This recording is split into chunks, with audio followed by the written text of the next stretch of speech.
Good morning. I'm Merit Jano, Dean of SIPA, and it's really a great pleasure to welcome you here today for today's discussion on the challenges of the international trading system.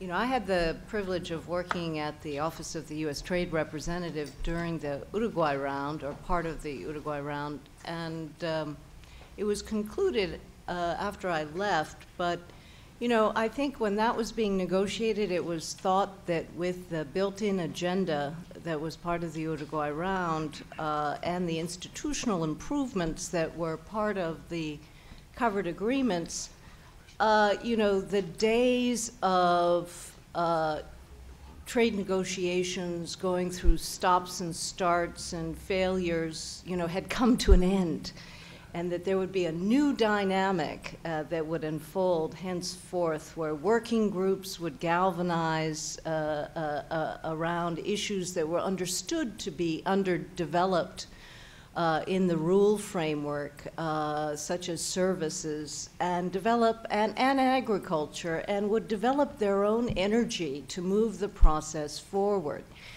And, you know, that proved to be wildly optimistic, of course, you know, and it took another 7 years to get the Doha launched, and that was really only launched in the shadow of 9/11, in the context of really an international security crisis.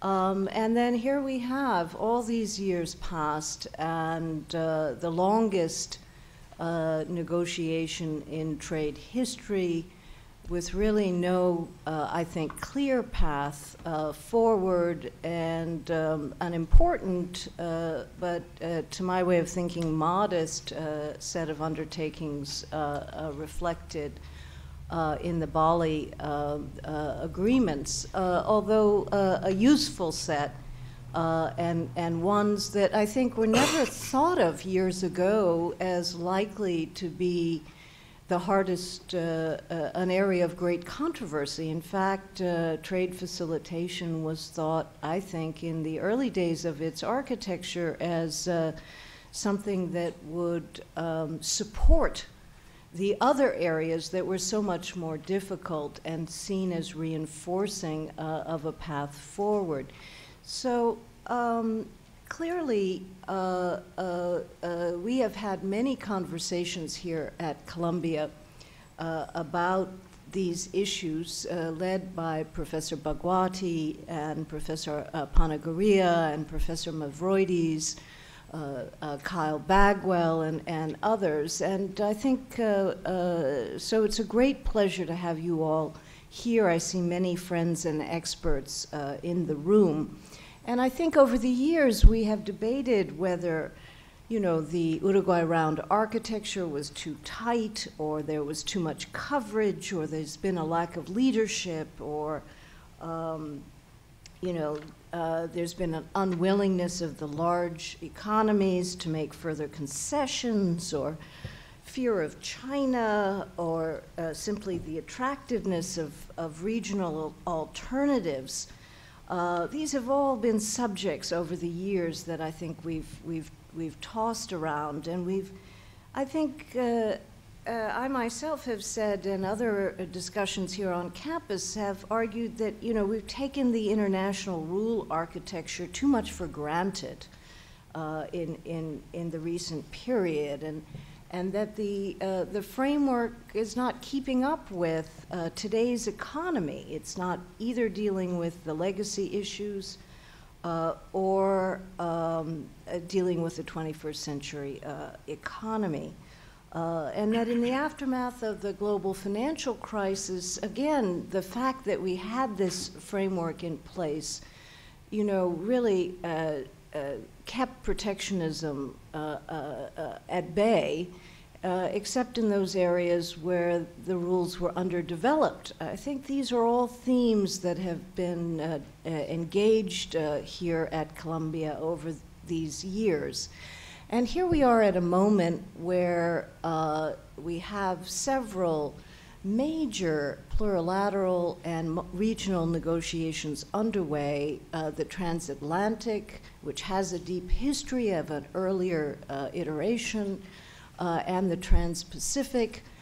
We have services occurring at the multilateral level, and I think a still new Director General from Brazil who's trying to think about a way forward on the multilateral. So it's a wonderful opportunity for us to re-engage and think deeply. We have some very serious papers around these topics, and leading experts here to really re-engage at a very important time when a number of economies, I think, have come to the view that further reforms at home are necessary for their economic health, and that international treaties might be a way to reinforce a domestic agenda. I think you hear that in Japan, you even hear that in China. So with that, by way of a too long introduction and welcome, let me just thank you all for being here, particularly thank Professors Bhagwati and the Dean of SAIS and Pravin also very much for your leadership in working with us, and we have a wonderful day ahead, and thank you all for joining us.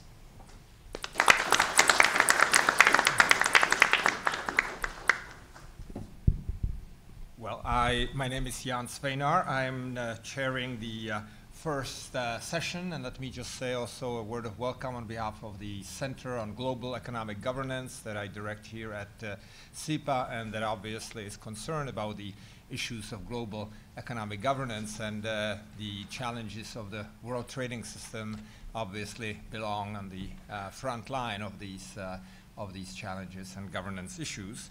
So I'm pleased to chair the first panel that brings in the organizers and stars of the whole large project that lies behind this conference.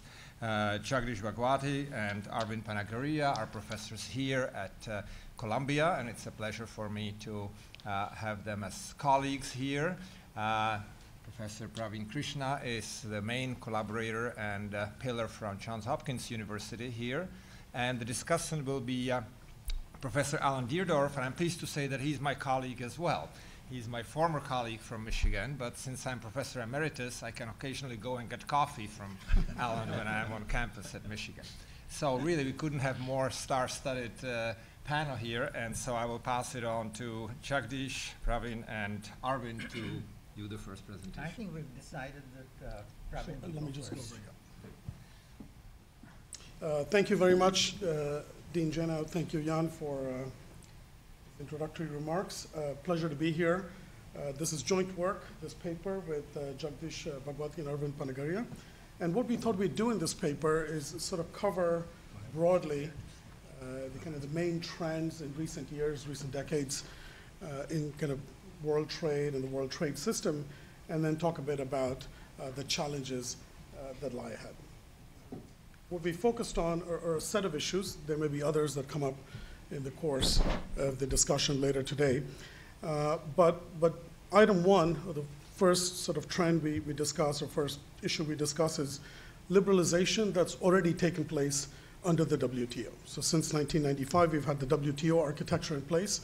We argue here that the WTO has actually been quite successful in achieving liberalization, increasing volumes of trade, a greater discipline through the dispute settlement mechanism, and so forth, in the way that trade is regulated, I suppose.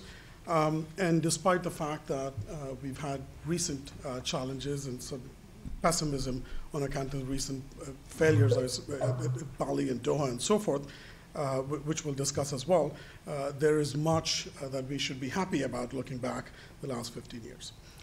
The other point that we'll note has to do with developing countries and developing country participation in the world trade system. It's very clear that in the last several years that the footprint of developing countries has expanded. There's greater presence, greater participation, both just in terms of trade flows and what fraction of world trade is sort of accounted for by developing countries, but also in negotiating forums, participation in the dispute settlement mechanism and so forth. And on the one hand, this is great, this is to be welcomed. On the other, it also means that there are a more complex, heterogeneous set of participants operating at the WTO whose interests need to be taken into account, accommodated, and so forth, and this has created its own set of challenges for the trade system. Focus a bit as well on the spread of regional and preferential agreements. There is clearly, this is the dominant trend in the world trade system of the last few decades. There are hundreds of agreements now in place. At last count, I think Mongolia was the only country not part of a trade agreement, of a preferential agreement. There is now a hope in some quarters, an expectation that these mega agreements, the Transpacific Partnership, the RCEP, the Regional Comprehensive Economic Partnership, and so forth, that these will sort of generate liberalization, perhaps coalesce into larger agreements, that bringing us closer and closer to global free trade, and so we'll talk a bit about what the prospects are for this to happen, and more broadly, implications for the world trade system. So let me cover these 3 points before handing it over to Professors Panagaria and liberalization under the WTO. So there's been quite a bit of liberalization that's been undertaken. Both tariff and non-tariff barriers are at historic lows. If one looks at developed countries and asks what the average tariff is in these countries, it's fairly low, around 5%. Interestingly, developing country barriers, which were quite high in the 1980s, are sort of rather low as well. India is about 10%, China closer to about 8 or 9%. And just as importantly, the fraction of goods with applied tariff rates exceeding 15%, which is kind of a high measure, is quite low. So if you look at what fraction of goods are protected with greater than 15%, and developed countries, that number is quite small, about 3%. India and China are quite low as well, 7%, 11% respectively. So overall, just the kind of success level in terms of kind of your standard barriers to trade, lowering them has been good. If you look at trade outcomes, trade volumes, trade growth has been impressive, certainly faster than the growth rate of GDP, nearly 10% on an annual basis since 1995. Merchandise exports between 2000 and 2010, the numbers are up there. Exports from Asia have nearly tripled, exports from Europe have doubled, great increases in North America as well. So these are big numbers, big increases in trade, similar figures one can point to in the context of trade and commercial services and so forth, a near doubling in in the US and European Union as well as in Asia. Sort of broad trends are as illustrated here. If you look at overall merchandise exports in the world, short of this kind of little dip around 2008 for reasons having to do with the financial crisis and so forth, you see a steady and a quite rapid increase in world trade, outpacing, in fact, the growth of GDP growth in the world.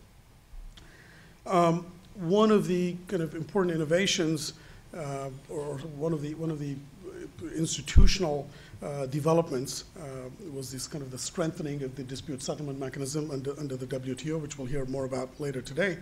The dispute settlement mechanism under the WTO replaced the obviously weaker system under the GATT. And what you see now is that this mechanism has some bite. You've seen that the number of cases after an initial surge has actually decreased quite a bit, which is suggestive, indicative that countries worry about the fact that sort of misbehavior of some sort will be taken up at the GATT, at the WTO, and the dispute settlement mechanism. There are a few cases that have experienced major delays, rulings have mostly been implemented and so forth, and just as importantly, developing country participation has been strong. So overall, what we take away from this, what we point to here is that the WTO has proven to be quite strong in supporting trade. Importantly as well, kind of shortly following the Great Recession, trade recovered very quickly, and there wasn't this kind of major outbreak of protection that many had feared. There was a concern that the economic downturn would kind of lead countries to try and direct demand towards themselves through protection and so forth. And that, for most part, did not happen, and indicates to us again that this is kind of a successful institutional structure in place. Likewise, there's clearly been an expansion in terms of sectoral coverage. Textiles were covered quite well under the Uruguay round, and there's ongoing negotiations clearly haven't succeeded, and we'll talk more about that later, over agriculture, services, intellectual property protection, and so forth. So looking back at kind of trade flows, trade barrier reduction, this has been a good, strong story. Obviously, the failure of the Doha round so far to sort of successfully conclude is a negative that we should be considering as well. Developing countries. So either due to unilateral liberalization undertaken because of kind of a clarity having been obtained in terms of trade policy, looking at successful countries elsewhere having done well with relatively liberal trade regimes, or because of requirements of kind of WTO membership, what you've seen overall is kind of a significant reduction in trade barriers in developing countries. If you looked at what the trade outcomes were for developing countries, I've already mentioned this, double-digit growth for China and India, for example, in exports between 1990 and 2010. The middle-income countries, Turkey and Korea as well, doing very well with 10% growth rate on average. The low and middle-income countries, their share of world trade has gone up quite significantly, actually, from about 20% in 1990 to 40% in 2010. So this is a big jump in kind of the participation of low and middle-income countries. Perhaps just as importantly, South-South trade, the extent of trade between low and middle-income countries with each other has gone up. The share of exports from low-income countries to low and middle-income countries has gone up again 20 to 40% roughly. The share of middle-income country exports to low and middle-income countries has gone up as well from 30 to 50%. So this is all kind of an increased participation, increased footprint in terms of developing country trade shares. GATT WTO membership has gone up as well over time. Over 30 countries have joined the WTO in this period, another 20 are in negotiation. The participation in the dispute settlement body, there's been a greater intensity of engagement of developing countries. They've bought, in fact, a third of the cases that have been brought to dispute settlement have been brought by developing countries. And one interesting fact that one might note is as much as trade, kind of South-South trade has gone up, so have the issues that are contentious. And so you have 45% of the cases that have been brought by developing countries have been against other developing countries.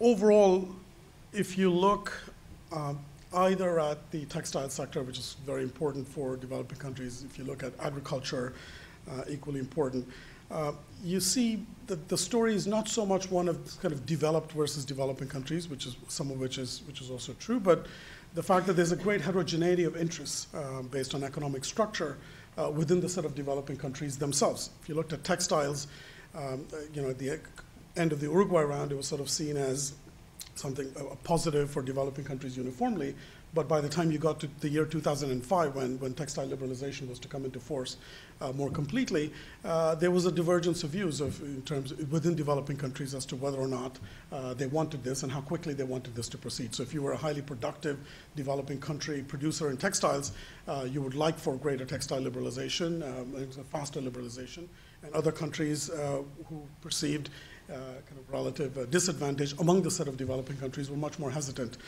about this. Agriculture is similar. Not all developing countries are net exporters of food or net importers of food. And so their views about the rationalization of the agricultural trade, removal of subsidies, varies a bit depending on whether they're net exporters, net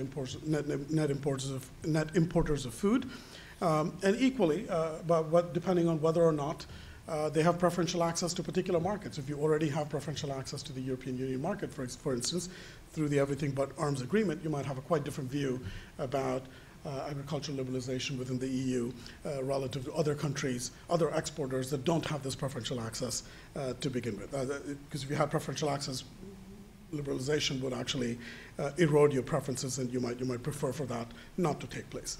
So overall, you have a kind of a new set of countries with greater presence, but a complex and heterogeneous set of interests that the system needs to engage and accommodate. Preferential trade agreements. Clearly the dominant trend in the world trade system in the last couple of decades. There are hundreds of agreements now in place. If one looked just broadly and asked what fraction of world trade takes place between countries that are part of some preferential agreement, those numbers have increased and are quite large now. In 1990, it was about 18% of world trade, and 28% when EU trade, intra-EU trade was included, took place between countries that were part of some preferential agreement with each other, and now those numbers have gone up to 35% and 50%. So from a distance, when one looks at this figure, it suggests that there's quite a bit of trade that's taking place between countries that have some preferential agreement with each other, perhaps suggests a positive view of preferential agreements. This is a chart of just kind of the very rapid increase of preferential agreements over time, the numbers that have been notified to the WTO, and you can see that the numbers are now in the hundreds. As much as there's been the expansion in terms of the number of agreements, and as much as there's been expansion of trade taking place between countries that are members of preferential, that are in a preferential agreement with each other, the two actually combined provide a somewhat misleading picture of how much liberalization has actually taken place under PTAs. This is for a number of reasons, but the overall statistic is that less than 2% of trade in the world today, despite the hundreds of agreements being signed, actually receives a preference that is greater than 10%. So it's a very, very small fraction of trade that receives a significant preference. One reason is that many of the agreements have been between very small countries, so the volume of trade already is small. Another is that trade is taking place between countries that have low external barriers, so the preference that any preferential agreement partner would receive couldn't possibly be large. But just as importantly, the sensitive sectors, the ones that countries found difficult to liberalize or offer for liberalization in a multilateral context, have proven to be equally difficult to liberalize in a preferential context as well. So it's not as if, there was something difficult to liberalize multilaterally, now let's get into a preferential agreement and we're going to get rapid liberalization. This is not the case. There's an interesting study by Richard Baldwin and co-authors in which they point to the fact that there's a very strong correlation between goods that have high MFN tariffs, large multilateral levels of protection, and low preference margins. So if you had high levels of multilateral protection, you got a low preference margin in the context of a preferential agreement, simply saying that these are sensitive sectors, politically strong sectors, and so you're not going to be able to liberalize them whether you want multilateral or in a bilateral manner. This is a set of figures giving you a sense of how much of the preferential trade receives kind of a preference margin greater than 10%. You can see some of these numbers are very, very small. If you look at the bottom row, this is US AGOA trade. It's only 1.5% of overall trade that receives a preference margin greater than 10%. NAFTA is roughly in the 6% range. ASEAN trade, which is talked about a lot, and thought about as kind of a good example of preferential liberalization and so forth. In the end, the fraction of trade there that receives a preference margin greater than 10% is only 4% of overall trade, which is quite small. One other reason, on top of the fact that these are small countries negotiating agreements with each other and so forth, is the presence of complex rules of origin that mandate that the origin of the goods should have been intermediates and so forth, should have been within the preferential agreement in terms of their production. Rules of origin are complex, heterogeneous. They've raised transaction costs in many contexts to a degree that makes utilization of these preferences to be quite makes the utilization to be uneconomical. So firms would rather not utilize the preference and not have to go through the documentation and the proof that the goods were actually produced internally, or the intermediates were produced internally, and get the preference margin, than to just simply allow the trade to proceed on an MFN non-preferential basis. And so because of this, in part, the degree of liberalization that's sort of actually achieved is smaller than is suggested by the reduction in trade barriers as well. There's additional complexities that arise when you have countries that are part of multiple preferential agreements at once. So for instance, firms might be exporting to countries with multiple rules of origin have to think quite carefully about how they're going to source their intermediate inputs and which of these rules of origin they're going to meet and which not. And to the extent that these rules might change over time, there's a greater concern about how you set up your production arrangements.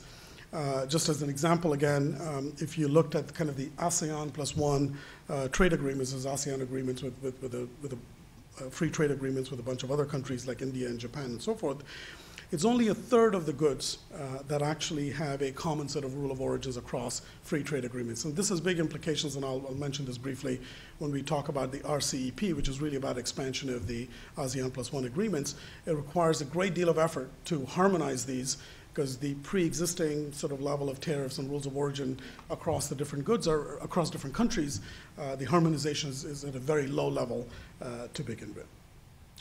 One other point about preferential agreements, this has to do with this idea that preferential agreements perhaps are not so much about trade, or at least on top of international trade, they're also about achieving some type of deeper integration along a whole range of kind of institutional and other dimensions. I'm a little skeptical, the paper's a little skeptical on this point. We look, there's a recent WTO database that has sort of codified institutional provisions within preferential agreements, looking at 130 different agreements. And so we're able to see within that what fraction of these preferential agreements sort of took on provisions that went beyond what is standard in a multilateral context, and what fraction of those were legally enforceable. So if you look at the combination of when have you gone beyond WTO and when have you gone beyond WTO in a manner that's actually legally enforceable, it is a very, very small number.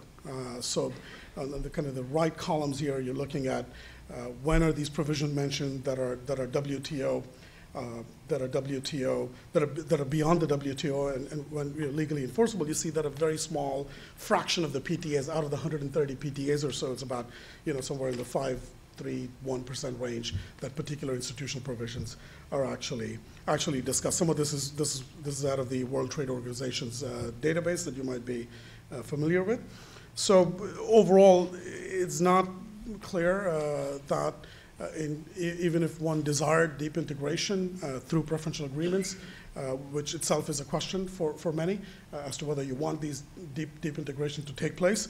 But even if you wanted that, it's not clear that in practice the preferential agreements have actually achieved the level of deep integration going beyond what's standard in multilateral context that one might have hoped for. The mega regionals. So as Merritt mentioned, there's a number of major trade agreements currently being negotiated. One of these is the Transpacific Partnership involving the United States. Another is the TPP. The other is the Regional Comprehensive Economic Partnership, the RCEP.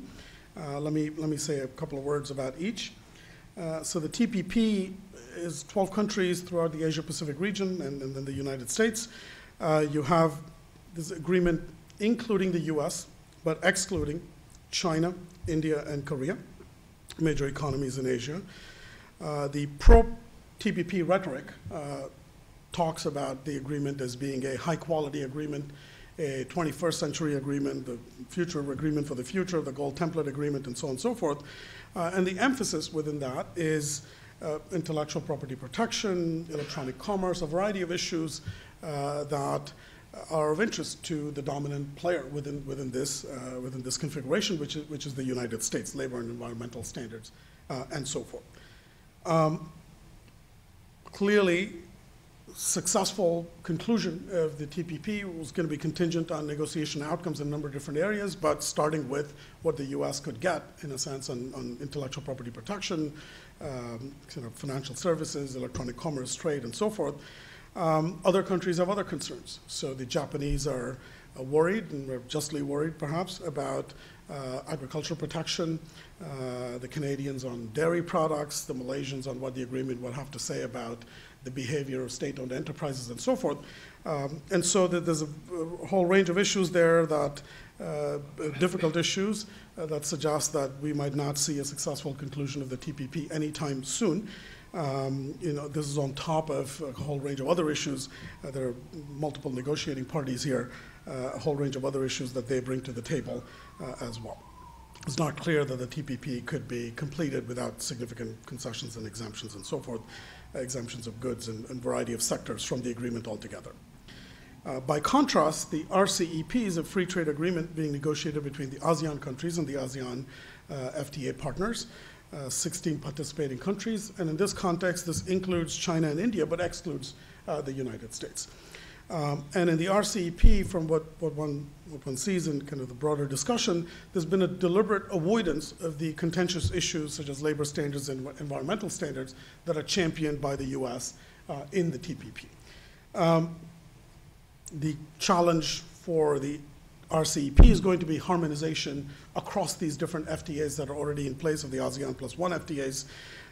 There are clearly different tariff schedules, different rules of origin governing trade between ASEAN and the different FTA members, and harmonizing, and clearly these different rules of origin, different tariff schedules, different liberalization schedules for the different goods reflect the preferences of countries that negotiated these arrangements with ASEAN in the first place.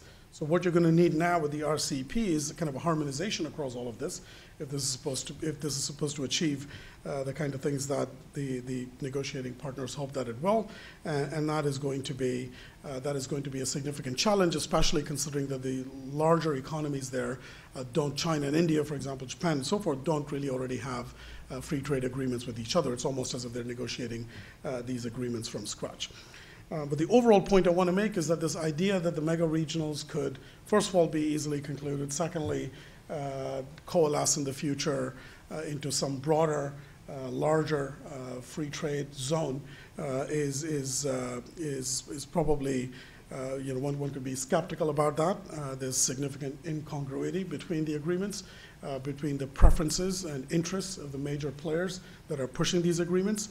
Like I said, the major issues within TPP are not ones that the RCEP members seek with the same enthusiasm, and so successful agreement and merging is not a realistic near-term prospect. Let me stop there, and Professors Panagari and Bhagwati will take it from there.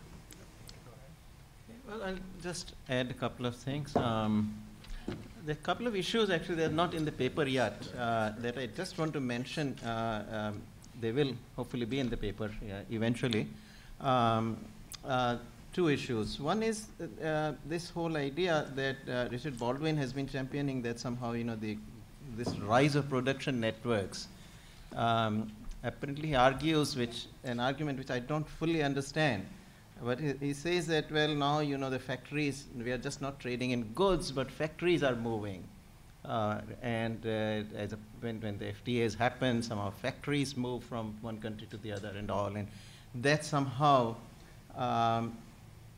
makes the WTO as an inadequate institution. And he talks about having some sort of WTO 2.0, which would be a kind of institution which would allow the smoother movement of these.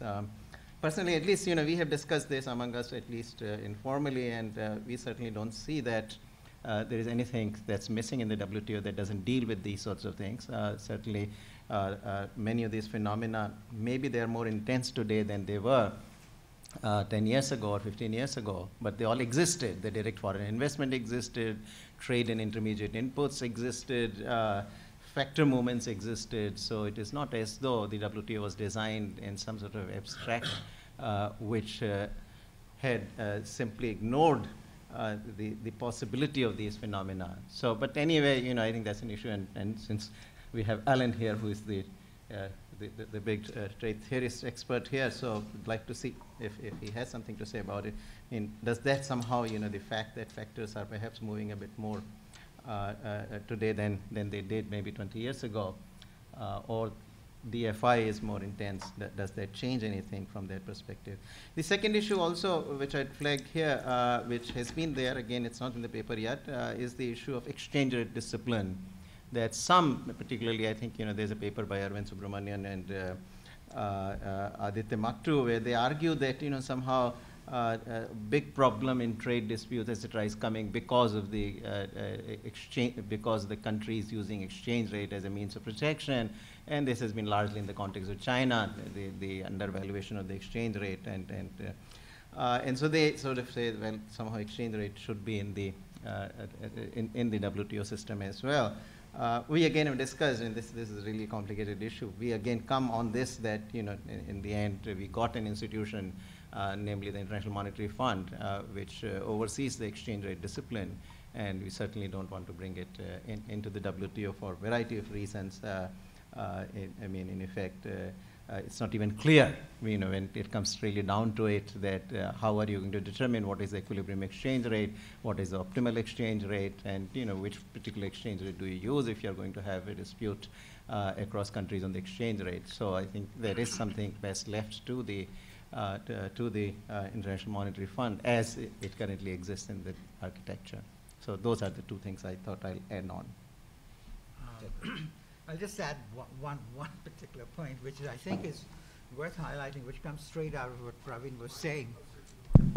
I just want to add something to what Praveen was saying on the on preferential trade agreements and the mega regionals and so on. The real problem, I think, we have to make up our mind, and I think this is where you have a real division of views. One set, which is really pushed by United States in particular, particularly when saying that we ought to have a number of other issues which I would consider to be trade unrelated in an essential way. Lots of them. And even on intellectual property protection, we're going for a very high level of protection, which actually is not I think it's subtracting from the efficiency of the system rather than adding to it, as U.S. negotiators claim it, and a few others also. So I think the notion that we ought to have a comprehensive agreement, including all kinds of issues, which are not essentially related to trade in a very significant way.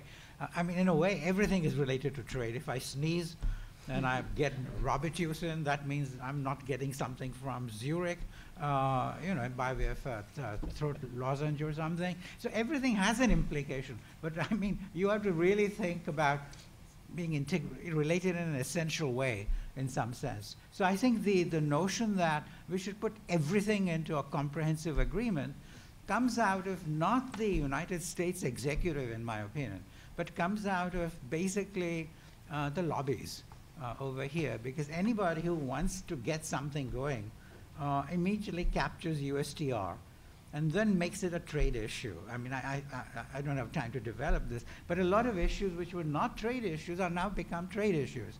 And the trade game is now not a trade game. It is a much bigger game. It's almost a shell game, in my opinion, because people don't understand how the use of words like a comprehensive agreement, an agreement for the 21st century. Sometimes I say, why not make it even better? Make it great for the 22nd century, right? Why just 21st? But these are words, and we living in the United States, we know how to play that game of euphemisms and misleading people. But I think there is an issue. I just want to raise it, because there are lots of people who don't want everything in the thing, and who think these are side issues which the lobbies are pushing, basically, of one kind or another. It doesn't mean they're necessarily bad, but the point is they're being pushed in a very different way. And then there are people who really want to include everything in this. So I think there's a fundamental problem here, which we have to decide on. Do we really want to go down that route? Because it's degenerating into a fight between countries which are powerful, which are pushing these things, and with their lobbies having captured them, and other people who just are at the receiving end. So I think this is one thing we need to address one way or another, and I think this is a very important issue. And I would just re-emphasize what Arvind said also, which is that I find it very difficult to understand why things like value chains and so on, favor regionals or PTAs and so on. If anything, it really is the other way around. And so you need uniformity. And now Alan can pick up that point. And I've never understood why people argue exactly the opposite of what I think is the case. So I think, again, that's another thing where no economics is particularly involved. But if we keep mesmerizing ourselves by saying the value chain, something dramatically has changed, well, I mean, and therefore we need regionals of one kind or another. I would say, yes, even if something has changed in terms of the importance of these phenomena, that only emphasizes the need to do a strong WTO rather than a weaker WTO. That's it. All right, so thank you very much for a lively and a very informative presentation. And we'll turn to Alan Deardorff, who many of you know, but for those who don't, he's one of the most renowned international trade theorists as well as policy-oriented experts. So we couldn't ask to have better discussant than Alan. Thank you very much. I enjoyed the presentation by the paper givers. I must say, when I saw that I was to be the discussant of a paper by 3 authors, and learned that all 3 would be talking, I thought, well, there's no way there's going to be any time for me. But in fact, you've all been very succinct, and here I am with much more time than the rest of you would like me to have, I suspect. But here I am. I welcomed the opportunity to both read their paper and now to discuss it here. As expected, I agreed with pretty much everything that I read in the paper.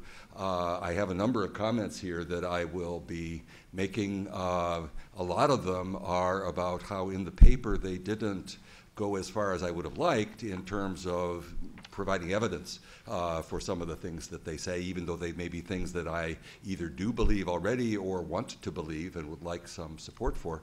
I was interested that in the presentation you had a lot more material than was in the paper.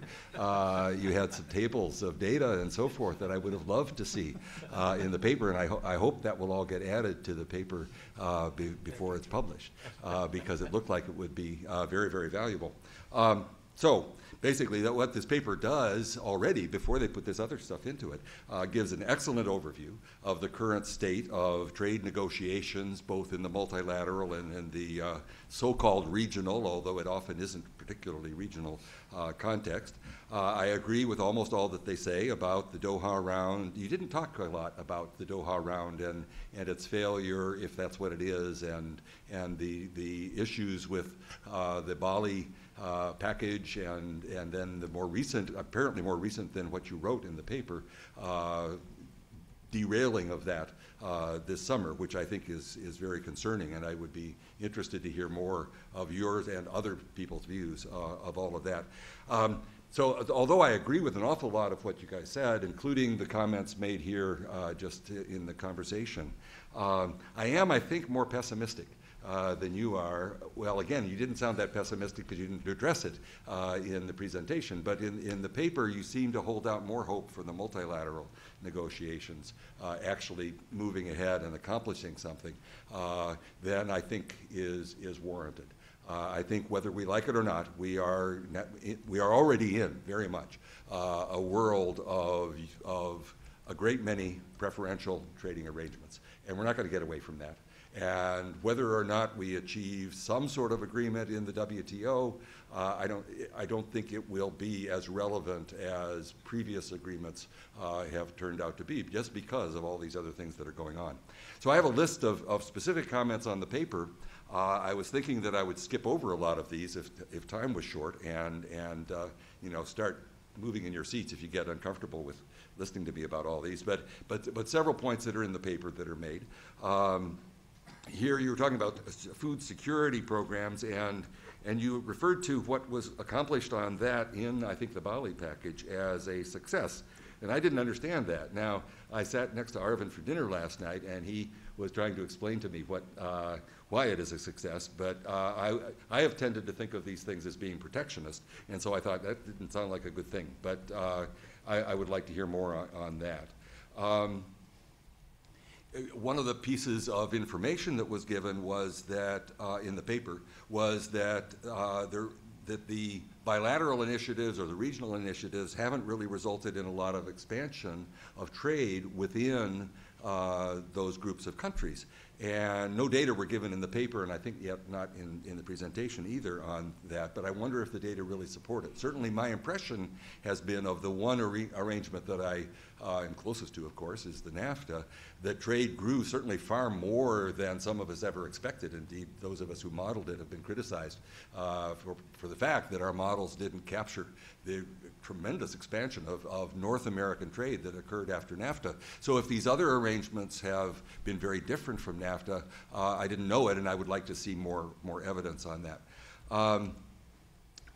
Another comment that was made was that the negotiations on TPP and TTIP, which the United States is involved in, have diminished the U.S. investment in rescuing the Doha round. I totally believe that, but I don't know what the evidence is. Is there indeed evidence that one could cite to support that? You gave some data here about, well, actually, you didn't do the tariff. Yes, you did. You did the tariff averages and the proportions of tariff rates that are below a certain level and so forth. Just in the paper, certainly not in the presentation, but in the paper, I'd like a little more clarity on exactly what you're measuring here. Are these numbers of tariff lines? Are they import-weighted amounts of things? It's interesting information, but we don't really know from the way it's reported in the paper right now what is being said. Similarly, for the growth rates of trade and how much it's expanded, I need to say whether this is real or nominal, and I hope it's real, or it wouldn't be as meaningful as it might be. You make a big point that trade has grown dramatically in the last 20 years since the WTO went into place, and you give credit for that to the WTO. Well, I'd like to do that too, but let's face it, there's been this expansion of the PTAs as well. And how do we know that some of the credit for the growth of trade isn't due to that? It seems to me this is something that a graduate student might take on as a project, but it would make sense, unless it's already been done, to do some empirical work to try to disentangle how much of the growth of trade has been due to the WTO, how much of it has been due to NAFTA and other regional arrangements, and how much of it, as I suspect is the case, we don't have a clue about. It just happened, and we're maybe glad, but we can't really attribute it to the liberalization that has taken place, perhaps. Talking about the disputes that have come to the WTO, it's noted in the paper that the number of disputes first went up after the WTO came into effect and then has declined somewhat since then. And that decline in the number of cases is taken as a success of the WTO. I'm not so sure of that. Certainly before we had the WTO, one of the concerns that many of us had was that the biggest, most important disagreements internationally were not going to the dispute settlement mechanism. So if the DSM weren't working, one might expect a decline in the cases that would be brought to it. Now, I don't think that's happened. I think that it is working. And the fact that we had a surge of cases right after the WTO was created was because things kind of got delayed, put off until the system was in place, and then we had a bulge in those, and then it's settled down to a maybe fairly steady number. I do think it's a successful system, but simply looking at those numbers, I don't think you can conclude that. You point out that less than 2% of trade, you said this in the presentation, takes place in goods that receive tariff preference that is greater than 10%. I'm not sure how surprising that is, given that, and you mentioned this, that the tariffs themselves are pretty low. But more intriguingly, doesn't that almost suggest to you that maybe these PTAs aren't as bad as we thought? How much damage can they be doing if so little trade is being perhaps diverted by the preferences, because the preferences are small? I mean, that's kind of an intriguing thought as well. Oh yeah, you talked about the U.S. firms that have been, in the paper you talk about how they increasingly turn to multinational, being multinational and investments in foreign countries. And you say that this reduces their interest in market access.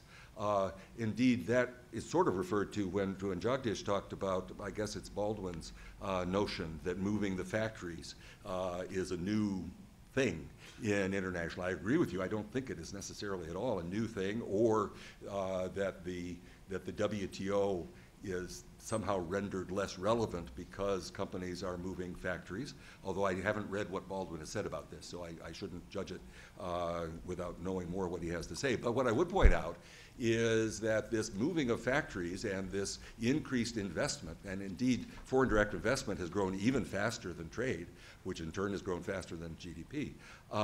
This increased foreign direct investment is causing, I think, companies, especially in the United States, to have more interest in some of these regional and bilateral arrangements precisely because they include investment provisions, investment protections that are not present in the WTO. So if they want protection or the ability even to file complaints against their host country governments, they're not going to get that from the WTO, but they are going to get it from at least the agreements that the United States negotiates with, I'm tempted to say imposes on, various other countries, and partly for that reason. So it is a problem, but in a perhaps slightly different way or an additional way than you had mentioned there.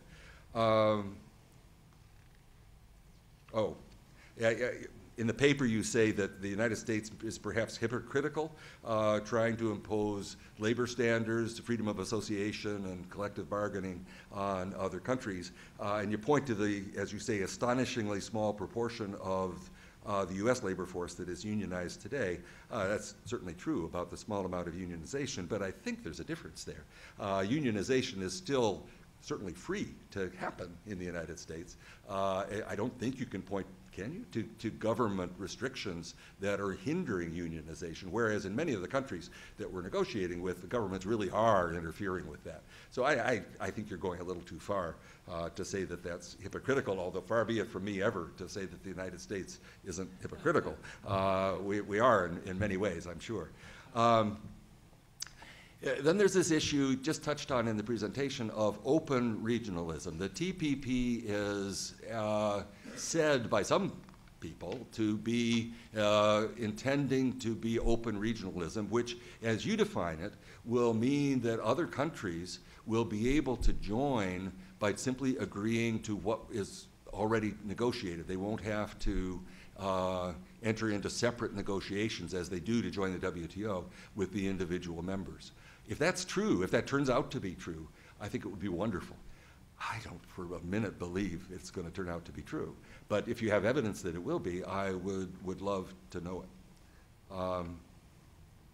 Another objection you have to what is in these agreements is the choice of forum. Though if you go to the dispute settlement mechanism within these regional agreements, of course, then you have you have a choice. If you have a complaint, you have a choice. Do you bring the case in the regional dispute settlement mechanism, or do you bring it to the WTO? And apparently the standard, I didn't know this until reading your paper, has become that the complainant can choose which one of the fora you use for your complaint. And then you object to that on the grounds that it's going to give excessive power to the dominant countries. But why would you assume that the complainants are the dominant countries? Lots of complaints, as you pointed out, are brought by developing countries. Now, maybe they tend to be brought by the dominant developing countries, I don't know, but I don't think so. So it strikes to me as letting the complainant decide on which route to go. You got to decide it somehow, and that seems a sensible way that doesn't strike me as being ex ante biased in any particular fashion. This is, now I know we got a bunch of lawyers in the room here, and so they can slap me down or support me on this, but one of the points you make in the paper, again, not in the presentation, is that the dispute settlement bodies of all these different things, but also in the WTO, a problem is that they're going to be making decisions on issues that haven't been fully fleshed out and negotiated in the agreement that set them up. So they're going to be, in a sense, making new law as new issues arise.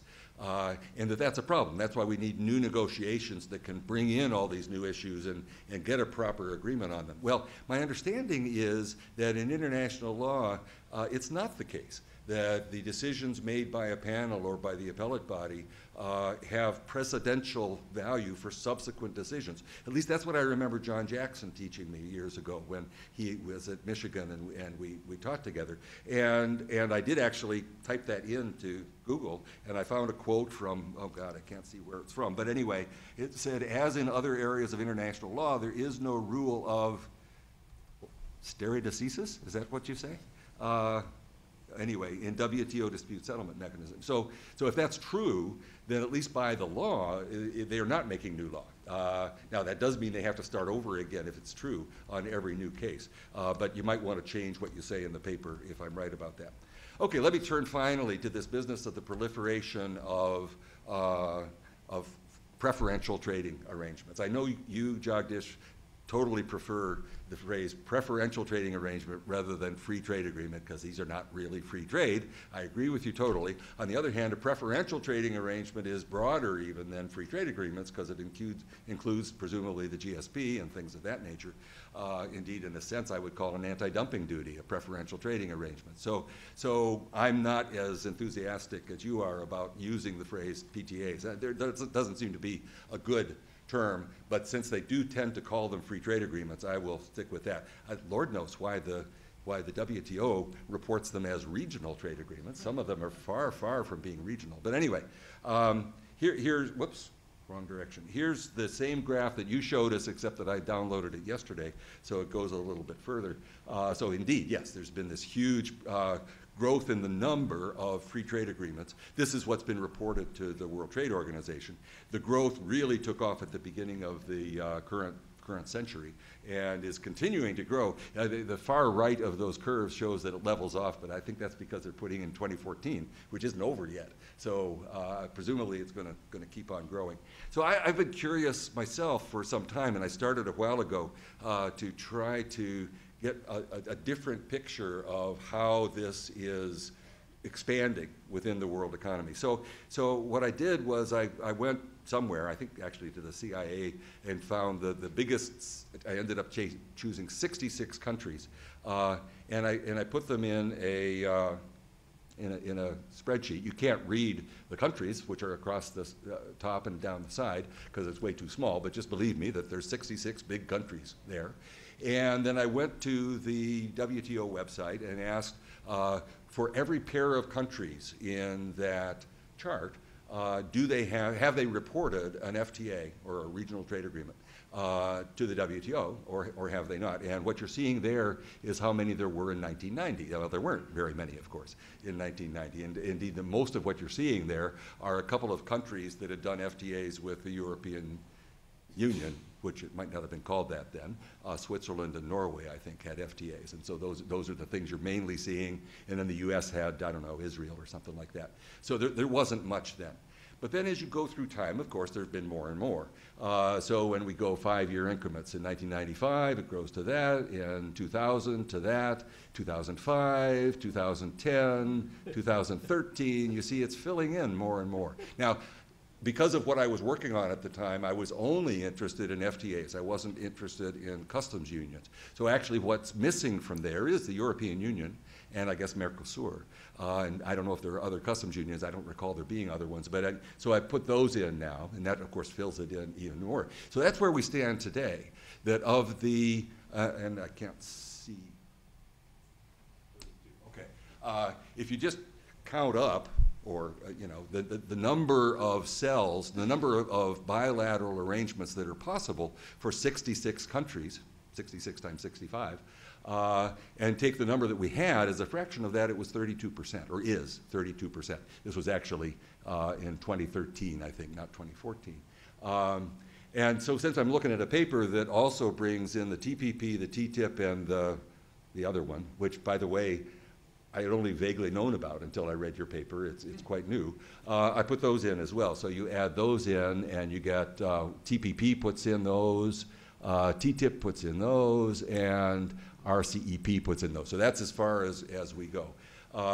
If those all succeed, which, as you say, it's very questionable whether they will succeed. And there's another question which is huge for this. To what extent are they really free trade agreements? Many of these things haven't gotten rid of tariffs completely on the sensitive sectors. So it's far, far from being what they claim even for those countries. But in any case, it's covering a lot of that. Now it's still, you know, what is it now, would be 35%. You reported the percentage of trade that is covered. Of course, there's a tendency to have more trade within these than outside of them, so this is a different measure of it. But boy, it sure does suggest that we are moving in the direction of everybody having an FTA with everybody else, okay? Ubiquitous FTAs. And if that's the world we're going to, then we better deal with it and think about trade from that perspective. Now, if the world, if all of these were true FTAs, so they really went to zero tariffs on all products, which many of them do not, probably most of them do not, but if they were really that, and if they were just that, and this is crucial, much more, I think, more crucial, even though you talked about it a good deal, if it were true that all these countries were only producing final goods and trading them with each other, then a world where everybody has an FTA with everybody else would be a worldwide free trade. We would have backed into nirvana in some sense, and that'd be great. But it's not that. It's not that at all. There are, first of all these exempted sectors, I forgot to put that on this slide, that are not going to zero tariffs. But more importantly, I think there's these rules of origin. And rules of origin aren't just complicated and costly for firms to fill out the paperwork and prove that they have done it. The way many FTAs, not all are, but certainly the ones the United States has been involved in, they do not allow for anything more than what I believe is called bilateral cumulation.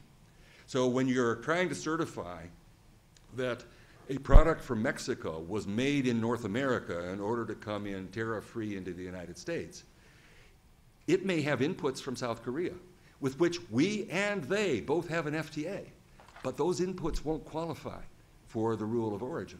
And as a result, your product may well not come in tariff-free.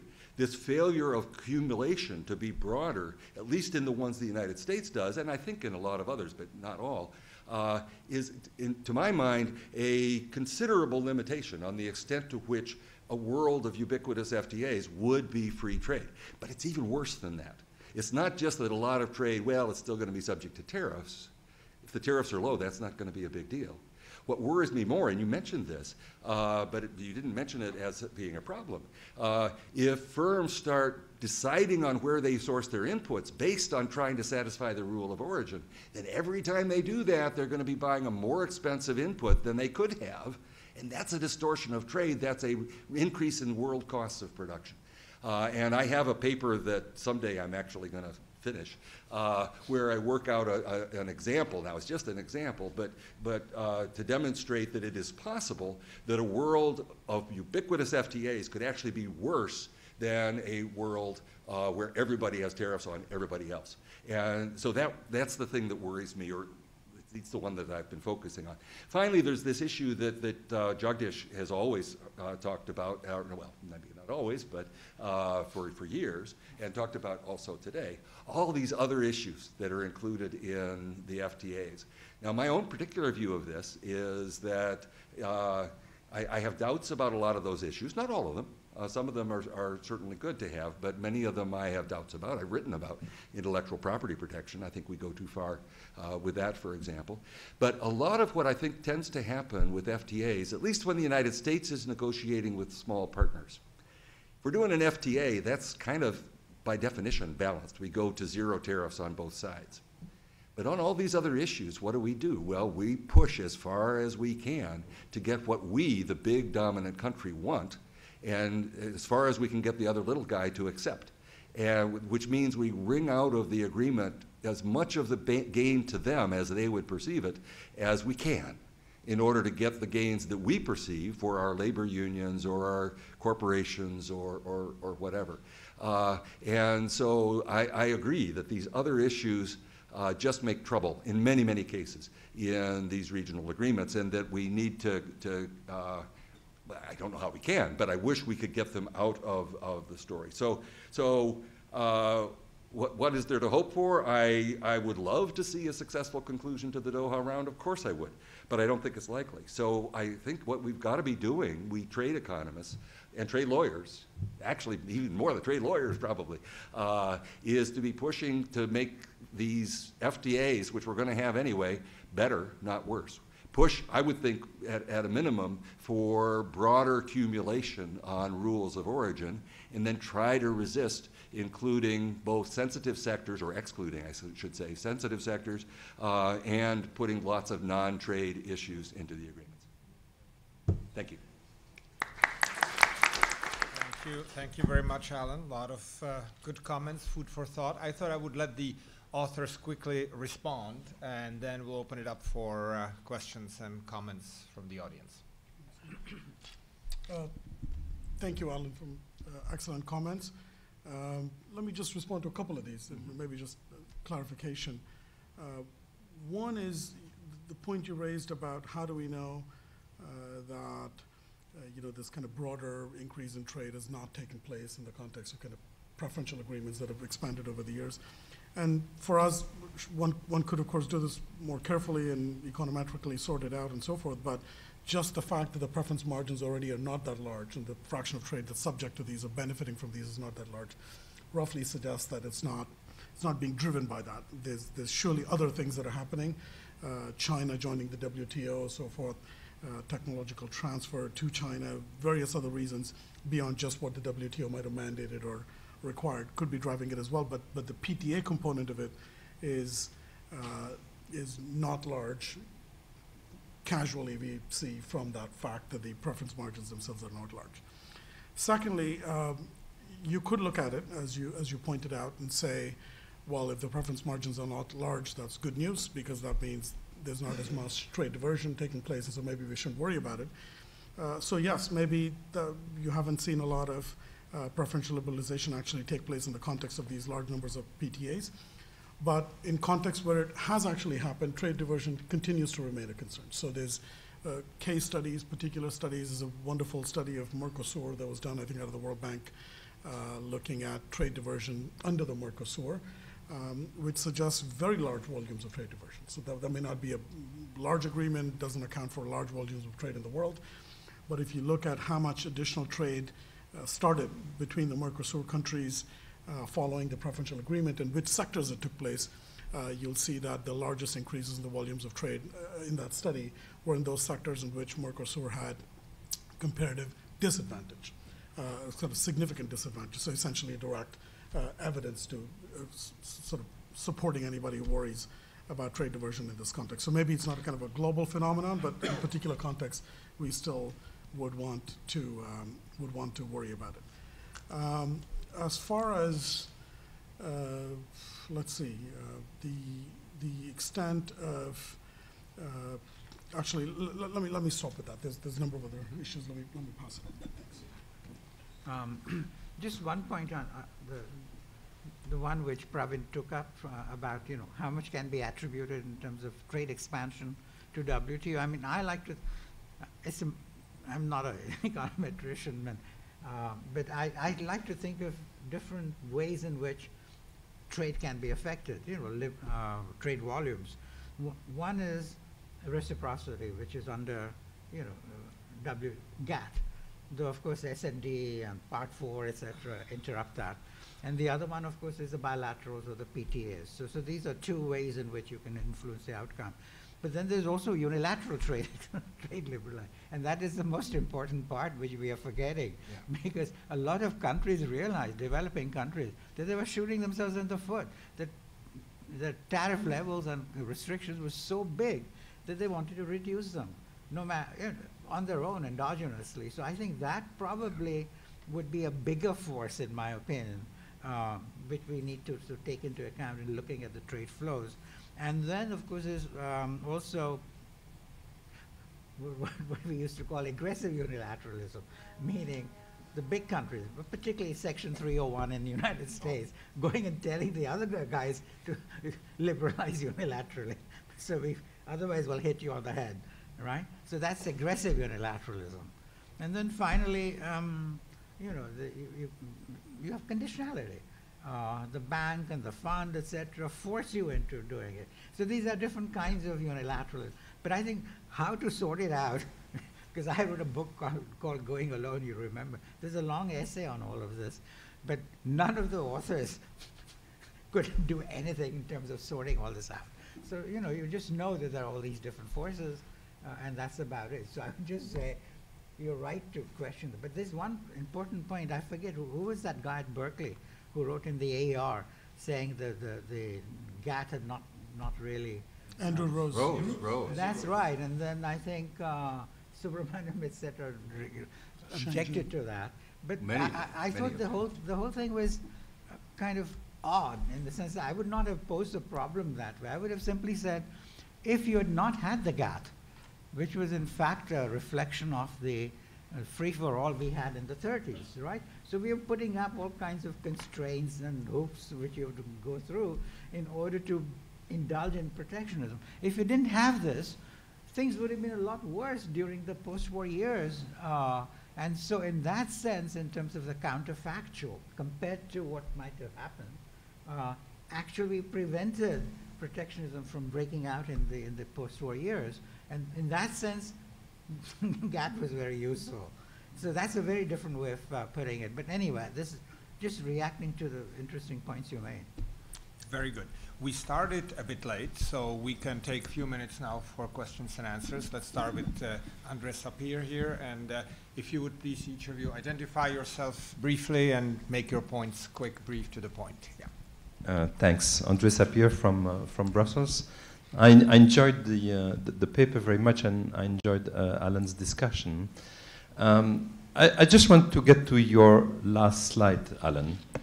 It seems to me that, in fact, your very last bullet point is very much water in support of the view of the authors, in fact. Because let's face it, rules of origin are not going to become more enlightened. They are not going to become more enlightened. We can discuss that.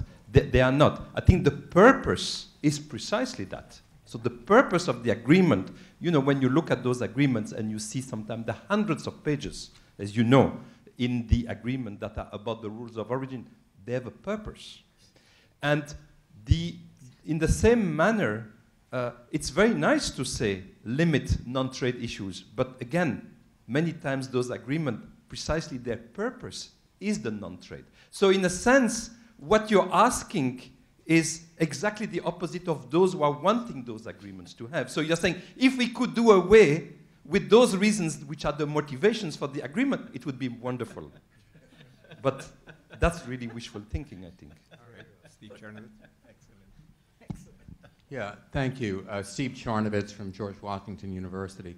Alan, I really liked your chart of the trade-connected countries, and it brought to my mind a hypothesis, that maybe someone's written this, I'm not aware of it though, that it was GATT Article 24 that stimulated free trade agreements, and that more importantly, the WTO has stimulated a lot more of the regional trade agreements. And that would match your data, that it's the WTO rules which have brought about the increase in the regionalism.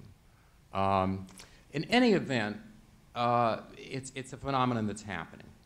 And it's important to think about it in relation to WTO rules. And then the question is, do these PTAs undermine the WTO system or add to it? And that gets down to these questions of what Jag just called trade unrelated issues, and Alan calls the non-trade issues. I think everyone would agree you can't tell them apart simply on that basis, whether they're trade unrelated or non-trade. It's got to be more complicated than that. And so Prabin then had this chart up there with all these really interesting issues, 2 pages of really interesting issues. And I looked at the top of the chart. It wasn't in your paper, but it was in your PowerPoint. I looked at the top of the chart thinking, well, how are they going to be titled? And I sort of expected them to be called WTO plus, and they were called WTO minus. And that really perplexed me. So I would suggest that you ought to be thinking about how one even characterizes these issues. Do they Are they WTO plus because they add disciplines that don't exist in the WTO? Are they WTO minus because they reduce trade? I mean, I think we need better categories for sorting these issues out. And if we want to stop what, I don't know if Jagdish has ever called it this, he used to talk about aggressive unilateralism. Say we have aggressive bilateralism or aggressive plurilateralism in the United States insisting on these extra provisions. But again, we've got to think about whether or not, and I would call on you in your paper to think about how you know which of these issues fits and which ones don't within the larger WTO system. Thank you. We'll go over there.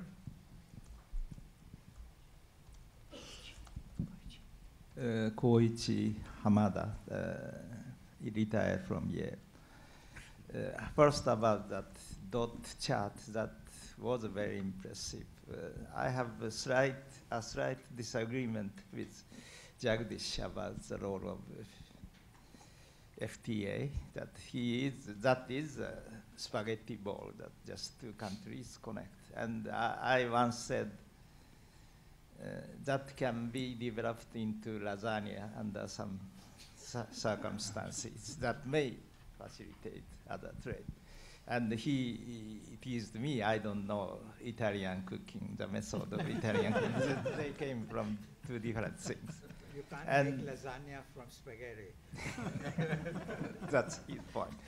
But I met last night in Vienna, Geneva, a Japanese ambassador to international negotiations, and he said under these circumstances, problem is those countries who are or will be left behind of various negotiations.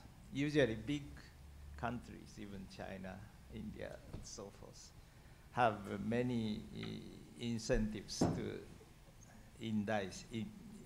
induce others to join.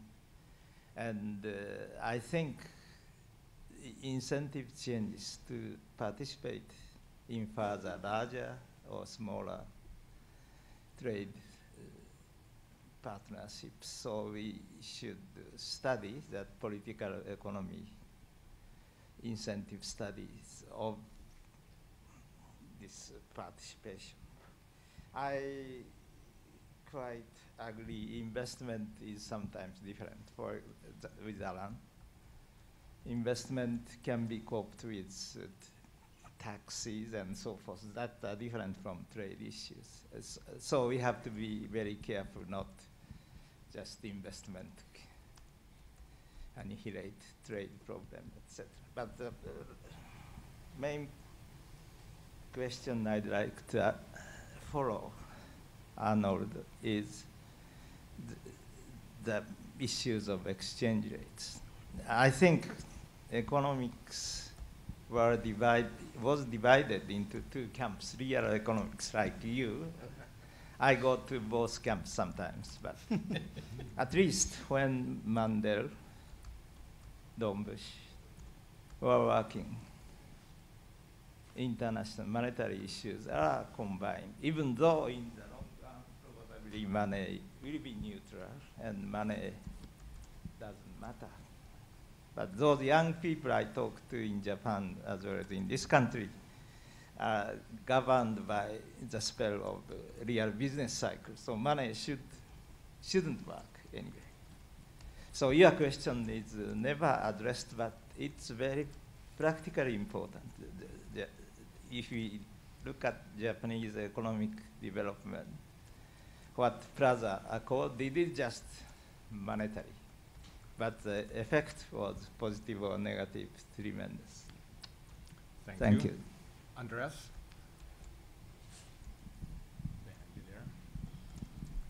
Thank you. Andreas Hatzigiorgio, economist and advisor to Sweden's trade minister. Thank you for a great presentation of a great paper. I also enjoyed Alan's comments. I have 3 short comments. The first one concerns Professor Bhagwati's proposition that the rhetoric surrounding the regional trade agreements doesn't make sense. I can't speak for the lobbyists here in the US, but I can speak for a pro-TTIP country, which is also very multilateralist in its ideals. And it's not that we're saying, and we have never said, and I don't think I've ever heard any pro-TTIP country in Europe say that, well, something drastically is happening in terms of global value chains and so forth, and that's why we need regional trade agreements. What we're saying is that something drastically is changing. We need more free trade, and we would like the WTO to deliver, but since it hasn't delivered, we need to look at what can we do in practice in order to deliver on free trade. And that's why we're pushing for TTIP and similar agreements. And on that, TTIP has diminished interest among some countries. I think you mentioned the US in the paper specifically, that the interest to save the Doha run has diminished as a result of TTIP and TPP. I think that I'm not entirely sure that this is the case, but to me, to be honest, this is more. It's more or less an irrelevant question. The question is, what are the consequences? What are the consequences for working towards a TTIP agreement for the Doha run or the Bali agreement for this in this case? I was in Bali myself negotiating, and I could see that in the diplomacy of things, it was very useful, and we show this by actually reaching an agreement that we could show that we had other things going on in trade policy, actually pointing to TTIP, pointing to TPP, that we had other things going on to push certain countries in the direction of actually accepting an agreement. In the last minute, we all know that a few countries, in this case, a few African countries, turned on its positions and started to support all of a sudden India's position concerning food subsidies and so forth. And I think that having TTIP and other agreements being negotiated actually helped reaching an agreement in the end. Now we backtracked on that, but that's a different issue, I think. And on Alan's comment that FTAs are problematic and not perfect, I think that you have big issues, big problems going on with FTAs, for sure. You have rules of origin that are not helpful for the overall aim. That's for sure, for certain, I think. But to me, I started trade policy 7 years ago, after graduating from Michigan, in fact. And this was around the same time as the self-imposed moratorium on negotiating free trade agreements within the EU was lifted. And I think for most people that are in trade policy today, FTAs and the problems with FTAs are not the big issue. The FTAs are part of the furniture. We have to deal with them, as your great graph also showed. So the big issue is, what are we supposed to do now in terms of opening up trade, in terms of getting more trade liberalization? Well, it's not to question the existence of FTAs, but in fact making sure that new FTAs, because they will come as long as WTO is not delivering on new agreements, and we could see this with Bali and so forth. So we have to make sure that these are better than FTAs have been in the past. Thank you. Okay, we'll have one more comment, and then we'll let the speakers respond. Oh, sorry, two more comments. Okay, sorry. Thank you. Henry Greenberg, Mailman School of Public Health. I think I'll talk a bit on the last issue. I think the TPP will cost more economically because of what it potentially will allow in degradation of health than it can possibly save in trade. Now, my argument with public health is the American public health community has totally ignored TPP. It does not see it on the landscape. What bothers me from a SIPA point of view is neither do you. That there are issues that are extraordinarily expensive built into these that negate almost all the value. So that I wonder how broad the vision is of people who do the negotiation. It strikes me that possibly the lawyers and the economists are as blinkered as much as public health professions. But I think that the world itself may not gain anywhere near as much in the 21st century as these agreements dictate. Could you just mention a couple of those negative specifics? So yes, in the TPP it was the smoking regulations that can, where the, whatever you call it, the person who wants to take the issue to court can pick the location of the court. And the court set up by the TPPA are clearly weighted in favor of corporations. Generic drugs, where you can keep a drug from becoming generic for years and years on the basis of literally nonsense. And the third is the importation of fast food that will just simply feed the obesity epidemic, if you will. And it does not allow a country to carve out what it may or may not want to protect. So those three in particular in the TPP. Right. Very, very good. So we'll have one more comment question here, and then we'll let the speakers respond. Thank you. Manjeev Puri. I represent India at to the European Union, based in Brussels. Thank you very much, Mr. Chair. Thank you, Dean. Thank you for this invitation. You know, I don't come from the world of trade, but I do come from the world of multilateralism. And for me, this paper, the presentation, the discussion, what was particularly important was that you argued that it may not have been the best, but it's done a decent job, and we need to try and take it forward. And for me, that's the essence of it, and that's what multilateralism for me is important. My question is very short and about something else. Look at this TPP and the TTIP. You have the United States, of course, at both ends. And at one end, we hear of the TPP as the agreement for the 22nd century. And other than the United States, I'm sure the great driving force is Japan. Did you know, and similarly at the TTIP, we hear our friend here saying, Europe's all for it. I hope the United States will become for it at some stage, or whatever is the going thing on that. And then we have Japan there. You know what the Japanese ambassador in Brussels told me? He said, you know, Mr. Puri, Japan has negotiated a free trade agreement with India in much shorter period of time. We're going on and on with the European Union. I just want you to focus a little bit on this, because this entire regional agreements, mega agreements, whatever you may call them, there are certain pillars to it, and one of them certainly is the United States.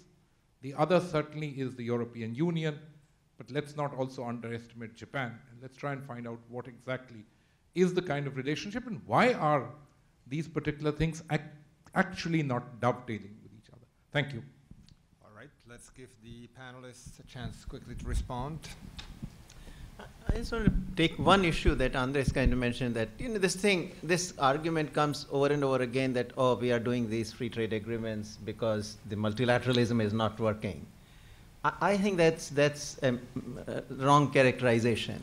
I mean, I like Jagdish's much earlier explanation, which is that, you know, once the United States started negotiating these PTAs, starting with NAFTA, I think all hell broke loose. And it was completely independent of multilateralism. After all, 1995, we signed the biggest multilateral agreement, you know, at WTO, which had waited for 50 years or more, got created. But that really did not stop at all. You know, later you can come back and say, oh, because Doha is stalling now.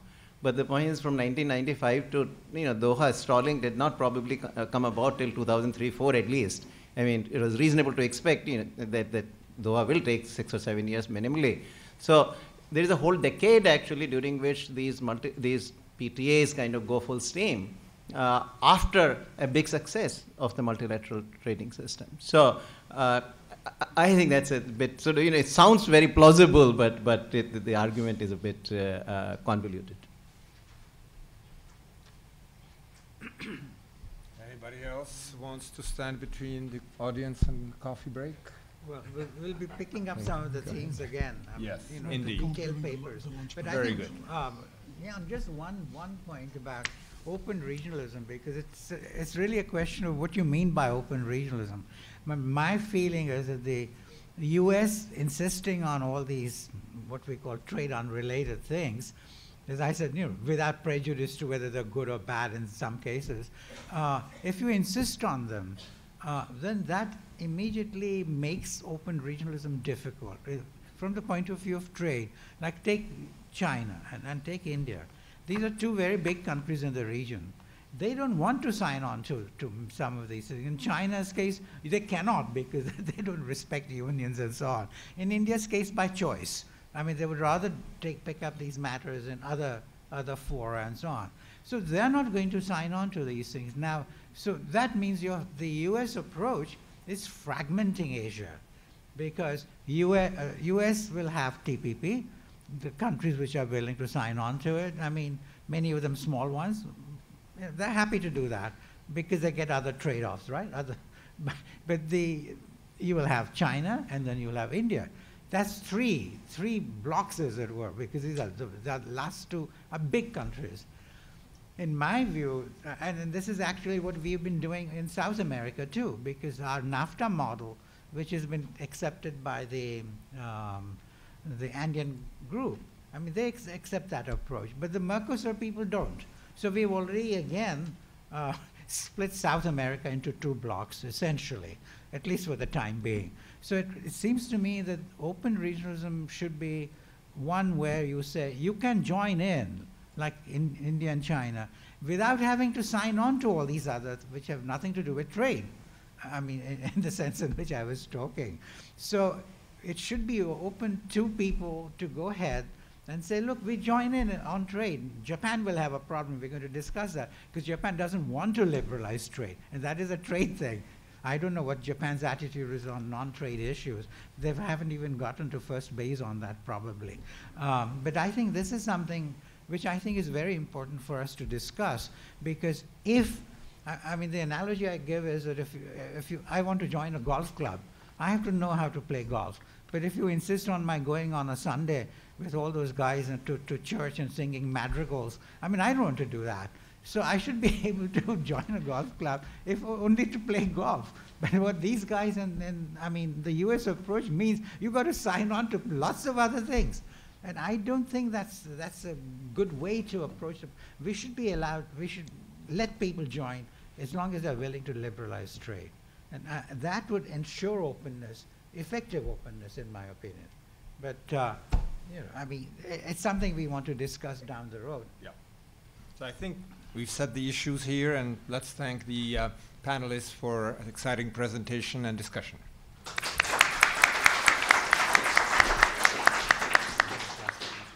Okay, everybody. Well, let's get on with session 2, starting a bit late. I would like to say I'm not at fault for that, but I probably am. Anyway, we're going to be looking now, in contrast to what we did before, this is going to be critical issues in trade, according to the title. And we're going to have 3 papers presented, each with one, and in one case, 2 discussants, and each with one, except one has 2 authors as well. So we got a lot of people to get through in the next couple of hours. We're going to start, therefore, with Steve Charnowitz, who's from George Washington University. You're a lawyer, I believe, and I associate you with trade and environment stuff, right? Yes. That's what you used to do. So, and he'll be followed by discussant Michael Levy. Is it Levy or Levi? It's Levy. It's Levy, okay. So many sorry about choices. that. Yeah, there are so many choices of the Council of Foreign Relations. So let's get started with Steve. Okay, should I do it? However you want to do it. Yeah, I could just, well, let me go.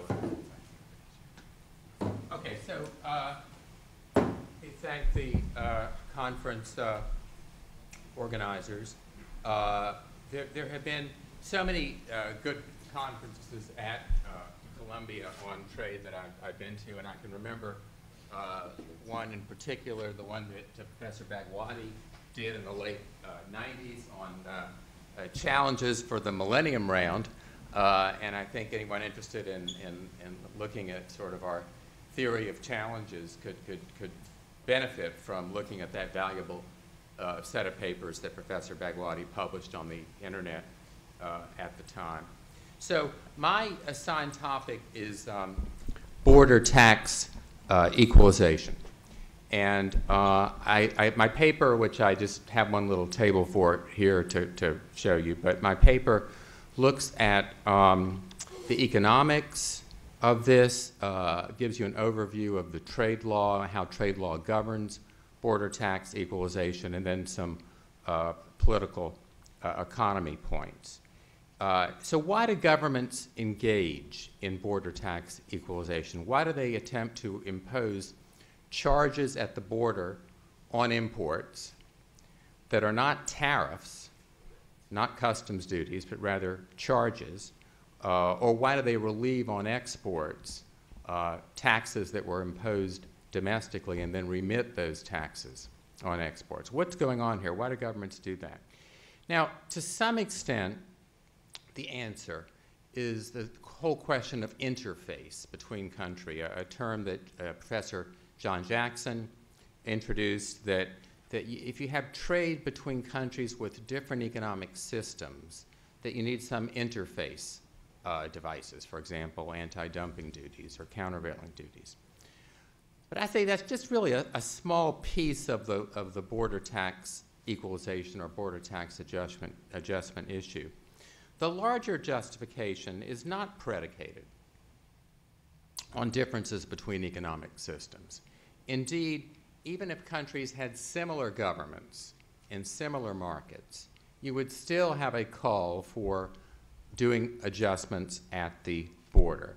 What's the motivation? The motivation is fairness, to remove distortions in international trade, to apply a domestic tax to an imported product which would otherwise enter the market untaxed and therefore would be more competitive vis-a-vis the like domestic product, or to relieve from an export a domestic tax. Another way of looking at it is to avoid, in the case of export exemption, to avoid double taxation on a product. We don't have a situation where we tax the product, it's exported, and then the importing country also taxes it.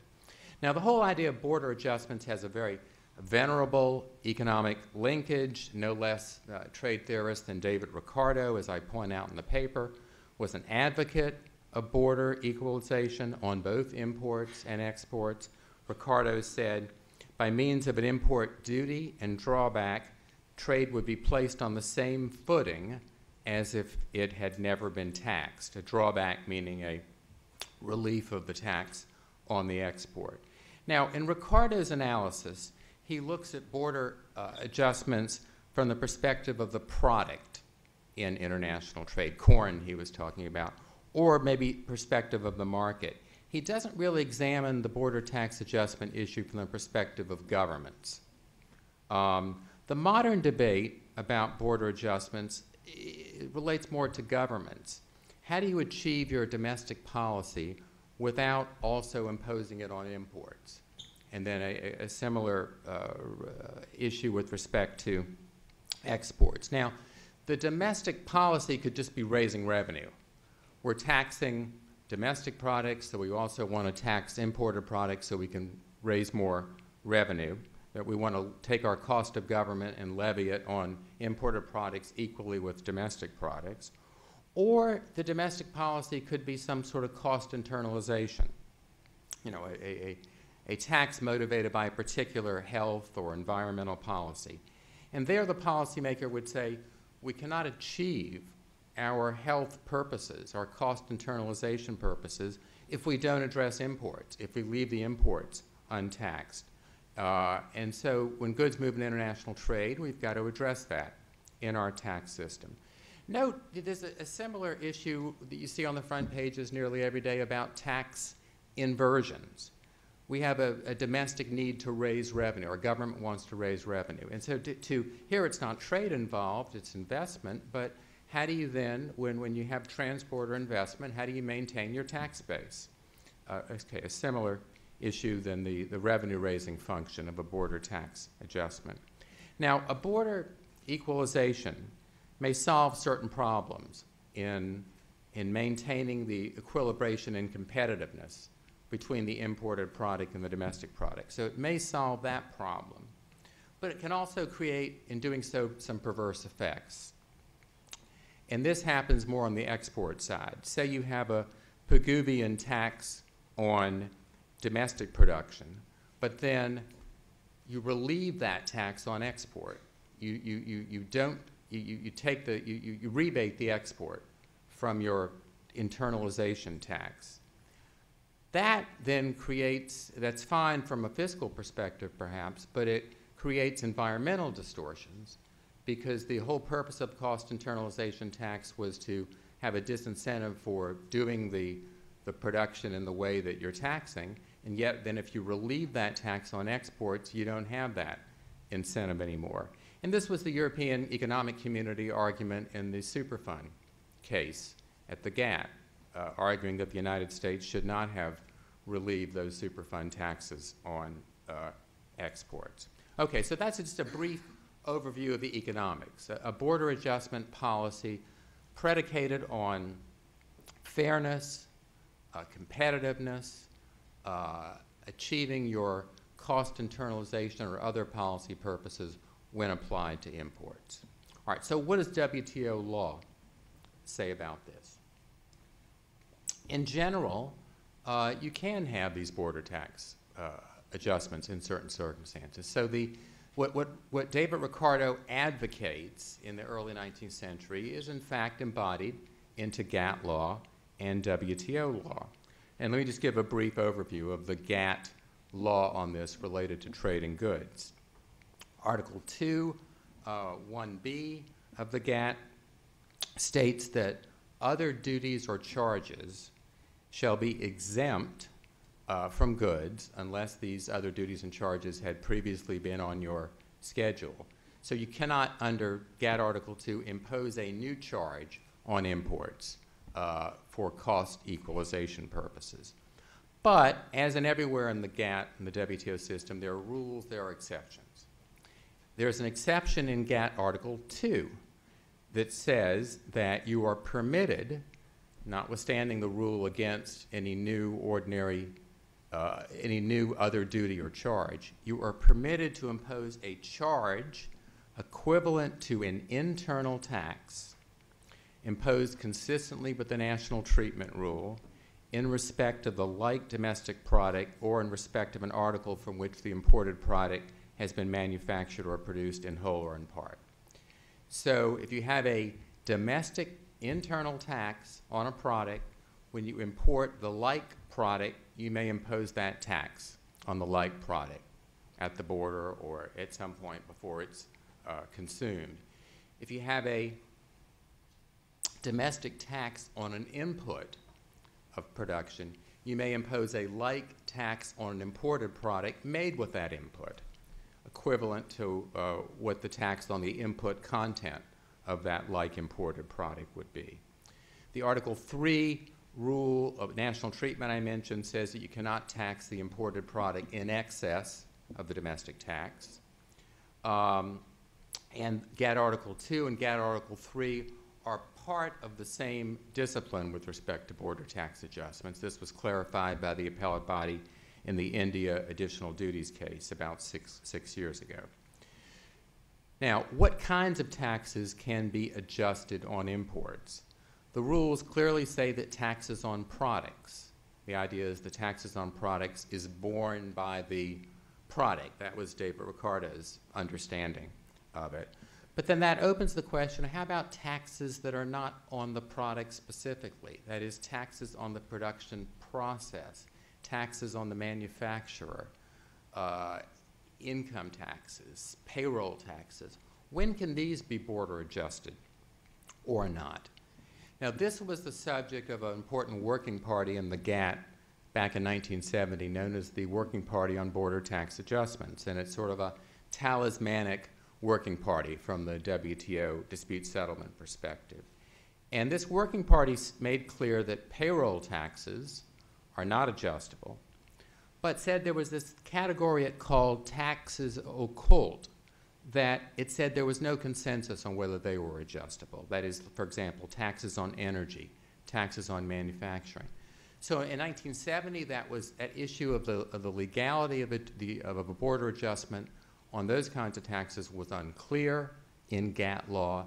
It remains unclear today with respect to imports, I would argue. So no, you can't do a border adjustment on a payroll tax or Social Security tax, but whether you could do it on an energy tax, just not totally clear whether that's a violation of the national treatment rule or not. All right, on exports, the rules today in the WTO are governed not only by the GATT, but more importantly by the Agreement on Subsidies and Countervailing Measures. And there, in Annex 1 of the SCM agreement, you could draw from that a conclusion that taxes that are not indirect taxes are not border adjustable on exports. But then there's a question is exactly what is an indirect tax? That's not totally clear from the SCM agreement annex. The other rule, the other point to think about is the whole question of like products. You can only do a border tax adjustment if you are treating the like product, if you are not imposing a tax on the import in excess of the tax on domestic production. But what does it mean to have a like product in international trade? Is a good made with renewable energy a like product to a good made with coal energy? Traditionally in the trading system, the answer would have been yes, they are like products.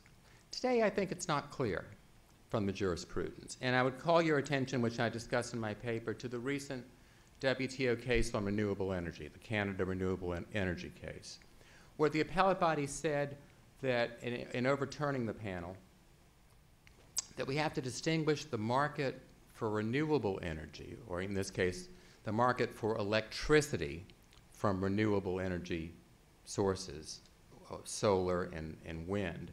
We've got to distinguish between the market for renewable electricity versus the market for electricity made from fossil fuels. The appellate body said those are two different markets.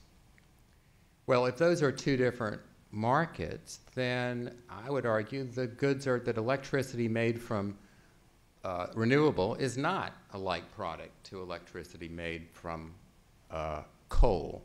And electricity is a good in international trade. So if the appellate body is right that they're different markets, then I think it logically follows that we can begin making distinctions between, say, renewable energy and carbon energy based on whether or not the market treats them separately. So that, I think the appellate body decision, unwittingly or not, opens the door toward a much wider appreciation of what a like product means in the trading system. Another guiding rule on border tax adjustments is the most favored nation rule, that says basically you can't treat imports from different countries differently in the WTO. The most favored nation rule, GATT Article 1. There was a famous case on this, the Belgian family allowances case back from the 1950s in the GATT, where Belgium was had a domestic tax that it wasn't quite a border adjustment, but it was a domestic tax that it was imposing on imported products bought by public authorities. And it was using that revenue to pay for the domestic family allowance system. It did not want to pay for domestic family allowances based solely on domestic taxes. It also wanted to tax imported products. But since other countries in near Belgium, France, many others, had a domestic system of family allowances, Belgium said, okay, if you have a similar system of family allowances, we won't tax your imports. We'll only tax imports from countries that don't have our system of family allowances. The GATT panel ruled that illegal as a violation of the most favored nation rule, so that you could not take into account the country of origin in deciding when to levy your domestic tax. So that's a constraint on border tax adjustments today. And then finally, GATT Article 20, the general exceptions that would permit potentially border adjustments that are inconsistent with GATT Article 1, Article 2, or Article 3.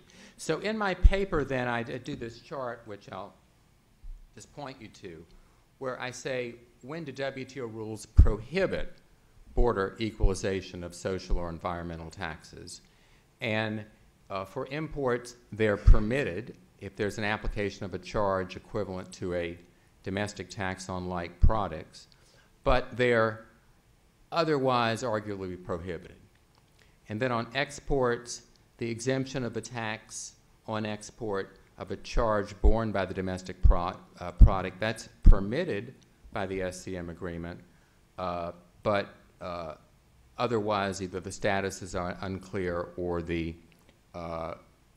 relief at the border on exports would be prohibited. So that's a brief overview of a very complex law on border tax equalization on goods in the WTO.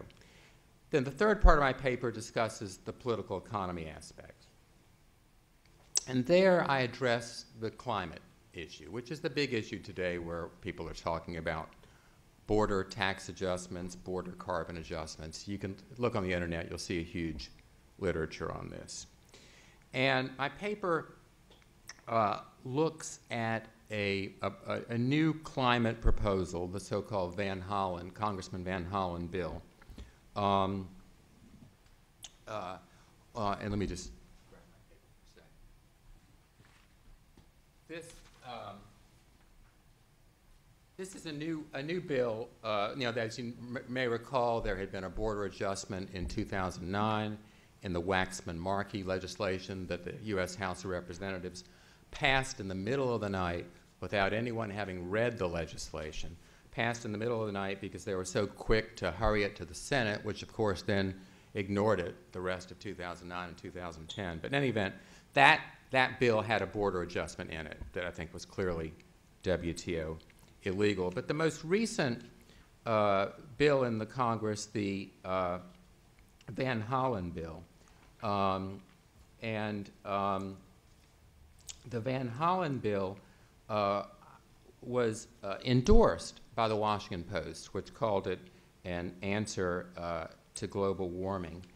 And the Washington Post editorial, which struck me as interesting, noted the border adjustments in the Van Hollen bill with respect to climate, said they would be hard to pull off, but then said, this is the Washington Post editorial, any carbon pricing scheme will have to have some tax adjustment.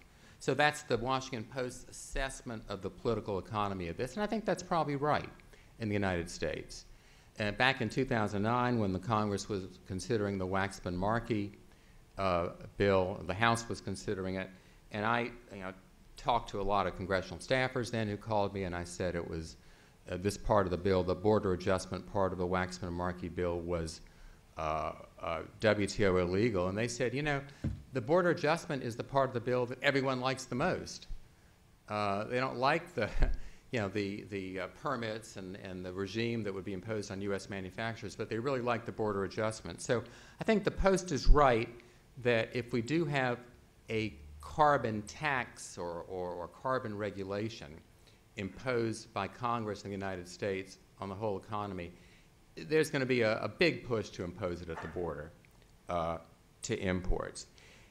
And as I point out here in this chart, a lot of the border adjustments that have been discussed are going to violate WTO rules. Now maybe Article 20, the general exceptions, would permit them, but Article 20 will only permit it if there's no arbitrary or unjustifiable discrimination between countries where the same conditions prevail. And every proposal I've seen in the Congress does have arbitrary discrimination between countries. So I think that's going to be a problem in designing some kind of border adjustment that meets WTO rules. Now, so what do we do about this? One option is some clarification of WTO law or revision of WTO law to make it more climate friendly. I don't see that happening in general in the WTO. Maybe we could get some liberalization on environmental goods and services within the WTO. Obviously, that's going on in regional trade agreements. The WTO negotiations have not yet succeeded on that. In a book that I co-authored with Gary Huffbauer and Jasoon Kim, we talked about a climate code being devised at the WTO as a plurilateral agreement or just a ad hoc agreement. And in my current paper that I wrote for today, I proposed that we ought to try to develop by stakeholders internationally a model border adjustment scheme that would be as fair as possible to importers and would make distinctions between countries in a non-arbitrary way, and that maybe a border adjustment scheme devised by business and environmental groups and other stakeholders could then be used by governments like the United States when we write our legislation. Because right now, if Congressman Van Hollen or anyone else in the Congress writes climate legislation, they just pull some border adjustment out of thin air or they get it from some lobbyist. And there's no kind of sort of internationally agreed upon way to do a border adjustment for climate. So that was my suggestion in the paper, that we get some model border adjustment that could be used, and it's something that the E15 group that's been working on WTO perhaps could consider. So thank you very much. Thank you very much. Our discussant is Michael Levy. Thank you. Thanks to the organizers for having me here to discuss this. And thanks to Steve for the excellent paper. If you want to get up to speed on the state of sort of the economics, the law, and the application of climate change of the debate and discussion over border tax adjustments, there's no better place to start. I'm going to focus on the climate piece. That's what I know something about, and that is why we have so much discussion about border tax adjustments these days. And I think it's worth stepping back and observing maybe 10 years ago, we talked about cap and trade systems in the United States. And then by about 5 years ago, we talked about cap and trade systems with border tax adjustments. And now we're talking about border tax adjustments without the cap and trade systems. So this is not exactly what you would call progress. And I mean that in all seriousness. There are a lot of people out there who think we have a cap and trade system and now want us to do adjustments for it. This is an extraordinarily depressing chart if you're interested in aligning domestic climate policy with international trade law. Because what it basically says, if I want to summarize it, it's you can do border adjustments for the policies that are unlikely to exist, but you can't do border adjustments for the policies that might actually exist in reality. If I were to rank US policies, carbon tax is not at the top of my list for things that might be put in place, and it's not, frankly, high on the list when I look at other countries as well. You see some appetite for cap and trade in various parts of the world and different parts of the United States. And you see appetite for other forms of regulation, which, and this clearly indicates, could not be compensated for through border adjustments. And by the way, I think that's a place where the Washington Post is wrong. We are headed in this country down a road where you will have carbon pricing imposed through EPA regulation, not in an explicit way, but there's no component of the authority that that's being done under that would allow anyone to do a border equalization. So what becomes interesting when it comes to looking at actual real-world prospects is this footnote at the bottom about Article 20. Because if Steve's legal analysis is right, then the question is what might be considered an exception under these sort of environmental exceptions that could allow you to put these sorts of measures in place, if we're right again that they're a necessary part of domestic support. I'm going to give a quick couple observations, and I'll say a few things, by the way, about this legal side. I'm not a lawyer. Then something about the economics, and then if I have a couple moments, a bit about the broader climate trade intersection. when we started having a big border tax discussion in the United States, and when there was a big discussion in Europe a little bit earlier, it was in the context of an ongoing global set of negotiations around climate change.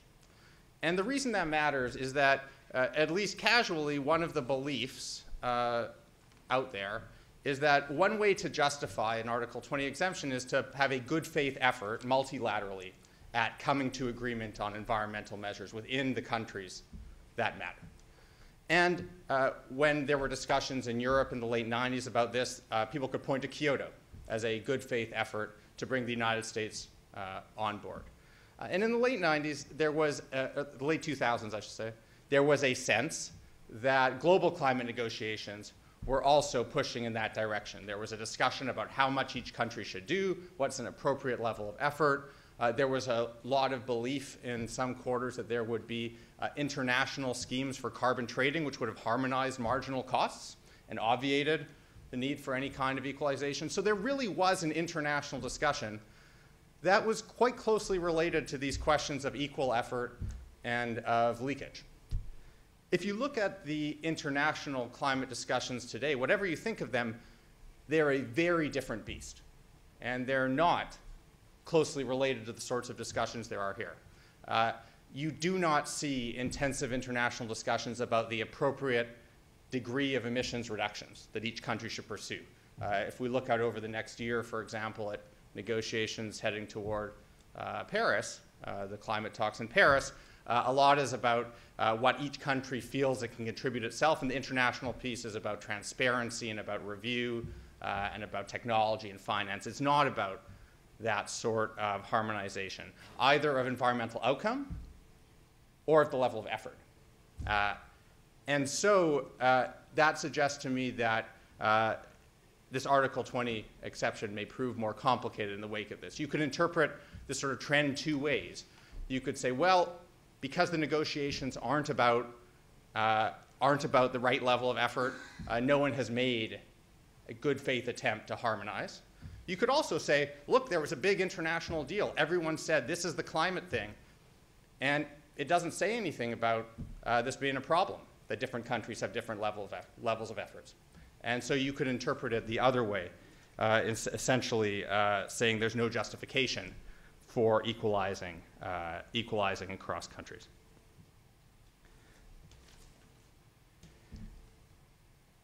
Let me make a second observation on the legal side. And Steve didn't mention it in his presentation, but he has a nice little aside asking, sort of pointing to the Obamacare decision and saying, well, why couldn't you call some of these regulations taxes and thereby drive through these, the rules that say this is actually a tax, even if you have a regulation or a cap and trade requirement, and then you can equalize on that tax. I know the Supreme Court's interpretation of what is a tax and what isn't relevant in the WTO context, but let's play with it for a moment. I think the technical dimensions of that would matter. And part of what's distinct from that other case is that the penalty usually involves not only paying a fine, but a requirement to still go out and get the permits.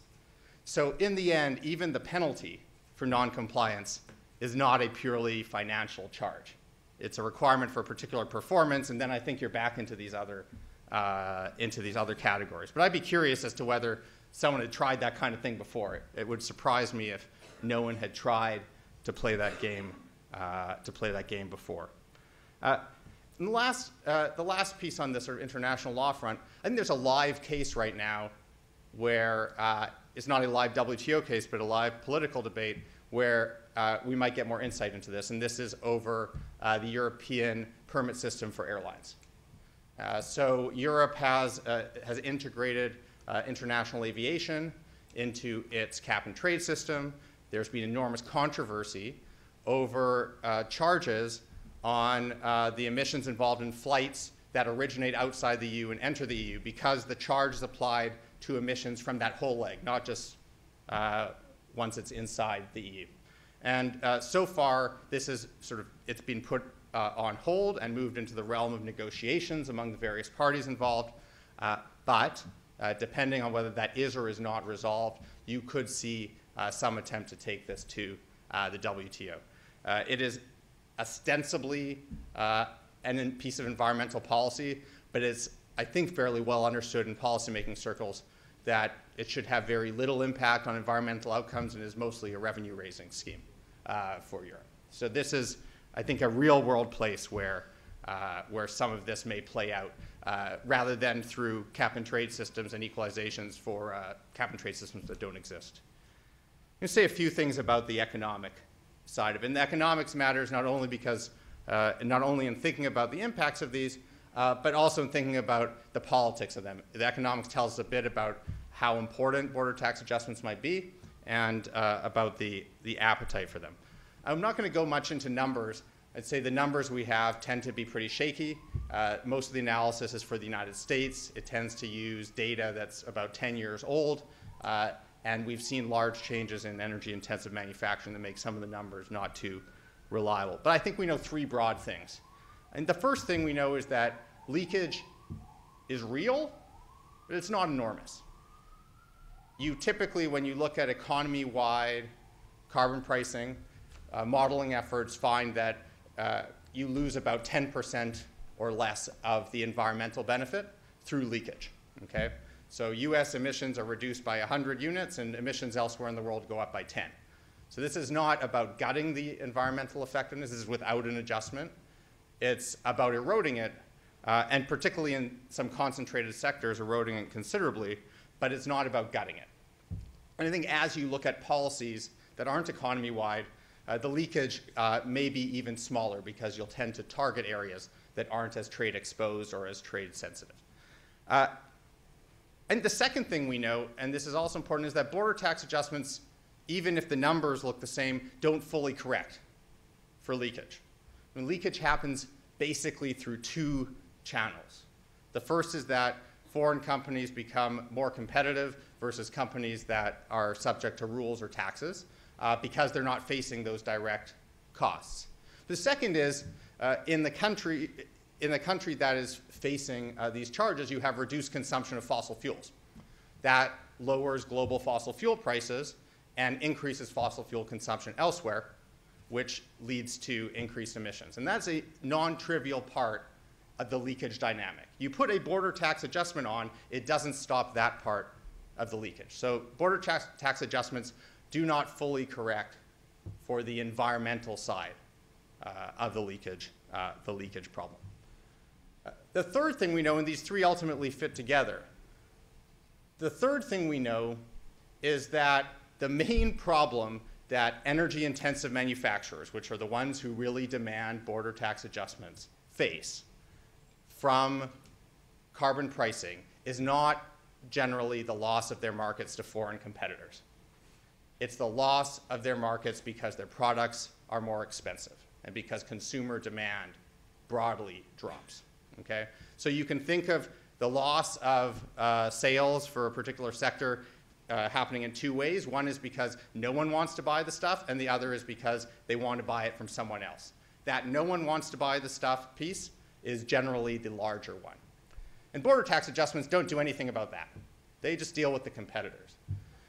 And for that reason, and in part for the WTO reason, what you saw when people really got into the weeds of negotiating over legislation in 2009, 2010, were instead of border tax adjustments, and instead of exports for, rebates for exports, you saw a big push on rebates for all sales in these sectors. And that shouldn't be a shock. Firstly, it doesn't avoid discriminating between domestic and foreign. So you don't have to worry about this problem. But second, it deals with the actual damage that these companies face. I'm not saying it's good policy as a matter of economic efficiency or environmental outcomes, but it's far better politics than these other pieces, at least until the policy becomes so stringent that these rebates become unsustainable financially. And so I wouldn't read too much into sort of clumsy approaches to this in bills that are in Congress right now that have no hope of ever passing, because people aren't putting a lot of work into that. I suspect that you will see, if any of this comes back in a big way, and you've seen it in Europe, a focus on broad-based rebating to deal with the problems and frankly, to bring the political players on board. Very quickly, in a couple minutes, the motivation for talking about this isn't primarily because we think border tax adjustments are the hot thing now. It's that the intersection of climate imperatives and trade strictures is causing challenges across the trade regime. And there are two other places where we ought to be thinking carefully here.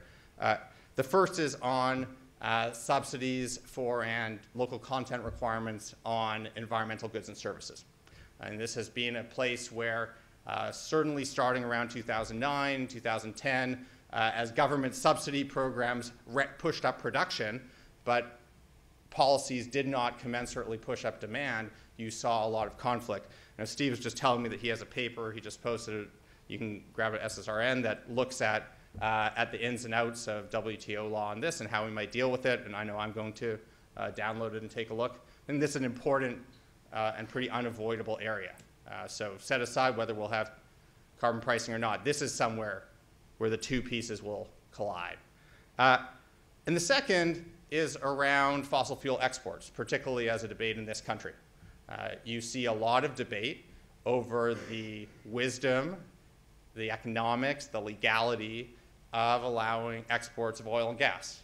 A non-issue as a policy issue a few years ago because there was no incentive to, but now increasingly one. I think there's debate over whether US export restrictions are WTO legal, whether they accomplish anything policy-wise, and whether if they were sustained, anyone would challenge them, and to what end. And so you might say about both of these, well, these are really commercial issues, these are environmental issues.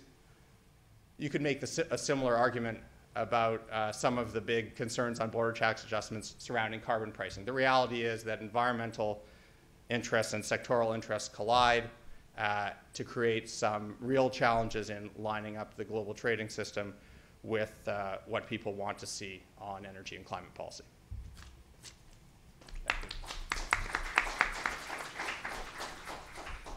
We have almost used up the time that I wanted to allocate to this paper, but let me give Steve a minute to respond if he wants it. If he doesn't want it.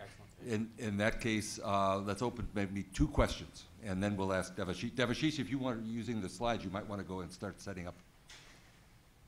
Are there questions from the floor? Well, if there's no questions, then that's easy. Then I would now introduce Devashish Mitra from Syracuse University, an economist I've known for many years, and he's at the Maxwell School, my competitor policy school in Syracuse, and his discussant will be Amit Khandelwal. This is a paper on a very broad topic, and it's a vast literature that I try to review, but I also try to aggregate the conclusions that come out of this somewhat heterogeneous literature, heterogeneous in terms of the conclusions you get from various studies, and also some of the conclusions are pretty ambiguous. So as I said, it's a vast literature, and I doubt that my discussant, Amit Khandelwal, is going to have as much time as the previous discussant had. So let me start with a quote from Professor Bhagwati's 2004 book, In Defense of Globalization, where he says that the scientific analysis of the effect of poverty, of trade on poverty, is centered on a 2-step argument, that trade enhances growth and that growth reduces poverty. Now, we've been hearing of this idea of trade being an engine of growth for a long time, but the fact that, that there are gains from trade is a very old proposition from the time of Ricardo, and if you want to translate into what it means empirically, is basically trade should raise the real per capita income of a country. And there is pretty strong empirical support from the work of Frankel and Romer, and Irwin and Tervio actually extended it to many different periods in history. But before that, in the 60s and 70s, the NBER and the OECD had actually organized these groups of studies in different countries, and their conclusions basically were, one, that import substitution policies had not worked, and they found unambiguous support for an outward orientation in trade policy. Now, not only is this thing has this thing been studied empirically, but if you just look at it, on the basis of simple arithmetic, you find growth is needed for poverty reduction. If you think of countries in developing countries in the 1950s or 60s, their per capita income was so low. India's per capita income was probably 1/5 of what it is today.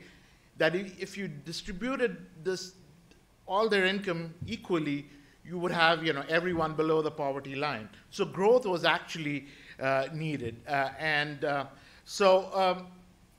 the question is, growth might be necessary for poverty reduction, but is it sufficient?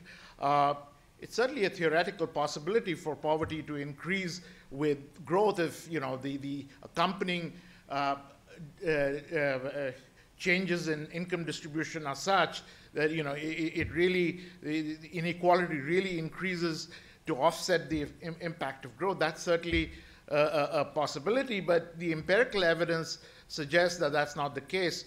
All the work by Revellian and all his co-authors, and by David Dollar and Art Cray, shows that the poor actually gain when the economy grows, and in fact the incomes of the poor grow no slower than the overall economy. So that's why it's not surprising that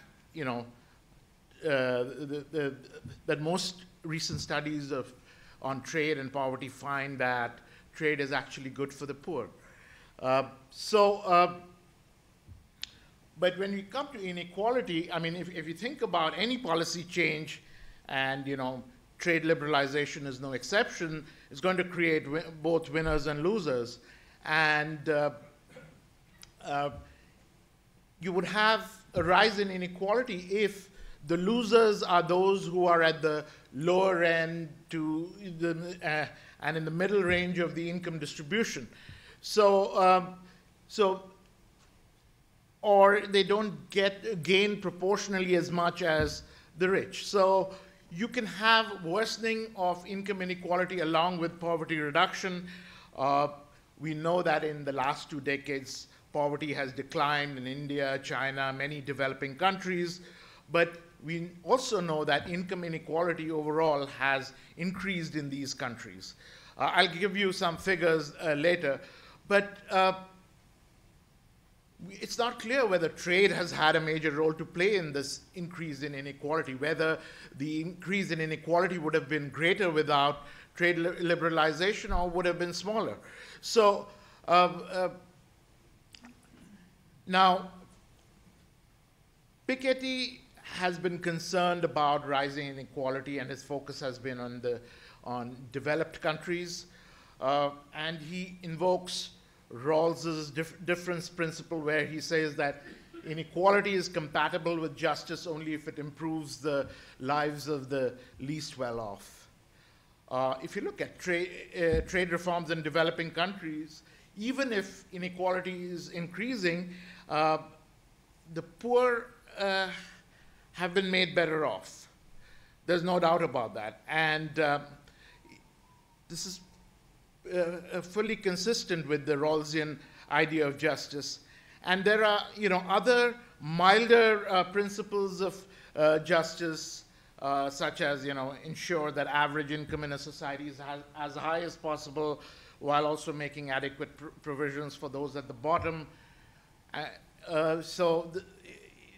so trade reforms in developing countries will pass these alternative principles of justice with flying colors. So, so whether increased inequality matters or not will certainly depends on the country we're looking at, the context, society. It depends on the degree of social mobility. I have a quote from Professor Bhagwati's book. He says, if 1,000 people become millionaires, is that better than, you know, having a billionaire such as Bill Gates? And based on what he's saying, even John Rawls would prefer not to replace Bill Gates with 1,000 millionaires. So it's now going to this issue of rising inequality. People have argued that inequality is bad for economic growth because it can result in a less productive workforce. You're giving more power to the rich to lobby. They want tax cuts instead of investments in infrastructure and R&D. Also, there's transferring if there's more inequality, there's going to be lower consumer spending and aggregate demand, and all those other kinds of. And there are also arguments made that this inequality leads to credit bubbles and financial crises. I mean, there's no empirical support for all these stories. These are all theoretical possibilities. But there is enough evidence to support the view that higher inequality leads to greater political and economic instability. But lower poverty also reduces political and economic instability. So even in this respect, poverty reduction could be an offsetting force. If we go back to this idea, which Piketty emphasizes a lot, that inequality leads to the capture of policymaking of the policymaking process by the rich, trade liberalization is exactly the thing that rich capitalists in developing countries will not like, because standard trade theory would say that the return to capital, which is the scarce factor in these developing countries, will go down with trade. And also it destroys the monopoly power of the firms that these rich capitalists in these countries own. So now, let's look at a few of the, the poverty reducing and inequality reducing effects of trade. Then there are certainly some inequality increasing effects of trade. These are all theoretical possibilities. The standard thing is that there are efficiency gains from specialization and exchange. There's a greater availability of the larger varieties of final and intermediate goods. All this will result in higher real incomes. And then there's this vast trade and endogenous growth literature, which basically says anything could happen, but then also we can identify a few growth accelerating channels that come out of this literature. One is that trade facilitates international exchange of technical information. It also actually increases the efficiency of global research because it actually eliminates the duplication of research efforts. And also there's this pro-competitive effect of trade, which basically increases the incentives to innovate. So now, trade also can have an impact on poverty reduction and inequality through other channels, through this redistributive channel, which is that in labor-abundant developing countries, what you would see, and my paper is actually focusing on these on developing countries, the winners from trade liberalization should be unskilled workers, because they would be the abundant factor. The losers would be the scarce factors, which would include capital. Now, a lot of things can come in the way of all this. There's lack of intersectoral mobility of factors that can come in the way of this, but also trade liberalization reduces the prices of, makes capital goods cheaper, and these capital goods might be complementary to skilled labor and not unskilled labor, and that basically could increase inequality, and also there is a possibility that wages of the unskilled go down.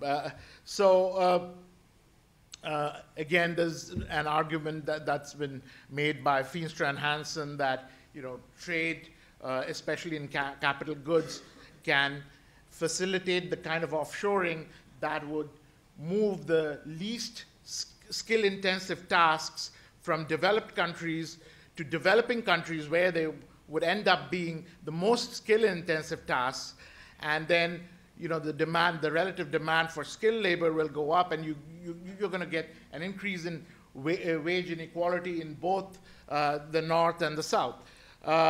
There's also an argument that has been made by Eric Verhoeven that that import competition forces firms to upgrade their quality, and this higher quality is more skill intensive. That's going to raise the relative demand for skilled workers. Also, the more productive firms are going to raise, which are more skill intensive, are going to have a greater market share after trade liberalization. All this would again increase the relative demand for skilled workers. That's going to increase wage inequality. So these are all theoretical possibilities. These are possible channels. But let's look at some of the data. If you look at China, so I'm going to first talk about the two large developing countries. You look at the data on poverty and trade. You can see that in China there's an increasing trend for trade as a proportion of GDP, and from a level which was below 20%, about 18% in 1984, it went up all the way to close to 70%. The global financial crisis caused it to go down, but you can see the falling trend in poverty, from about 70% being below the $1.25 poverty line to about slightly above 10%. So this is a huge reduction in poverty that China is seeing during this period, in the post-liberalization period. You look at inequality, you can see there's a big increase in inequality from a Gini of 28 to a Gini of 42 in the same period, 84 to 2010. Now, let's go to India. If you look at India, then you see a similar story. You see that the poverty has gone down from about 50 in 1988 it was about 52%, or slightly higher than 50. It was actually 53%. It's gone down to about 31%. You look at the trade to GDP ratio, it's gone up from slightly over 10%, about 13%, all the way close to 50%.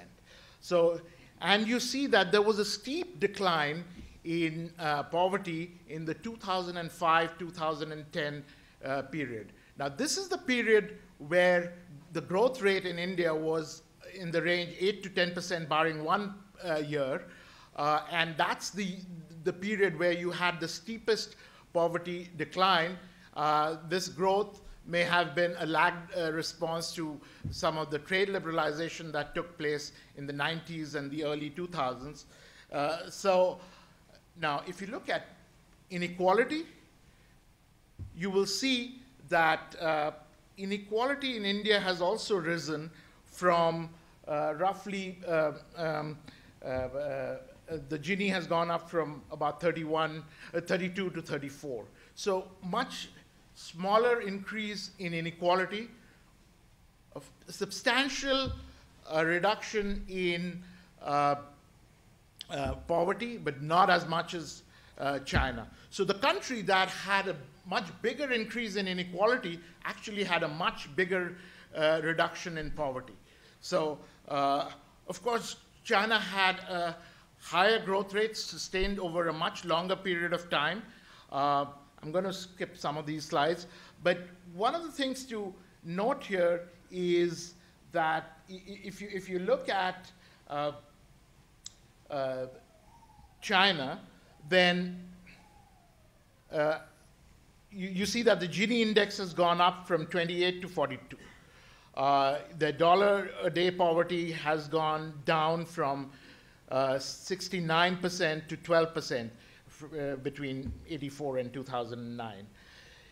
You look at the bottom 10% income share, it has gone down from 3.7% to 1.7%, but the top 10% share has gone up from 22% to 30%. So the ratio of the top 10% to the bottom 10% has gone up from 6 to 18 in this period, 1984 to 2009 in China. Now, you look at, now, you see this rise in inequality, but if you compare this inequality with what you see in Latin America, if you look at China's Gini today, which is 42, compare it with Brazil, which is 59, or Mexico, which is 55, it's much lower. So, so the inequality there is very high, but still not high enough to make the economy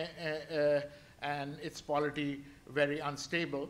Though people will have other ideas about this.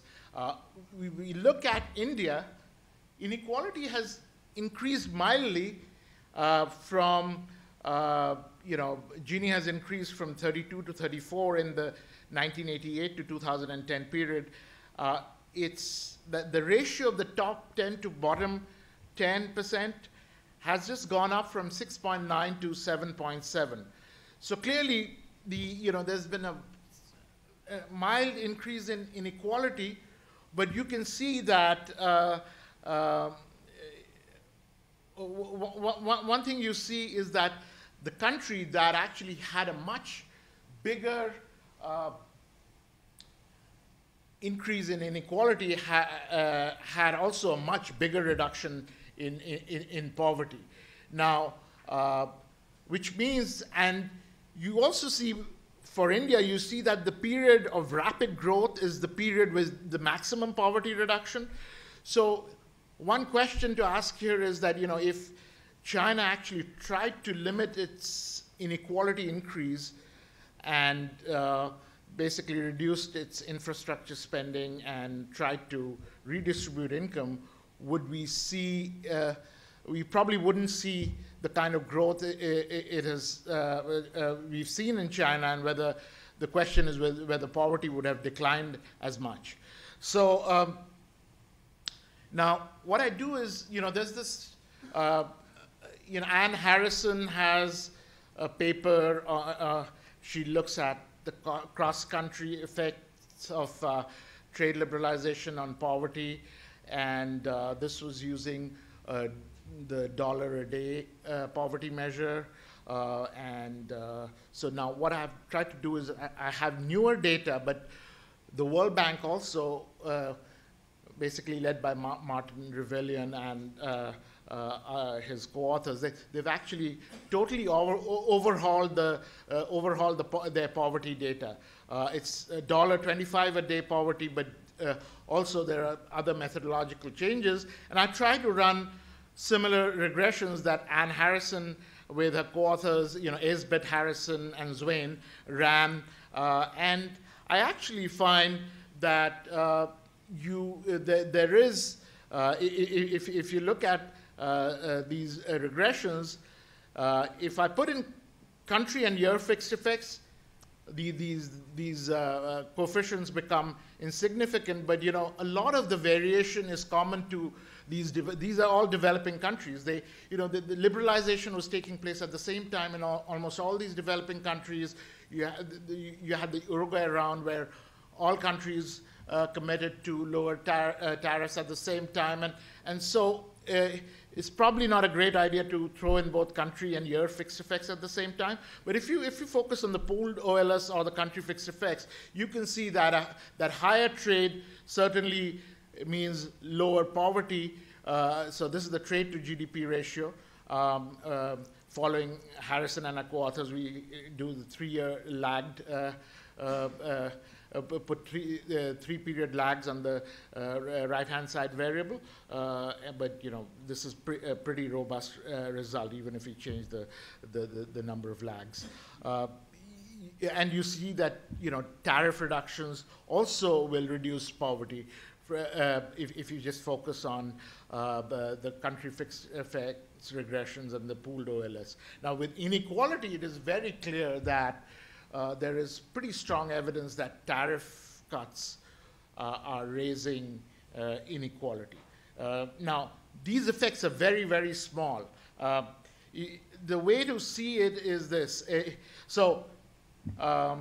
If you just look at the poverty effects, then based on all the liberalization that has taken place, it can affect a fourth of the actual poverty decline. Trade can explain a fourth of the poverty decline that has taken place in India, and a seventh of the poverty decline that has taken place in China.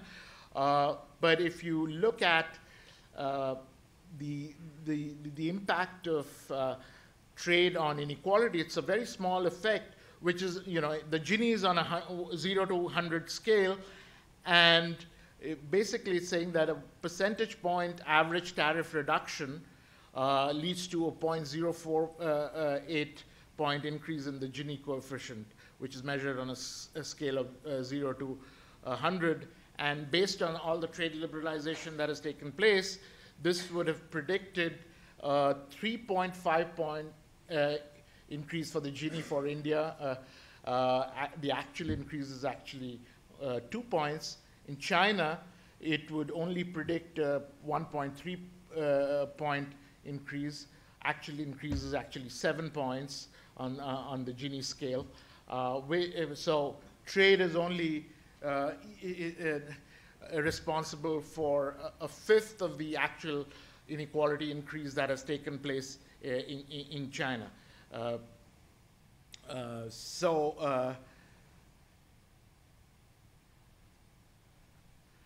So now there's also a lot of other, so I'm going to do a quick review. How much time do I have? Well, you're kind of out of time. So okay. So now there's a big literature on trade and poverty. There are these macro level studies, these micro studies.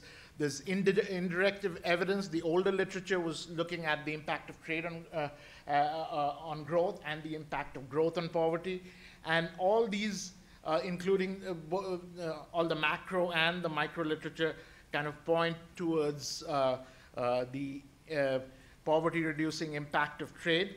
But there are also these direct reduced from there's also this direct reduced from evidence from country level studies. There's an initial paper by Topolova who looks at district level data from India and finds that trade actually could increase poverty. But I have a couple of papers with Rana, Hassan, and different co-authors on these other two papers. One is a more updated study using more recent data. But we actually, when we look at state level data from India, we don't find that the kind of evidence that Topolova finds. We talk about the methodological differences in the two in our papers and Topolova's paper, and and it's possible that what you find at the district level could be really different from what you find at the state level if people move from poor districts to rich districts. So this is what we found. You look at the states in India. You look at the change in tariff rates. You look at the tariff rates are just weighted tariffs, weighted on the basis of employment shares in different states. So it's the employment shares of different industries will be different in different states, and when you weight them, you get this employment weighted these tariff changes. So. It's very clear that bigger reductions in tariffs would lead to have led to bigger reductions in poverty. There's a big literature on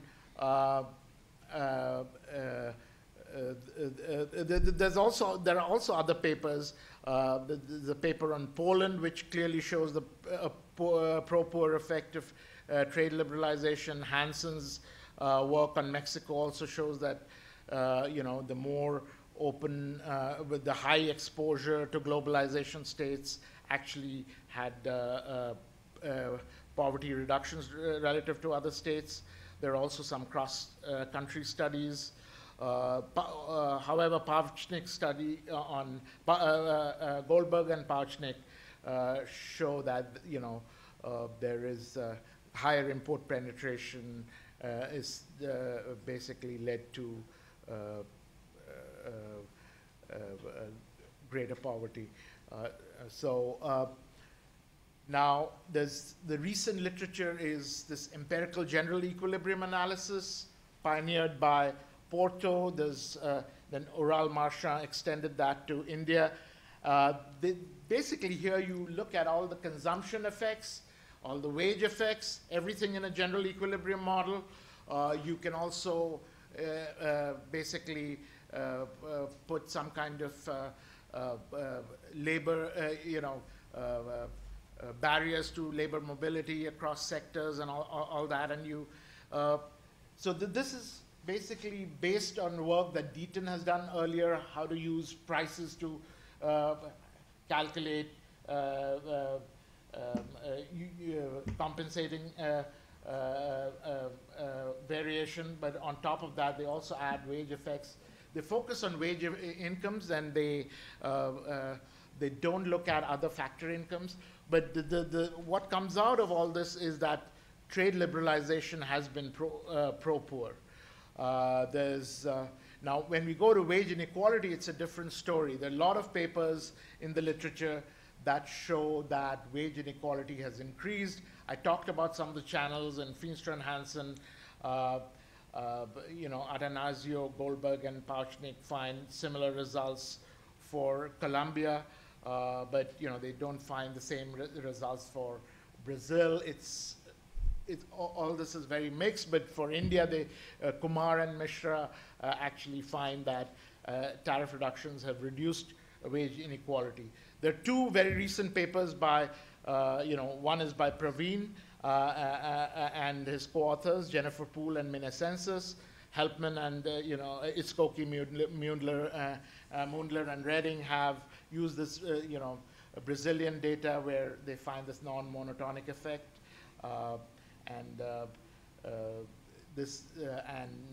Praveen's paper with Jennifer Poole and Minasensis, it's, a lot of it can be attributed to the match effects, that is higher productivity due to better matches created by, due to trade liberalization. So it's very unclear what's going on with wage inequality. You look at income inequality, you find that there are non-monotonic effects after trade liberalization. You also find that the effects vary, so there's a lot of heterogeneity across countries on how inequality changes after trade liberalization.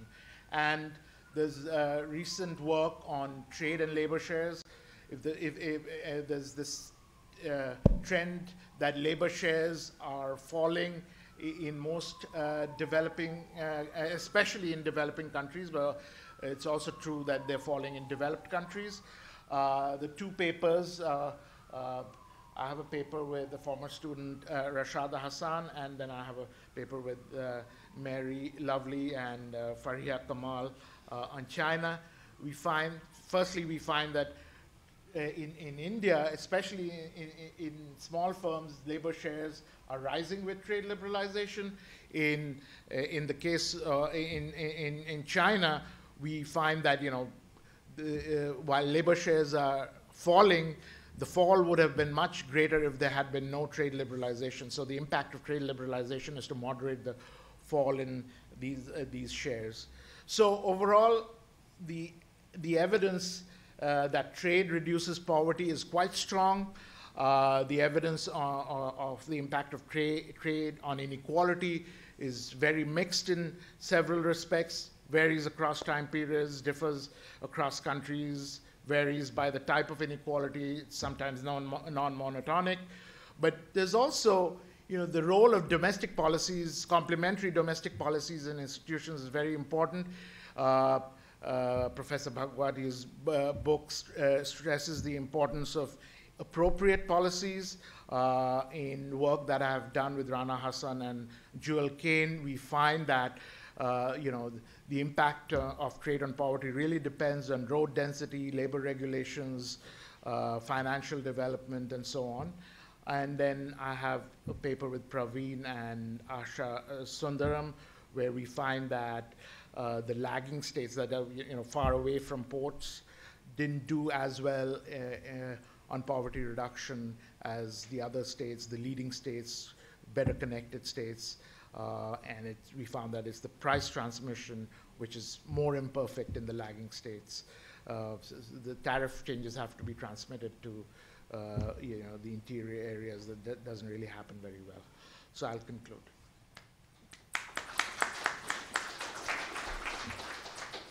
Okay, Amit Khandelwal will be the discussant.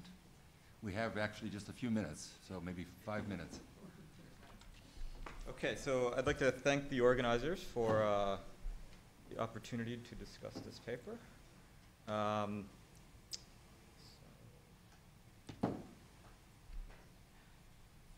right. Okay, so I spend a lot of time, I'm an international trade economist, I spend a lot of time going to international trade conferences in which economists talk about their latest research, and the conversations about trade policy tend to be centered around two issues. So one is the overall gains from trade, so how large is the pie being expanded, and the distributional consequences, so how is the pie being divided amongst different people, amongst a population. So what I really enjoyed about Devashish's paper is that he seeks to refocus the debate, not because it's unimportant, away from inequality, but because it's actually quite important to refocus the debate back on poverty. And I view this as an important reorientation of the debate at a moment when, obviously, given a lot of the news that's come out over the past year, inequality has entered everyday conversations. And so he's motivated by this figure, which he showed, so I won't discuss it, but the 30-year period that we've seen since China has opened up is the fastest reduction in poverty and the greatest reduction in poverty that the world has ever seen. And I think that is, in large part due to China's emergence onto the global trading stage. And so I'm not going to do a review of all the points that Devashish made. I think he makes a number of great points. For those of you who are interested in this topic, this is a definite read. This is probably the most up-to-date survey I've seen that covers the literature on trade, poverty, and inequality. The paper is clear, comprehensive, and concise. Okay, so what I'll do is I'll just make two simple points that hopefully go to illustrate some of the points that Devashish is making. So the first is going to be on the indirect and direct effects on poverty. So Devashish illustrated the theoretical ideas behind this and summarized some results. I'm going to show what I think is a very specific example that shows both the indirect and direct effects of trade on poverty. And then I'll talk a little bit about trade and consumption. Okay? All right, so he motivated this idea that trade will reduce poverty through a two-step argument, which Professor Bhagwati has made and others have made in the past, which is that trade triggers growth and growth triggers poverty. And this is a point that's been emphasized in endogenous growth models. They emphasize in particular this concept of learning by exporting. This is the idea that trade induces improvements in the efficiency of firms. That causes firms to grow, and that is a force that starts to employ more individuals and pulls people out of poverty. So I'm an empiricist, and so there's always been a bit of skepticism about whether this mechanism actually exists. The skepticism is surrounding two particular problems that one would have to confront when taking to the data. So one is that the causation is often unclear, so firms will self-select into exporting, so it's hard to disentangle the impacts of trade on exporting itself. And when you try to actually measure quote-unquote learning by firms, this is captured by the productivity of firms, and as people who confront data that's often imperfect, it's very hard to measure the productivity of firms. Okay? So what I'll do is just summarize a study that I've been working on, which try to address these issues, and I think hopefully show both the indirect and direct effect of poverty on that Debashish emphasized. And it uses a randomized field experiment where we can solve some of these issues that people have been concerned about. Okay, so what we did was we went to a town in Egypt. It's a town that's 2 hours away from Alexandria. It's not a very rich town, but it is a well-known carpet cluster. And what we did, so very briefly, is we helped an Egypt-based intermediary secure export orders from Western buyers. So these are export orders for carpets. These are handmade carpets. And then we just follow a very simple protocol where we divided a set of small rug producers into a treatment group and a control group. We gave the treatment group this opportunity to export. The control firms did not receive that opportunity. And then we regularly surveyed the firms. Okay? And then we can just compare the differences between the treatment and control firms to look at the impacts on productivity and incomes and so forth. All right, so here's an example of a type of rug that they would make. I brought this rug home for my wife, and she was not impressed. Okay, all right. So that's part of the story. They're making rugs on wooden looms, and these are obviously very different rugs than people in this room might want to actually purchase. They might want to actually purchase rugs like these. So these come from an example of rugs that are demanded by Western buyers. Here's an example of a rug at a well-known store in New York where that is made by the firms in our sample. Okay, so what exports are doing is giving this opportunity to access multiple markets for firms, and it's giving them access to provide products for consumers who are potentially more sophisticated.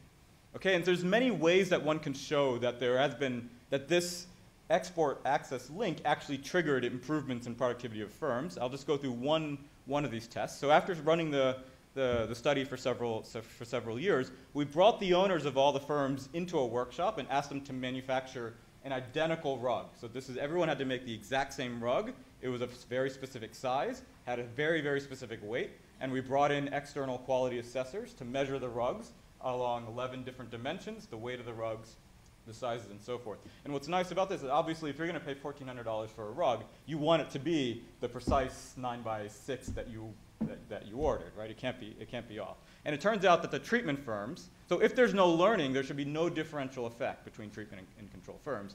But and we could also, by the way, measure the time it takes to manufacture the rug as well. Okay? And when you compare treatment firms and control firms, you actually find very large differences in quality. The treatment firms are producing much more consistent rugs. They're hitting the appropriate sizes, the targeted weight, but they're not actually taking longer to do so. So this is very clear evidence that the export market has triggered learning. Okay? And I think that's, okay, this is a very small example, but it goes to the studies and speaks to the issues that Debashish has brought up. Moreover, there are in fact direct effects. So the producers in our sample are quite poor. They have their incomes are about $100 a month. More than half are illiterate. These are potential products that are viable export industries for developing countries. And what we find is that treatment firms have 15 to 25% higher profits relative to control firms. Okay, so this is the direct effect that that Devashish was mentioning. And so this is interesting because there's many supply-side interventions that people will argue that are important, like business trading, microfinance, and so forth. The evidence from that is now somewhat mixed in terms of whether it has long effects. Here's an example where you give market access and it actually does have large effects on poverty. Moreover, we happen to coincide with a particularly volatile period during Egypt's time, which is the Arab Spring.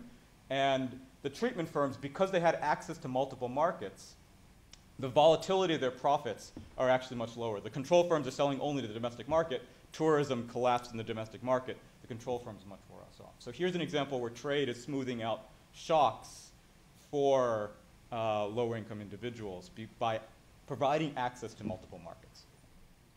All right, so that's one point that I'd like to make. And this is not a point that's actually lost on developing countries. So this is the Pew Research just did a poll just a month ago asking about their people's views on international trade across different countries.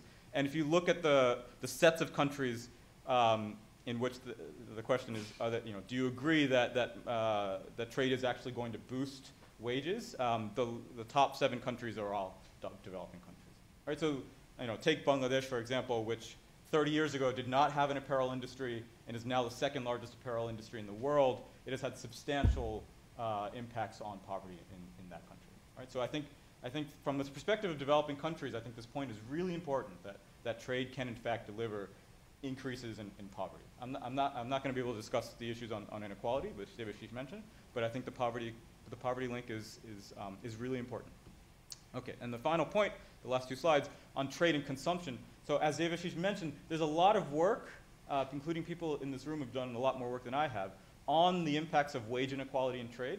There has been less work on looking at prices, which is a little bit surprising given that the central issue or central outcome in any standard trade model is relative price changes.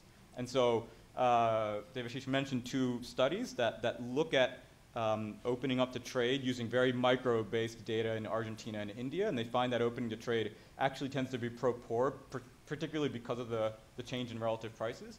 And then the question is, can we generalize that to more countries?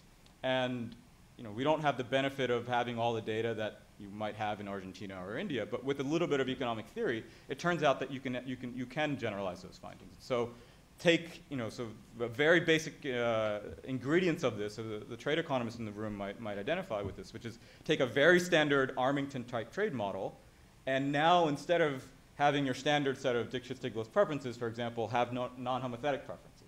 Okay, so this would be an almost ideal demand system, for example. And this will allow rich and poor consumers to consume different baskets of goods. And then the question is, what are the welfare implications of going from autarky, no trade, to current trade levels? And when you do that, it turns out to be very pro-poor. And the intuition is actually quite straightforward. What ends up happening is that if you compare your consumption basket with someone of a low-income consumption basket, you tend to consume a lot more services, which tend to be non-tradable. And so you're much less exposed to international trade than lower-income individuals. And so when you open up to trade, at least from the perspective of the expenditure side, I'm isolating out what's going to happen to your wages, the relative price of tradables is going to go down. And since the poor spend more of their income on tradables, that's going to deliver a bigger kick to the poor. And so in this type of model, you can show across the income distribution that gains from trade. So these are all relative. This is not the case that individuals are losing from trade. So these are all demeaned from median individual. It's that the poorest individuals will tend to benefit precisely because of the relative price changes. Okay, so Devashish and his co-authors have made a lot of important and valuable policy-relevant contributions to this literature. For those of you who are interested, I strongly recommend reading this, and I think that this point about the emphasis on poverty being brought back is a very important one. Okay, thank you, Amit and Devashish. We don't really have time for any discussion. I'm sure that you can approach Amit over the lunch hour to buy a carpet from him.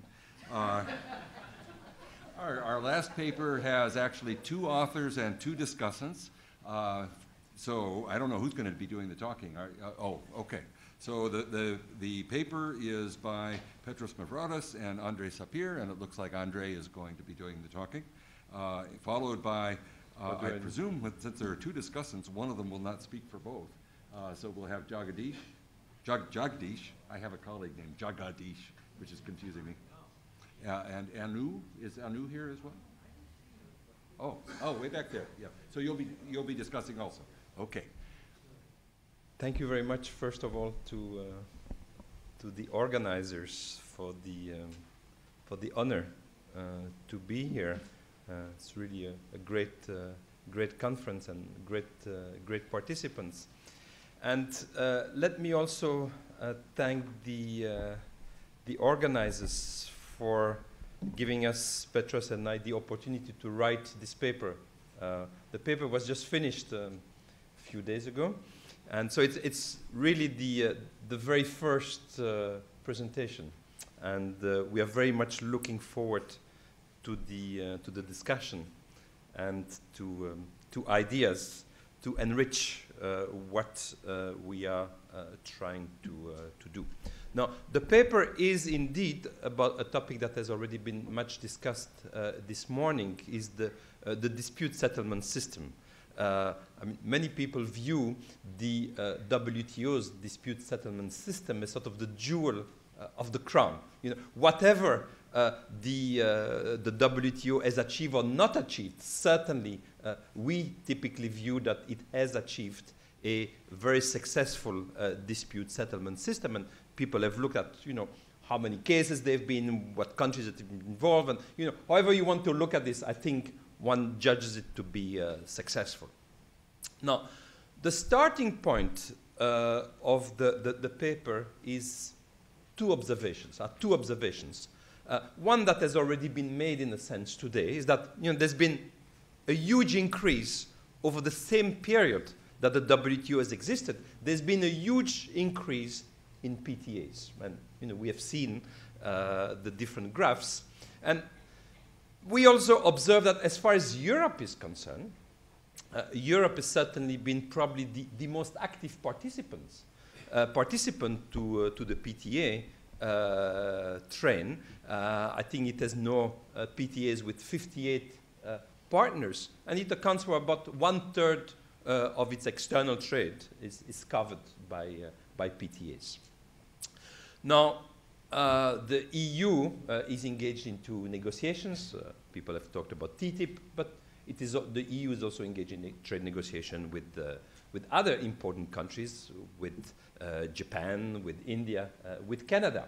And if those negotiations were to be successful, then the total amount of trade that would come under PTAs would go from 1/3, as it is at the moment, to 2/3. So this is a very significant, and I think one can say fairly that the EU has been sort of the big player in the PTA game. So that's observation number one. Observation number two, when you look at WTO litigation, when you look at the dispute in the WTO, of which so far, up today, there have been 482 cases brought to the WTO, the EU has been a very active participant in WTO litigation. In fact, 181 disputes involve the EU. So out of a total of 482 disputes, 181 involve the EU as on one side or the other, as a complainant or as a respondent. So the EU is a very, very active participant. Yet, what we observe, and that's our observation number two, the EU almost never litigates with PTA partners.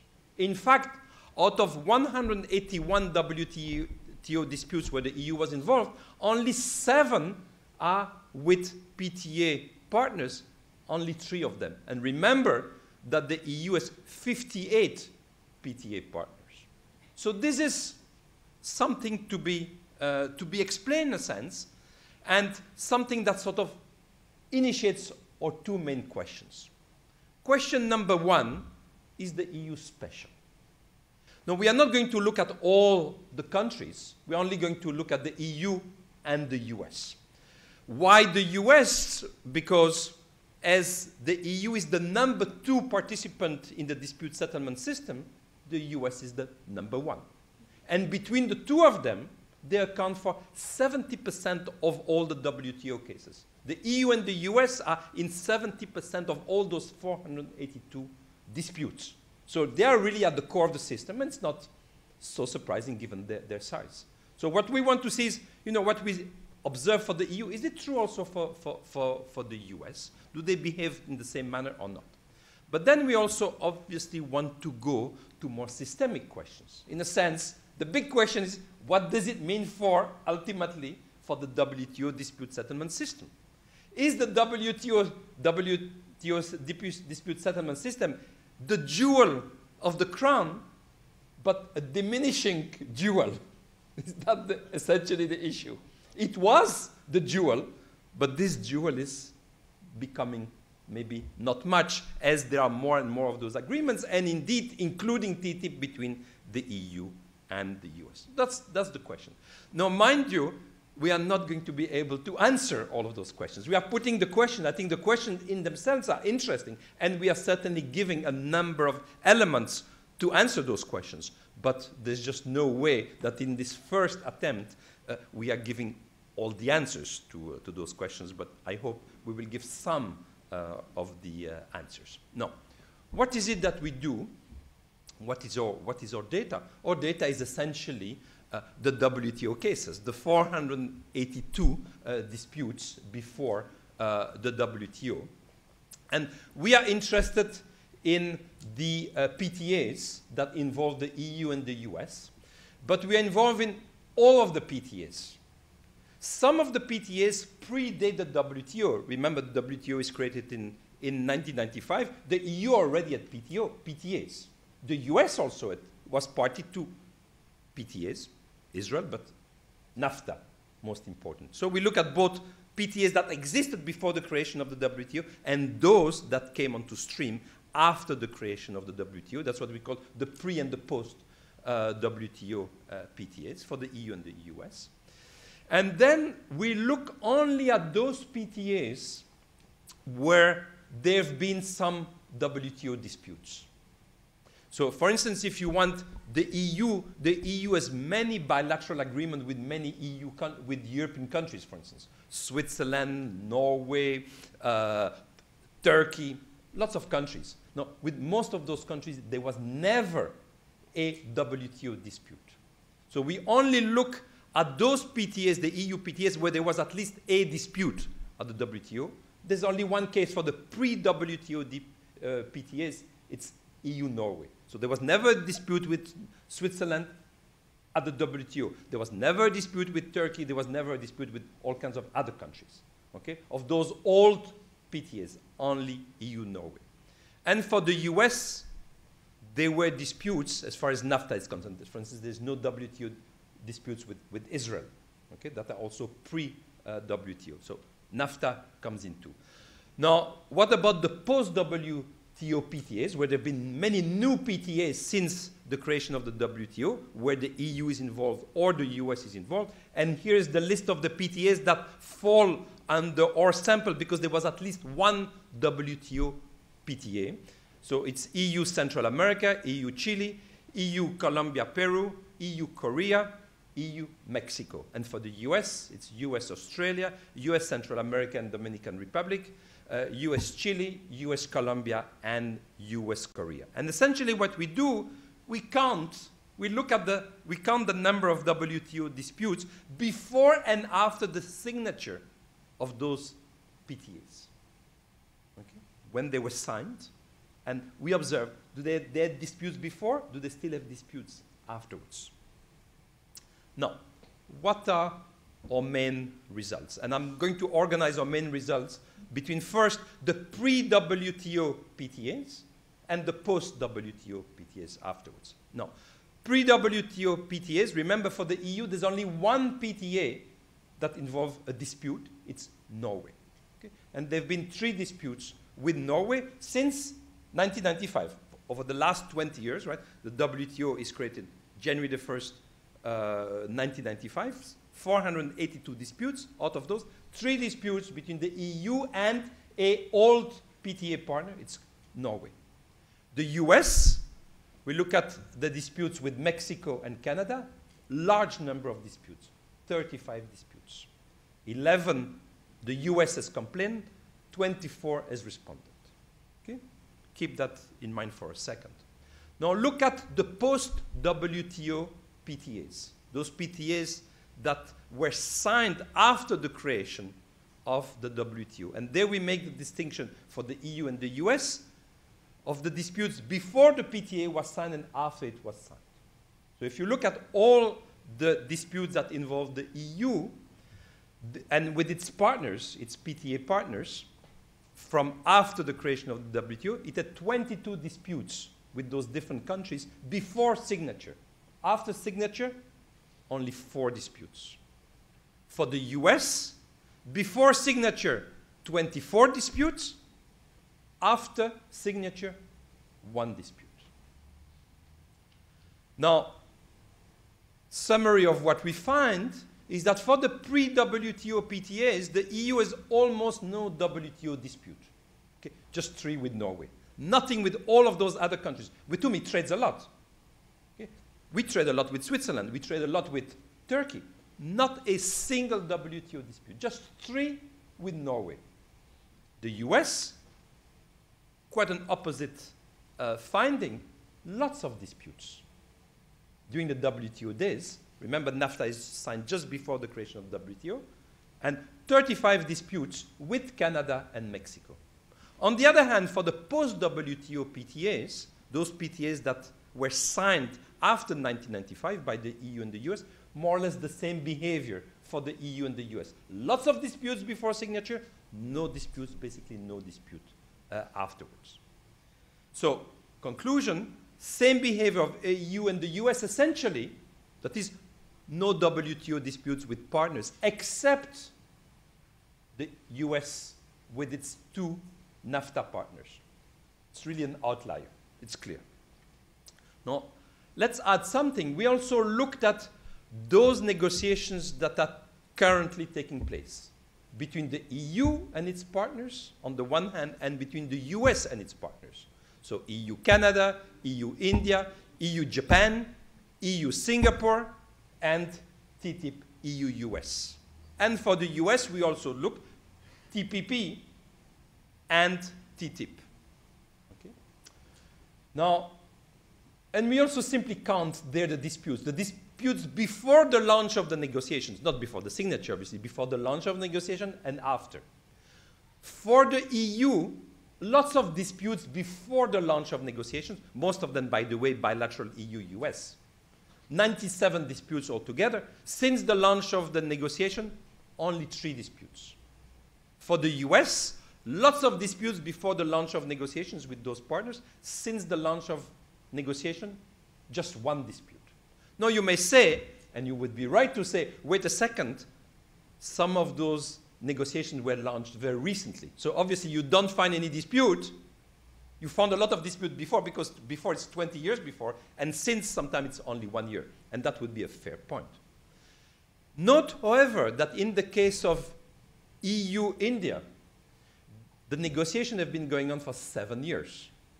And by the way, this is the exception where you see that there have been disputes between the EU and a partner. It's India. It's been going on for a long time. My view will never be concluded. So we'll see. But that explains, in a sense, it's a different negotiation than others. So those negotiations that seem to be well on track, there's probably no dispute. But in the other, and I think India is a case in point, there are disputes. Now, obviously, the questions. Why so few disputes with PTA partners? That's what we find. Very few disputes, remember, with an exception, NAFTA, the US with its 2 partners. Otherwise, basically no disputes on the part of the EU or the US with their PTA partners, since at least the signature of the agreement. Now, what's going on here? Now, first of all, we look at disputes and we classify them into old and new ones.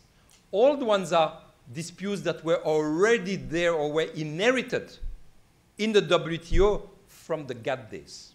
It was already said that at the beginning of the WTO dispute settlement, it inherited a lot of disputes that had been unresolved. during the gap days, but also during the negotiations, the PTA negotiation itself. Because a lot of the PTA negotiation is also about the disputes. Obviously, you have two partners sitting at the table and negotiating. One of the things that they negotiate is the disputes that have been going on in front of the WTO. They bring that also. Doesn't appear in the agreement, but it's obvious that they discuss that, right? Makes sense. You're sitting to have a peace deal in a sense about trade, well, you also try to make peace about the disputes that you have had. So what we see is that certainly a lot of those old disputes, they were resolved by the PTA's negotiation. So once you have signed it, you have come also to the solution of the disputes that were pending, and sometimes that were there for a long time, even inherited sometimes from the gap days. Now, if you look at new disputes, there are much fewer. That is the genuinely new disputes. Okay? Not the old ones that were solved during the PTA negotiation, but the real dispute. And this is what we are talking here. Okay? Those disputes that are still remaining, there are very few of those. We have become friends. We have become friends, so we don't have so many disputes anymore. Now, you could ask, well, maybe we don't litigate anymore at the WTO because that's very visible and doesn't look very polite for friends to go to Geneva and to make sort of formal complaint. Well, maybe we negotiate this in a different manner. And maybe one way it's being negotiated, it's in a bilateral PTA forum. And almost all, and certainly all the US PTAs, they have dispute settlement mechanism, a formal dispute settlement mechanism. We know about NAFTA, but other agreements have the same thing. Now, for the EU in general, is the same thing as well. It's not the case for EU-Norway, by the way, although there is some other mechanism. But typically, we have that as well. And there was a study published last year by the WTO that looks at all the dispute settlement mechanisms in PTAs and classifies them into three categories, whether they are political dispute settlement mechanism, essentially no formal mechanism, purely political or diplomatic, sort of the old system. And those are about 30% of all the PTAs. They have this kind of situation. The most common is what they call, in that paper, a quasi-judicial system. It's like the WTO's dispute settlement mechanism. Okay? And then that's 65% of all the PTAs, they have this kind of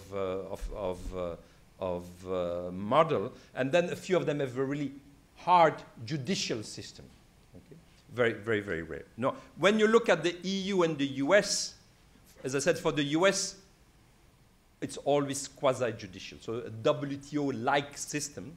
For the EU, typically it's that as well. Not always, but typically it's that. But in addition, it's also, there are also binding systems. So like in the WTO, they foresee the possibility of countermeasures if the rulings by this quasi-judicial body is not implemented. Okay? Now, so a question, is there forum diversion? Instead of going to the WTO, do I go with my PTA friends to our forum? The answer is no. The EU has never gone. There's never been formally a dispute in front of the forum. There exists such a forum. There's never been a dispute, never been used. Now, what about the US? Well, the US, little bit, NAFTA. But I'll come to that in a second. So we find that not only we don't litigate the EU and the US multilaterally with our PTA partners, but we also don't litigate formally into the bodies that exist. It doesn't mean that there are no disputes, but either there are really fewer disputes, or those disputes are being handled in a political, diplomatic manner, in a non-formal manner. Okay? Now, what about NAFTA? I've talked a lot about NAFTA. Is NAFTA really special? That's what the numbers seem to indicate. NAFTA is special. So as I said, the US has been involved in 35 WTO disputes with its two partners, Canada and Mexico, just in one WTO dispute with any other PTA partner. So NAFTA seems to be very special. Now, why is there such a difference? So we looked at that in detail, and what we find, once again, is that most of the US-Canada and US-Mexico disputes that came to the WTO, they predated the WTO. They were old GATT disputes. And they were all GATT disputes that often there was an attempt of solution during precisely the NAFTA negotiation, but they did not succeed. So the US, with its partners on some of those very thorny issues, software lumber, those issues that we all know, those issues that are very, very old issues, they were not resolved during NAFTA, and obviously they came back in the WTO dispute settlement mechanism. But they came back in the early years. And we see that they've been, for the last 10 years, there have been very few disputes. So there was a backlog of those disputes, very difficult issues, and they were mostly handled in the early days. So when we exclude those all GATT disputes, and we look at what we call genuinely WTO disputes, disputes that are not sort of successors of all disputes, there are only 9 NAFTA disputes. Still a number, but much lower, obviously, than 35. So you have to reduce from 35 to 9. Those are the genuine W. So it's still more. There are more disputes between the US and its NAFTA partners, but still we are coming more to the sort of ballpark area that you have for the EU. So in the end, we find that the US and the EU are not that different. We don't litigate, we, the EU and the US, we don't litigate much at the WTO with PTA partners. Now, what about the US with its NAFTA partners in the bilateral framework? If you look at those disputes that could have gone to the WTO, that is, those that would fall under Chapter 20 of NAFTA, there have only been 3 disputes. So it's not the case that the US now does not litigate anymore with Mexico and Canada in Geneva, and instead do that in the bilateral framework. No. There's also very few disputes in the bilateral framework. So the end of the story is that simply very, very few disputes among WTO partners. Now, let me come to the end of the story. Now, we know, and that was said already earlier today, the number of WTO disputes in general has decreased. Okay? So it's true that in the early days, let's say the first decade after the creation of the WTO and the new dispute settlement system, there were lots of disputes. Number of them inherited from the GATT, and then this number decreased. So it's true that the number of WTO disputes has decreased, and we give here in the table, just concentrate, lots of numbers, but just concentrate on the red frame there. And there we give the total numbers, the total, it's not among PTA partners, the total number of WTO disputes by 5-year period. So in the first 5 years, there were 187. The second 5 years, 137. And then the next 10 years, there were 80 on average.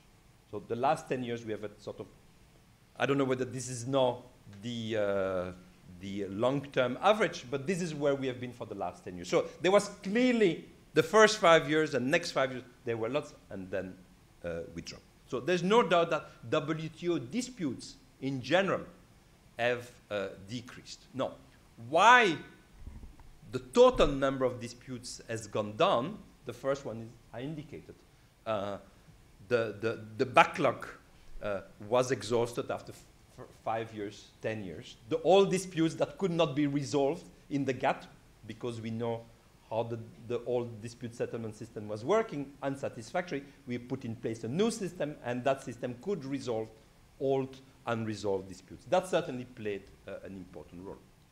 But what is also true is that if you look at the EU and the US, they themselves have really decreased their involvement in disputes. So I said that the EU and the US account for 70% of all the disputes, And when I say the EU and the US, it's EU or US, not necessarily EU and US. Some of the disputes are bilateral, but many of the disputes are with third countries. So during the first 10 years, the EU and or the US were involved in 236 WTO disputes. The next 10 years, almost 10 years, we are not yet in December, but as of today, 107. So the EU and the US have decreased. Now, what we suggest in this paper is that part of the decrease of the WTO disputes is linked. We don't say necessarily the causality. It's linked to the increase of PTAs and the increase of PTAs of the EU and the US. So our contention is that indeed the EU and the US, as they're involved in more and more PTAs, they are litigating less and less in Geneva, maybe in general, and therefore that's also part of the explanation. So it's not just the backlog, it's also the PTA phenomenon. Now, if this is the case, then one could expect that TTIP and TPP would further reduce the number of WTO disputes. Now, last slide is this. Is this good news? Is this bad news? Well, the good news has got to be that there are fewer disputes. Fewer disputes may be a sign that indeed we are putting in place different mechanisms that lead to lesser disputes. But fewer WTO disputes may also have a murky side. And the murky side may be issues linked to fairness and to transparency. The fairness is, what does it mean between the partners? Typically, the EU and the US have done agreement with smaller partners. And then one can ask oneself, well, if you don't solve your dispute in the WTO, if you don't do it via the formal mechanism that exists in the PTA, but you do it possibly, although we have no information on that at all, if you do that possibly politically, diplomatically, that may put the smaller partner at a disadvantage. That's one issue. The other issue is about third countries. One of the great benefits of having litigation between two countries in front of the WTO is that third countries can participate, can claim certain rights to this litigation. It's a multilateral system, after all. So not only third parties know what is going on, they can constitute themselves as third parties. And they, in a sense, can try to minimize the solution of the dispute on the back of third countries. So this issue of transparency is important. Now, again, if there are disputes and they are being handled in a non-multilateral manner, that may have cost for third countries. As I said, unfortunately, we have just no data whatsoever on the handling of disputes in a political manner or diplomatic. You just don't get, it's not that you don't get hard data, you don't get soft data at all on that. So we conclude by saying, I think we have opened some new questions by looking at this. I think we give some answers. I think many more answers are needed, especially in view of TPP and TTIP, and how it may change indeed the WTO jewel of the crown. Thank you very much. Thank you very much. Fascinating. Well, I just thought I would provide some sort of background. I mean, there are two. It's a brilliant paper, and you know, I wish I'd written it, but I would trade in 20 of mine for one of yours. You know, this particular one.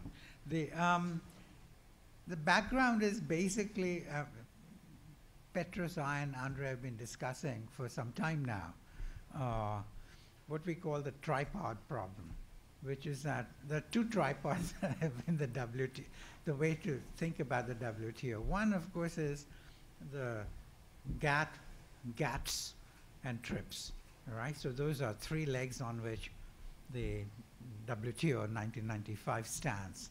The problem there is that as soon as we introduce TRIPS into the WTO, some of us had pointed out at that time that that third leg would grow other legs.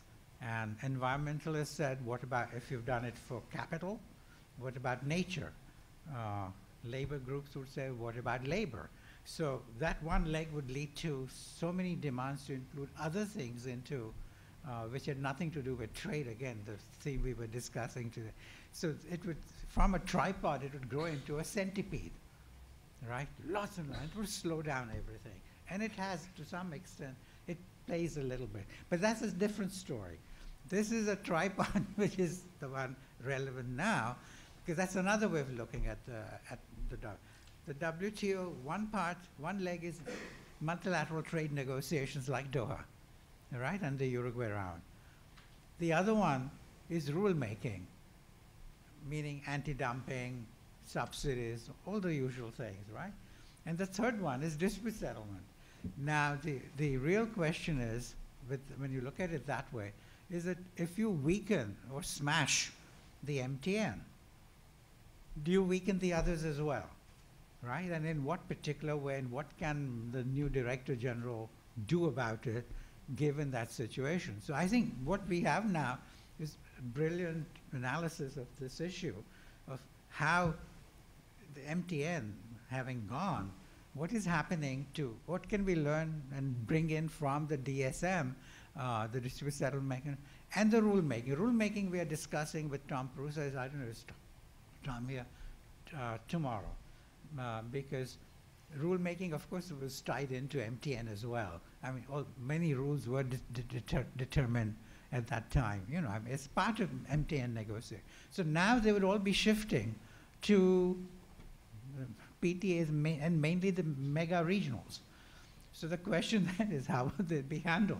And whatever we know from the PTAs, from Prusa's work, for example, is that typically the intention of something like Article 24 is violated, because things like anti-dumping are typically not levied on domestic partners, but are levied against the foreigners, because they have no standing or anything of that kind. So typically you're violating Article 24, because Article 24 says you cannot raise the external tariff. But here is administered protection. So de facto you're actually allowing discrimination against outsiders to increase.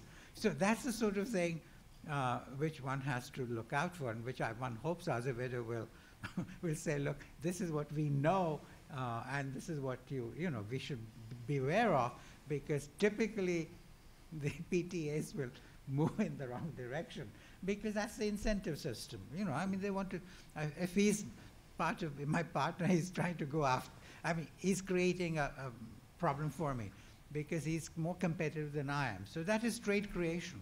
But I can turn it into trade diversion by going against Jan Svenjar, by just filing an anti-dumping action against him, which is usually quite arbitrary anyway, right?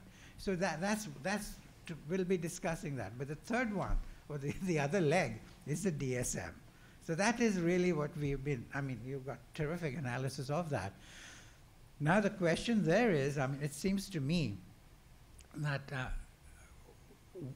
typically, I mean, this is a crown jewel, as you said, of the thing. Once you get the big regionals and so on, and even small PTAs, they're for the birds. I mean, they're second order of smalls. I mean, the totality is really what makes a difference. But the mega regionals, of course, make a big difference, because those are sufficiently large and powerful to be able to create a template, or a de facto template. And that's, how does it compare with what we've done at the WTO? Because, I mean, I wish Merit was one of the parties to it all, and, you know, deserves a lot of credit for it.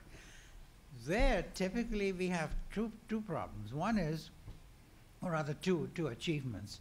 I think towards the end in your summary, you correctly pointed out that when you go to the WTO dispute settlement, then it's not just between the parties who are involved, right, in the dispute. Other member countries have the right to be heard, to file whatever you call briefs. NGOs can, and others can file friend of the court briefs. It's not even clear that this is the sort of thing which will be reproduced when you go into the mega regionals, because we have no evidence at all so far on that. So that is where I think we need to worry about how we can actually take those lessons from the WTO experience, which are really what makes it a crown jewel rather than just a simple crown. How do we get that into the mega regionals? Because mega regionals, I mean, are basically inner-directed, obvious. They have their forums, of course, as you said, but forums are not really being used. So it was based on a probably monkey see, monkey do approach. I mean, here is WTO, that's how we have some arbitration or something, but they never use it.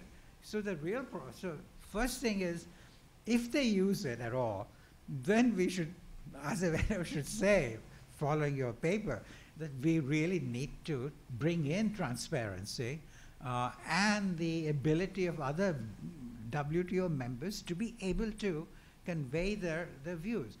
But if they're not if the forums are not being used at all, then we get another problem, which is that you're basically solving the problem internally within these mega regionals by just doing politics, essentially. Now, what do we do about that? And that is a tough one, right? So that is a real question which, one has to think through. In my view, what is happening, my cynical view, is that the reason why you're seeing a decline of of forum shopping and really settling off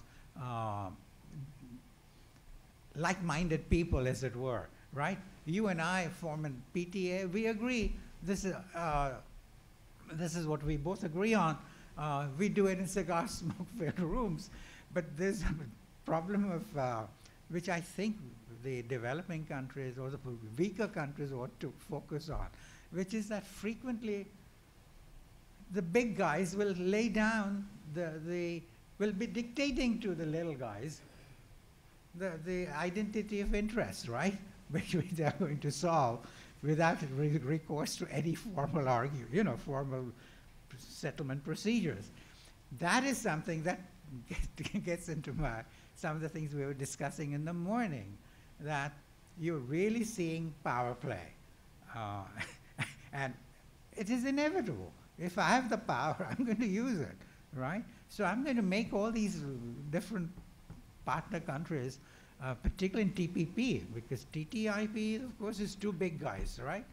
That raises different questions. But the TPP, there are lots of little ones. Not all of them, but a lot of them are little ones. So that, I think, is where I think we should, as just analysts, focus on that. I don't have a solution because, that's the way the cookie crumbles. But I think that is what you're observing, that people are disappearing from doing anything which would involve some kind of dispute settlement, because they don't need to. They just tell the guys, this is we have identity of interest. And I think so these are two things you could probably develop a bit more. But I think it's a terrific paper, as I said. I just loved it.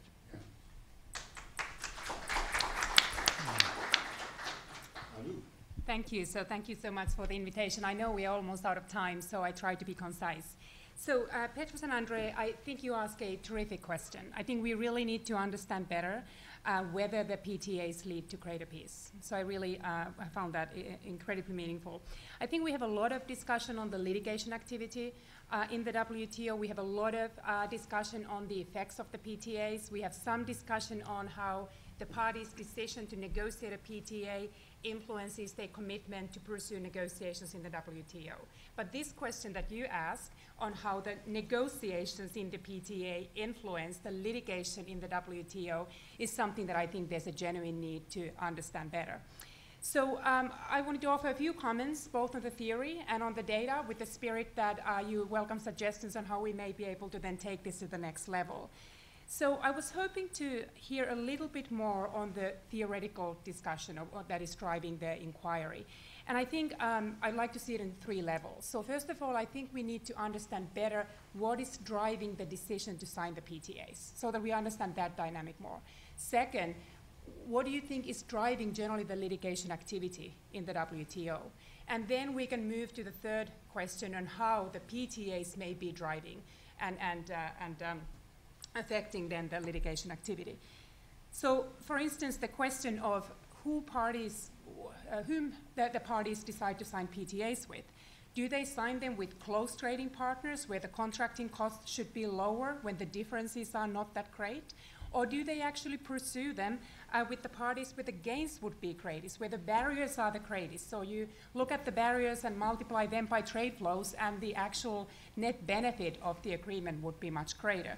So if the latter is the true, it may actually be that it's the disputes that are driving parties to the negotiation table for the PTAs, and we would have a version of the reverse causality. So I think the theoretical elaboration would help us understand the mechanism that you seek to test.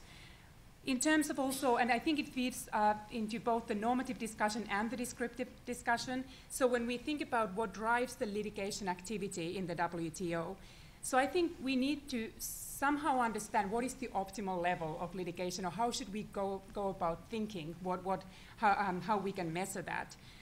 So whether we currently see cases that are litigated that should not be litigated, or whether there are disputes that don't make it to WTO, and why that is, or why it is that we see excessive or then insufficient litigation.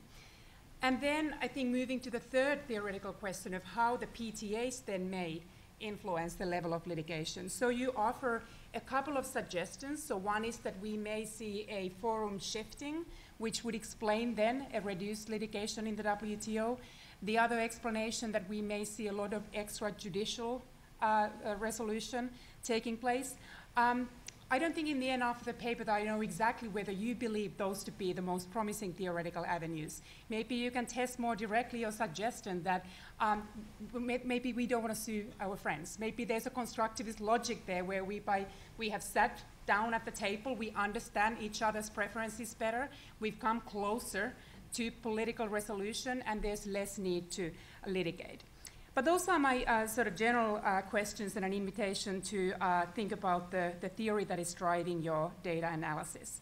Then just a few points on the data that you are collecting, and I think these statistics are very interesting, and I guess I would just like you to take it further and collect even more data and to be able to answer a few questions that the current paper probably doesn't get to. So I am not sure that I would necessarily limit the inquiry into the US-EU PTAs, especially just limiting to the cases where they have had disputes with the parties. So I think it would be very interesting to look at the PTAs where there has not been any dispute. That would also be one way to test the theory, whether it's the disputes that are driving parties towards the negotiation. Or then if you included the whole set of dispute activities and look at whether we see a difference then when there are disputes with the parties with whom there hasn't been an intervention of the PTA. So I would probably consider expanding the data set in that sense as well. I also would like to see a little bit the discussion on the litigation activity between the dyads where there is no PTA activity. Do we see that follow the same kind of trend? So whether there's actually something else driving generally the downward trend in the litigation. So that would be one way to think about the control group. You refer to Chase on page 9 and in your talk and discuss that he and the other authors divide the types of dispute settlement mechanisms in these PTAs. I'm separately working on a project where we've now coded 600 PTAs for an unrelated question, but in that connection we've coded all the dispute settlement mechanisms that are in the treaties. And I've found it to be very tricky because there rarely is just one general dispute resolution mechanism. There are certain sub-issues that are subject to consultation only. There are others where there's a separate, as opposed to generic, PTA-created dispute settlement mechanism. So I almost would like you to take the analysis to the level, are we litigating now in the WTO the kinds of issues where there is no real mechanism to address them through the PTA? And sort of take it, probably peel it down a level for that reason. And I think just the question that I already got to in the theoretical discussion is that you note that there is a general downward trend in litigation activity. So just to have us understand through some discussion better what is driving that. So there could be an omitted variable that is explaining the litigation activity that goes down, but also then what you see in the PTA side. So the fact that we see a decline in the disputes from 22 to 4 can maybe allocated to PTA, but maybe it's allocated to, maybe it's explained by something very different. So again, going back to that, even though in the theory it would help to understand better what drives the litigation activity, I think the question will haunt you when you carry out your data analysis in a rather pronounced way. Then it's just a curiosity question of what are the limitations on data here. How much data we have on the litigation activity that takes place under the PTAs? So do we have, like, what are our abilities to really test comprehensively whether there is forum shifting that is taking place? And to close, one question on whether, I know you want to focus on US and the EU, but in the end, I think this question is at least as interesting with respect to other treaty partners. Because one of the normative questions that we care about in this question of where these cases are being litigated and whether the WTO litigation is good or not is that we believe that there is a power-based bargaining that takes place when we move away from the WTO. I don't think it's a very relevant question whether EU and the US go against each other in the WTO versus bilaterally, but it can be a huge question for less powerful parties. So again, probably to add to the invitations that I would like to see this, this project, which is great, to be expanded even further.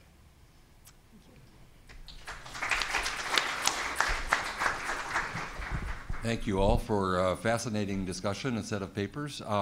It is 15 minutes after we were supposed to stop, but I should give the speakers, no, they're not looking for anything. Okay, that's fine.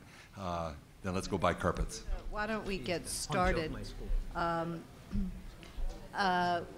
This discussion now will turn really specifically to Doha and its aftermath. And it's really just intended as a conversation amongst three individuals who are remarkably knowledgeable and have been involved with different aspects of international trade, policy, and economics for their entire professional lives. And I'd like to first invite Ambassador Puri to start us off, as I think you haven't had a chance yet to really speak, and this is a great privilege for us to have you here. He is, as you know, India's ambassador to the European Union, but he also previously represented India at the United Nations in New York. You know, he was a senior member of the Security Council team.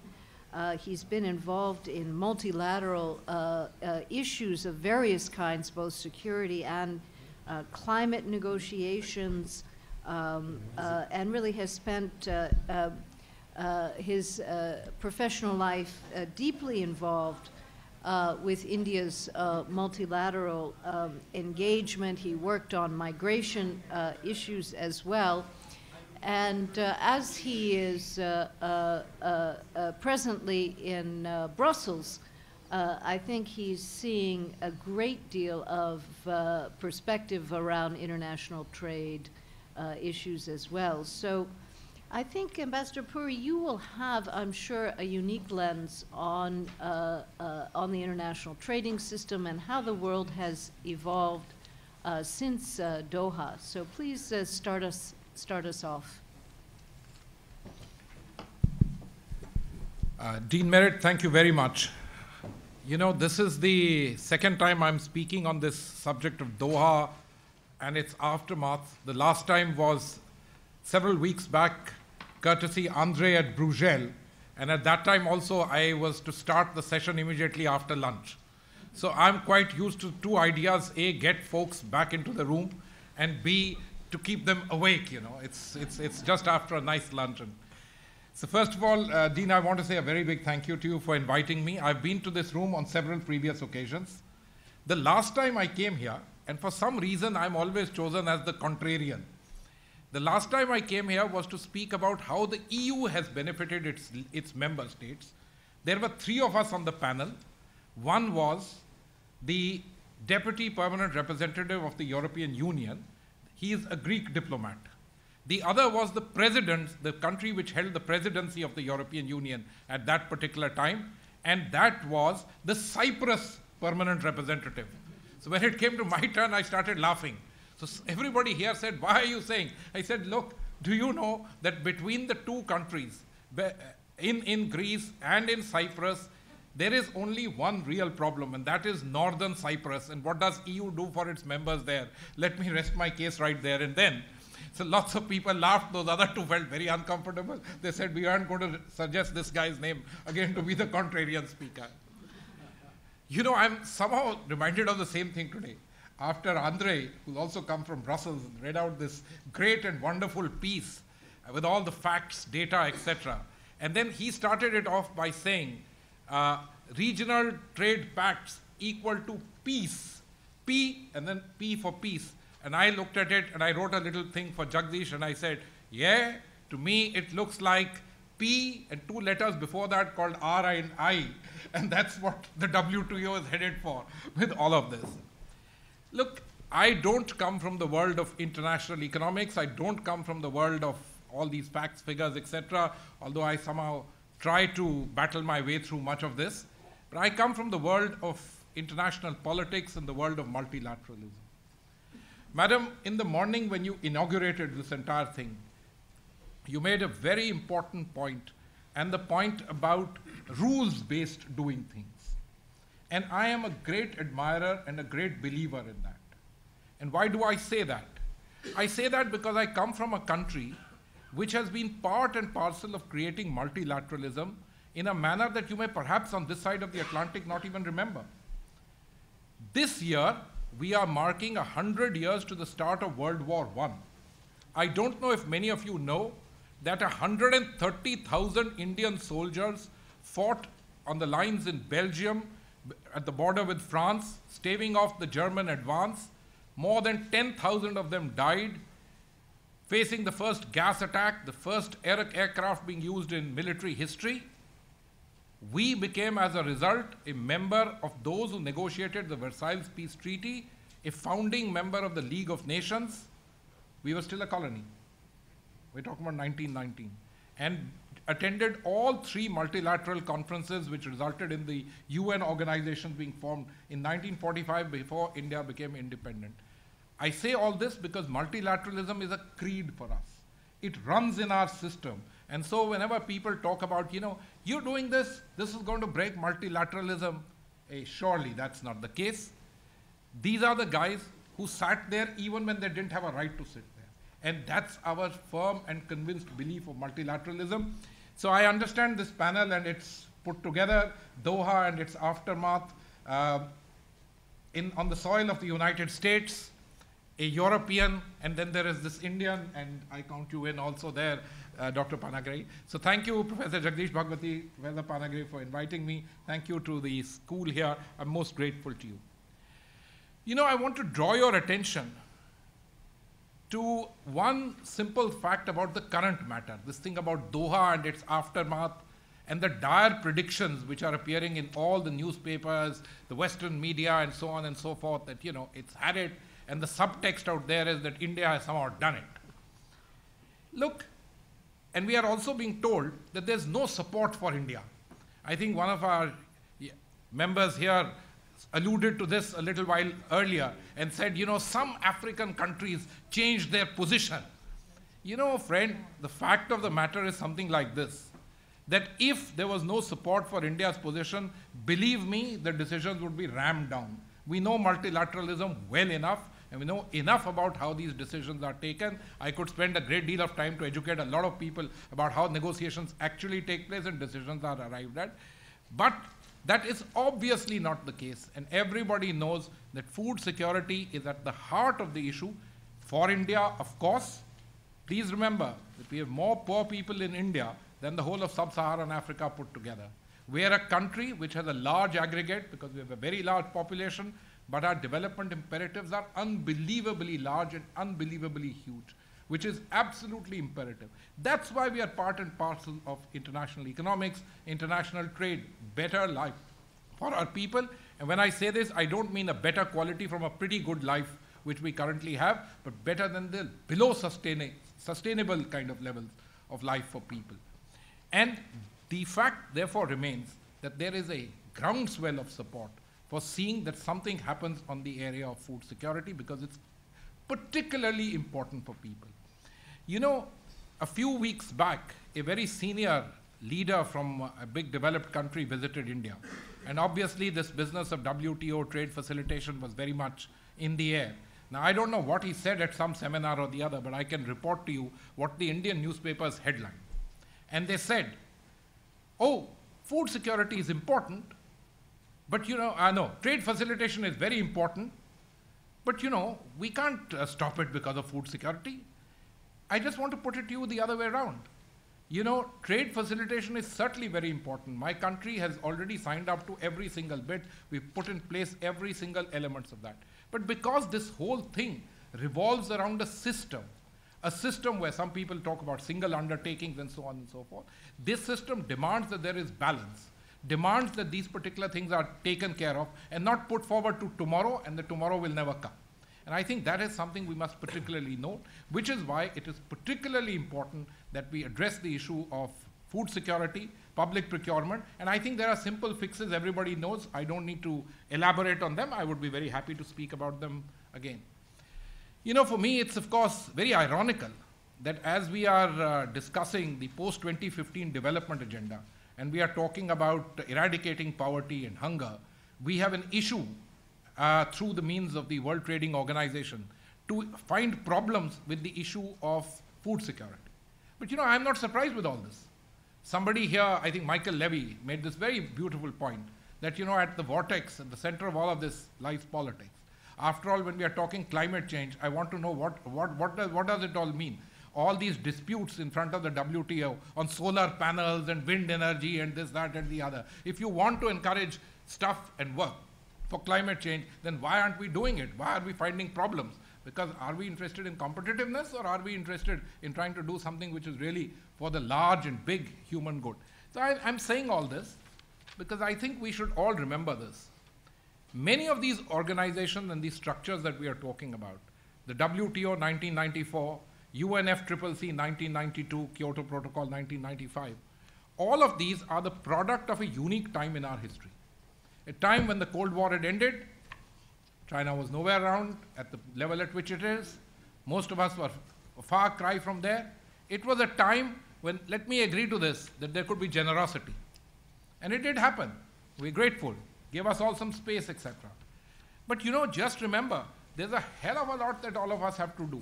Look at India. Where are we on the HDI index? Where are we in terms of the per capita consumption of electricity in India? Where are we even in terms of per capita GDP?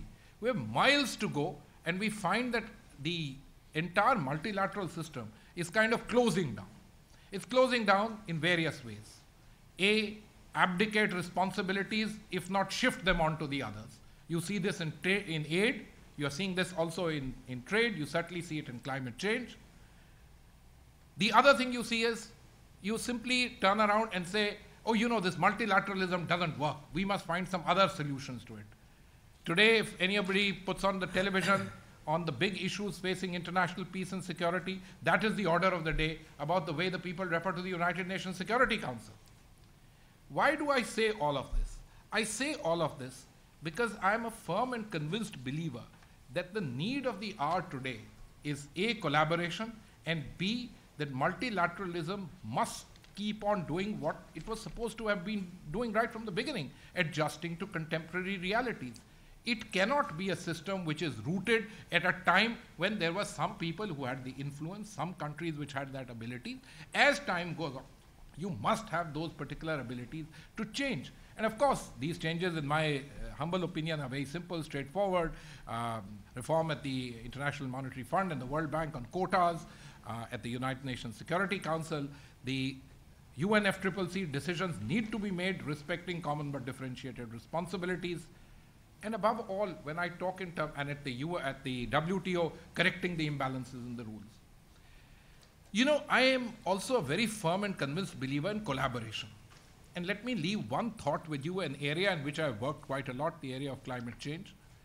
Today, it would appear to me that yes, we will all come up with our own nationally arrived at commitments. We'll try to work them forward. We'll try and see what can be the best way that we can do an international review. We can do some consultations. What can we do? I don't know about the way the architecture will unfold in the coming year.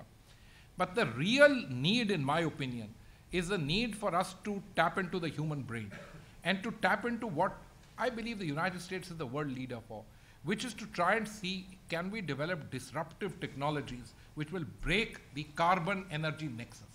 And what do I find? 5 years back, sir, whenever I went to any climate negotiation, I was the one chap standing in the corner who was saying, I can't accept targets for renewables for my country. And today I'm the only guy who's saying, please, let's do something to do with renewables. Everybody has moved on. There's shale oil, there's fracking, there's this, that, and the other. My friends from the European Union are finding it very problematic because the energy price differential vis-a-vis the United States is absolutely going haywire in terms of what their interests are. But do I see collaboration? No. In the late 1940s and the 1950s, your country, the United States, led a collaborative effort on agriculture. And I think some here might remember that India, which was supposed to be a basket case for agriculture, is reached the point of self-sufficiency, and one man's name I must say, a great American wheat scientist called Norman Borlaug. The bringing of this particular dwarf variety, and it was not brought for profit reasons. But today, can we think in terms of collaboration on agriculture? I really don't think so at all. So I've made all these points. Why have I made all these points? I am quite prepared to, have a little bit of discussion among ourselves on all of these. But I've made all these points basically to make one large issue here. And talking about TTIPs, et cetera, I think I must make a mention. Almost all countries would like to be in one of these groups of haves. There's a good feeling in it. We think we will benefit. More than anything, we think we might be part of the inner circle of writing the rules, if not having some say about it. Because otherwise, you have to do what is called accession. You can't really do much about the rules which are written against you. So when Andre and his colleagues, put down all these facts and they said the WTO is out, they very rightly pointed out there's no transparency. There'll be no ability for you to intercede. Your views at best will be in some newspaper if anybody bothers to read them. That is why it is critically important for us, and that's what we believe. So I want to stop. Maybe I've spoken really much less than what you would have expected, but I want to stop and say the thrust of the need today are collaboration and reform. And I will stop by saying and quoting from this guy who wrote this for the Clinton campaign, James Carville, is that right? Ladies and gentlemen, it's really it's international politics, stupid. Thank you. Okay, thank you very much. Well, this is a conversation, so let me first just reintroduce Andre Sapir from a different lens, because we've just heard him as a scholar, having undertaken this very rigorous analysis with Petros Mavroidis, looking at the outcomes of dispute settlement between PTA parties, particularly the US and the EU, but he has also served as an advisor economist to two presidents of the European Community, Romano Prodi and Manuel Barroso, and really been a trade advisor to the community for many decades. So we're lucky to have you with us, but I think to speak again about, really it's the political economy of a post-Doha negotiation, but let me just also invite our discussion going forward to ask the question,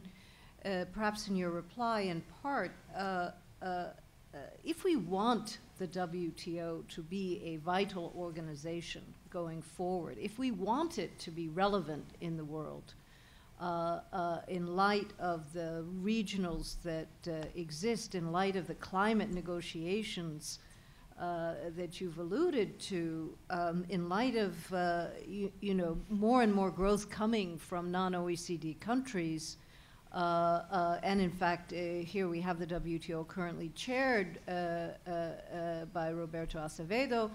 you know, who's negotiated this Bali framework, trying to use a more open methodology than other moments in the WTO or the GATT's history. You know, how do we chart a path forward, and what should it be doing? Because many people believe, and I certainly do, that a WTO that is only doing dispute settlement is underperforming. So I did not discuss this before with Andre and others on this panel, but as you speak doubtless about whatever you were intending to speak, could I invite you to also engage these issues? With pleasure. Thank you, Merit. Thank you for the introduction, and again, thank you for the honor to be on this at this conference and on this panel. Now, let me start by putting forward a paradox, which I think all of us should remind ourselves and should remind our leaders when they are discussing the WTO. Because I think we hear a lot of negative elements about the WTO. WTO is dead, WTO is dying, the Doha round is the longest ever, it's not going anywhere, Bali, I mean, negative, negative, negative. And yet comes the crisis, the worst crisis since the 1930s, and the system that was already said to be in the coma, to be very weak, where nobody was putting any real political weight, the system withstood the worst crisis since the 1930s. And notwithstanding some studies, which I personally don't share, that show that there have been a rise of protectionism since the start of the crisis, to my mind, it has been rather minor. And again, if you had said, here's this system, which is so weak, and here comes this shock, which is so big, and which comes on top of an even bigger shock, which you have just alluded to, which is this tectonic change of power between the old and the new countries. All of this coming together. Okay, there's big changes, the crisis, a weak system, you would say this whole thing goes to hell, collapses. We are back in the 1930s. Nothing of the sort.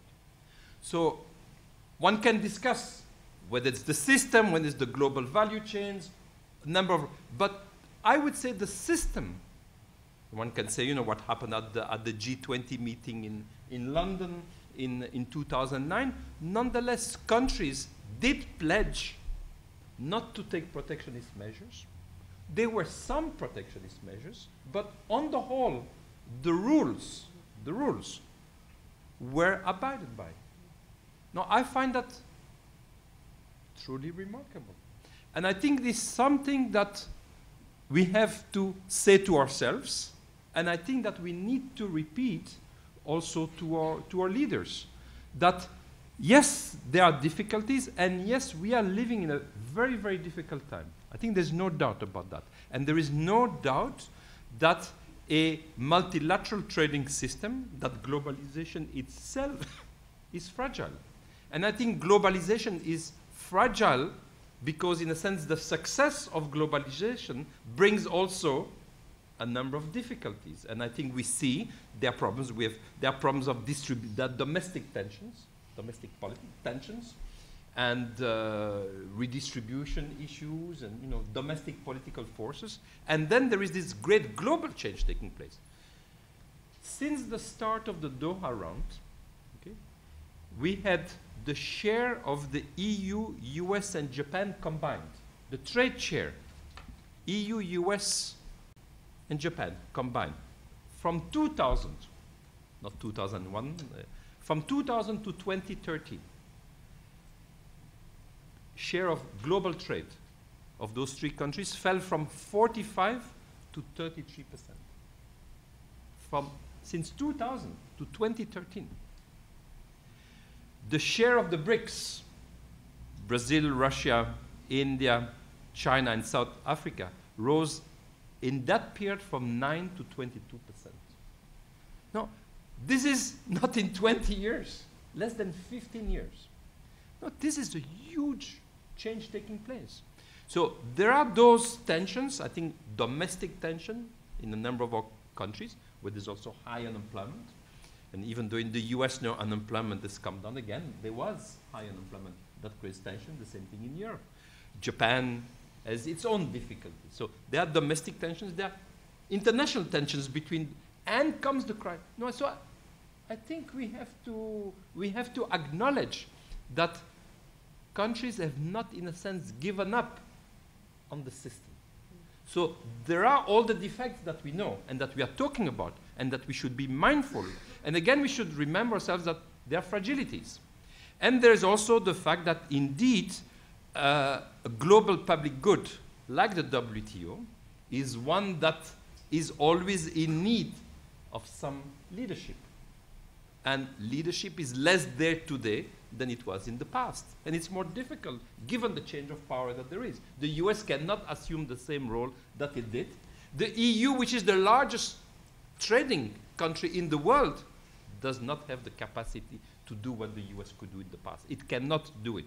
Its makeup does not allow it. Can play an important role, but cannot play, I think, the leadership role that the US did in the heydays of the GATT.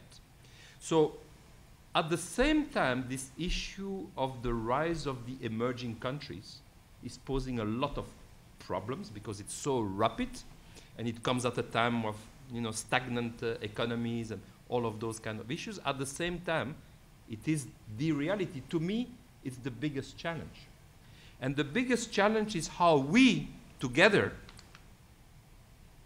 the old powers and the new powers, we are going to find an agenda that is in our common interest. It's certainly not in the interest, I think, of the emerging countries that have done very well. I mean, we saw the numbers before, or India has increased its share of trade, or China has increased, Brazil, all of those countries, how they increase. That could not have happened without an open system. So I think it's in their interest to have this open system. At the same time, power is much more diffused today. So how do we come to an agreement that the system has served us well, has preserved us from catastrophic consequences of the crisis? So it's the insurance policy, in a sense that it was designed to be, as worked, and yet it's not very well equipped to deal with some of the challenges. So I think this is the equation that we need to solve. Now, for my part, I would say that the most important of the three elements of the WTO, the liberalization, the rule making, and the dispute settlement, to my mind, the most important of the three. And I agree with Jagdish that we have obviously to consider how those three are intertwined. Can one have one without having the others? But of the three, I think the most important one is the rule making. That's the most important one. And I also agreed with Jagdish what he said before. I asked myself the same question. We talk all the time of global value chains. Now, to me, and that's what I said to people in Brussels always, global value chain require global rules. I don't understand this. I don't understand these regional rules and global value chain. I just don't understand it. I don't get it. I mean, somebody has to explain me the economics of this. Now, if you are saying, as some people said before, no, there's the investment issue. The investment is missing. And some of those agreements, they are bringing investment. Investment is very important in the global value chain. Okay, how do we handle the investment? Now, I think this is a very good question. And is that something, you remember that a few years ago there was an attempt to have a global investment agreement that failed. And I think that this investment issue is a very, very touchy matter on which we really need to put our mind to. I think that, as you know, and I will finish with this, the EU has just signed an agreement, or is just trying to sign an agreement, just finished to negotiate EU-Canada. Now that EU-Canada may never be ratified. May not. EU-US TTIP may have great difficulties. And in both instances is the investment clause, which is the difficult matter, this ISDS, the investor-state dispute settlement. So I think the investment is at the heart of the global value chain. I think is at the heart of many of the changes that are taking place, and how do we handle that? So to my mind, this is a priority. Before we come to a number of other issues, I think investment is really a priority. But let's try to think how we want. I'm not in favor of the EU, the US having a template, imposing it on the Chinese, imposing it on the Indians. I'm sorry, this was 20th century. I mean, we discussed this morning what is 21st century, 22nd century. 20th century was a century when we could do that. In the 21st century, this is over. And if we really want to handle, I think, the most important issue, the fact that the, especially Asian economies, but in general, the emerging economies, they will continue to grow and to become, they're already 50% of global GDP. That element will be there. If we want this to happen without creating the friction that are reminiscent of what happened 100 years ago, when there was then friction with the then emerging countries. They were called Japan and Germany. And the global system handled it not very well. That is, the imperial powers of France, Russia, and the UK did not handle very well the emergence of Germany and Japan. And we had, now, if we want to avoid this, which I think we all want to avoid, then I think we need to do things in a manner that, you know, we need to sit down and agree on what we want to discuss. We are not going to impose on those countries the agenda. So I'm really against that. We need to, no, but we need to convince also the emerging countries that it is also in their interest, that otherwise we are all going to go down the drain. So the system has worked well, the system is fragile, we need to work, we need to select some issues. It seems to me that investment is one of those issues that is a very, very touchy, because it's at the heart of sovereignty on men. It's touchy for us, it's touchy for them, it's touchy for all of us, and yet it's very, very crucial. So this is what I want to say. Well, thank you very much. That was a great set of remarks.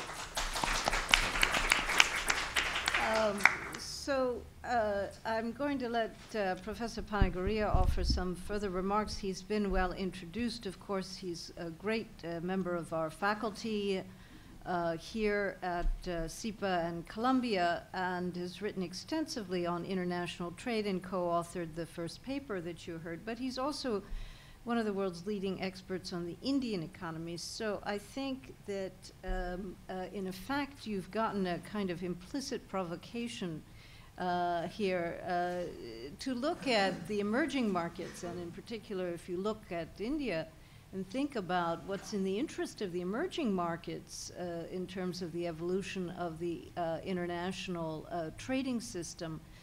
Here again, you should feel free to say whatever you'd like on any subject, but if you could embed an answer to this question into that, that would be terrific. Thank you, Merit. Pleased to be speaking. Thanks for the opportunity. Let me just, last time I spoke with Andre, I got to go before him. And so I had a lot of things to say, which undercut his ability to say things. Today is my payback time. A lot of what I would have liked to say, Andre has already said, but maybe I'll say it a little differently, and then I'll come to Merit also towards the end on the emerging markets, particularly India, because in a way, for the latest Bali package, India took a particular stand, which has been controversial, to put it mildly. Yeah. So I want to say something about that. So let me first start, why Doha has had such a rough run. And to go through a little bit of that, and then want to come to the emerging markets issue. So from the beginning, I think part of the problem with the Doha round, if we can go back, remember it was launched in 2001, so it's quite ways back.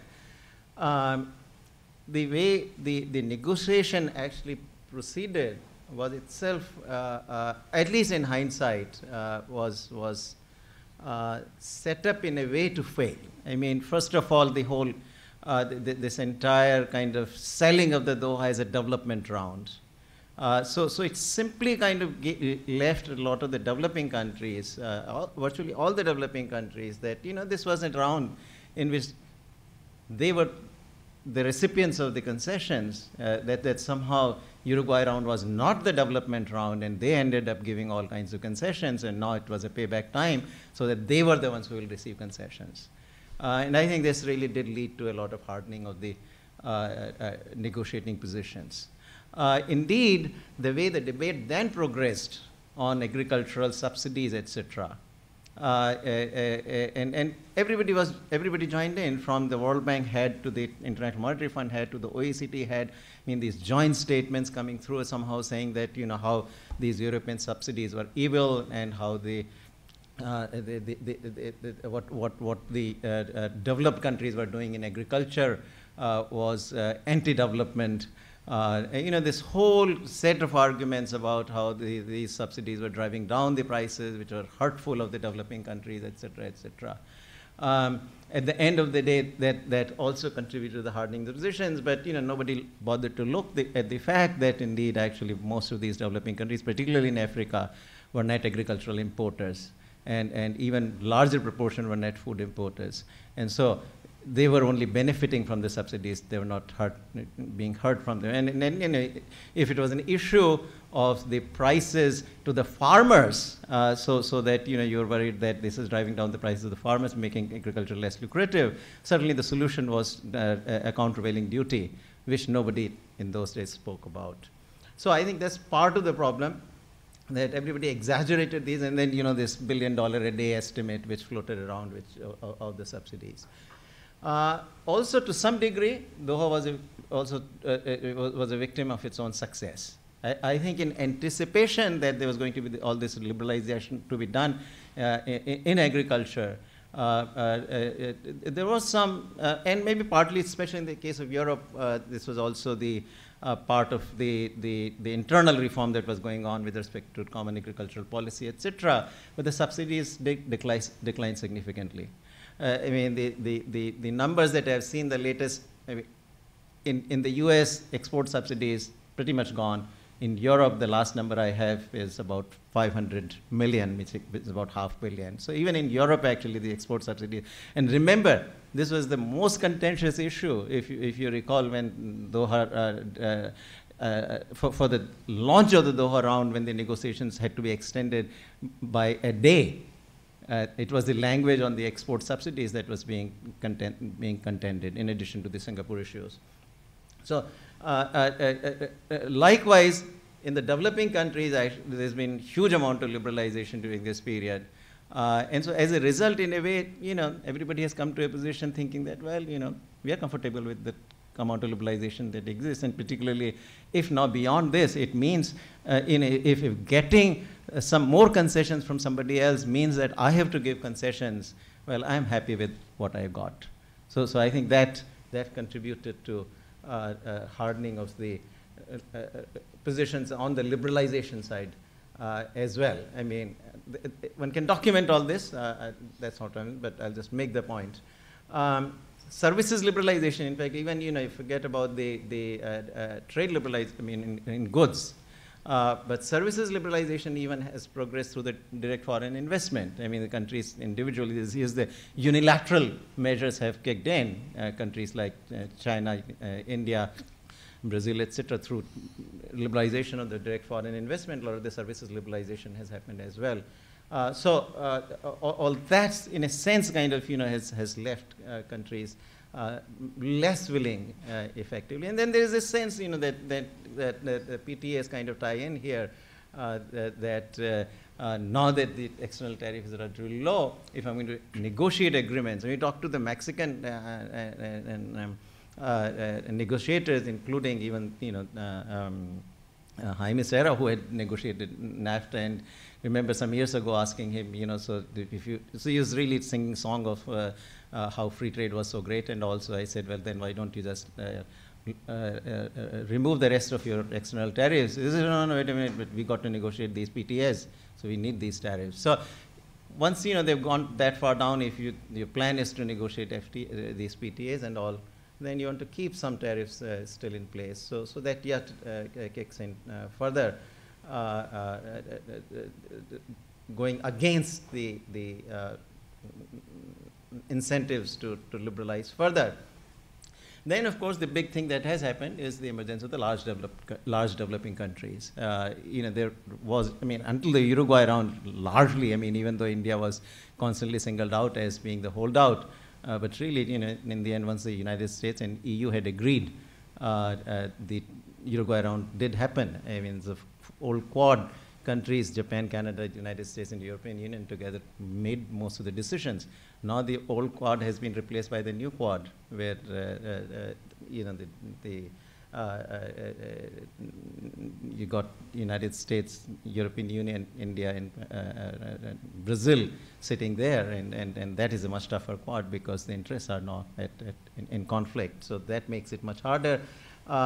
I've seen here also, as a result of this leadership issue that Andre had mentioned, there too, this view has seen, at least if you talk to, I remember actually Merit had done a conference here about a year ago or 2 years ago, and one of the very senior officials from the US, I think it was from Treasury or somewhere, so start talking and says, oh no, now China is the largest trader, largest exporter, so China should be leading this negotiation, and China should be is the United States going to follow the lead of China? In these negotiations, it's not a very credible argument. So in the end, this also meant that somehow, with the emergence of the large developing countries, the U.S. Propensity, willingness to really lead in these rounds has declined, and U.S. certainly is not taking the kind of lead it once was taking.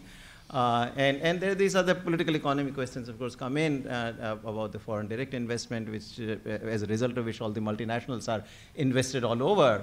And so it's not even clear whether they actually want liberalization in those markets or not. I know one time when I was arguing about the liberalization of the automobile industry in India, which has about 100% tariffs currently, and all the foreign investors like Ford, etc., who were invested there were up against the arms that they didn't want this liberalization to happen. So even once you factor in that the various multinationals are operating in all kinds of different markets, do they want the liberalization? So that too has played that way. Played against liberalization. So in any case, that's roughly my kind of analysis on Doha. Let me now turn to the emerging markets. Clearly, I think, even though Andre said that investment is the big issue, which I agree with, but I also think, and he alluded to that it is also a tougher issue. It's not an issue that you can solve.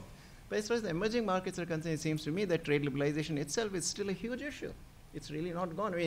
A lot of liberalization has happened, and I was myself making the case that maybe tariffs have to kind of drop to the point that the countries are not so keen. But if you think about agriculture, tariff liberalization, huge amounts left to be removed.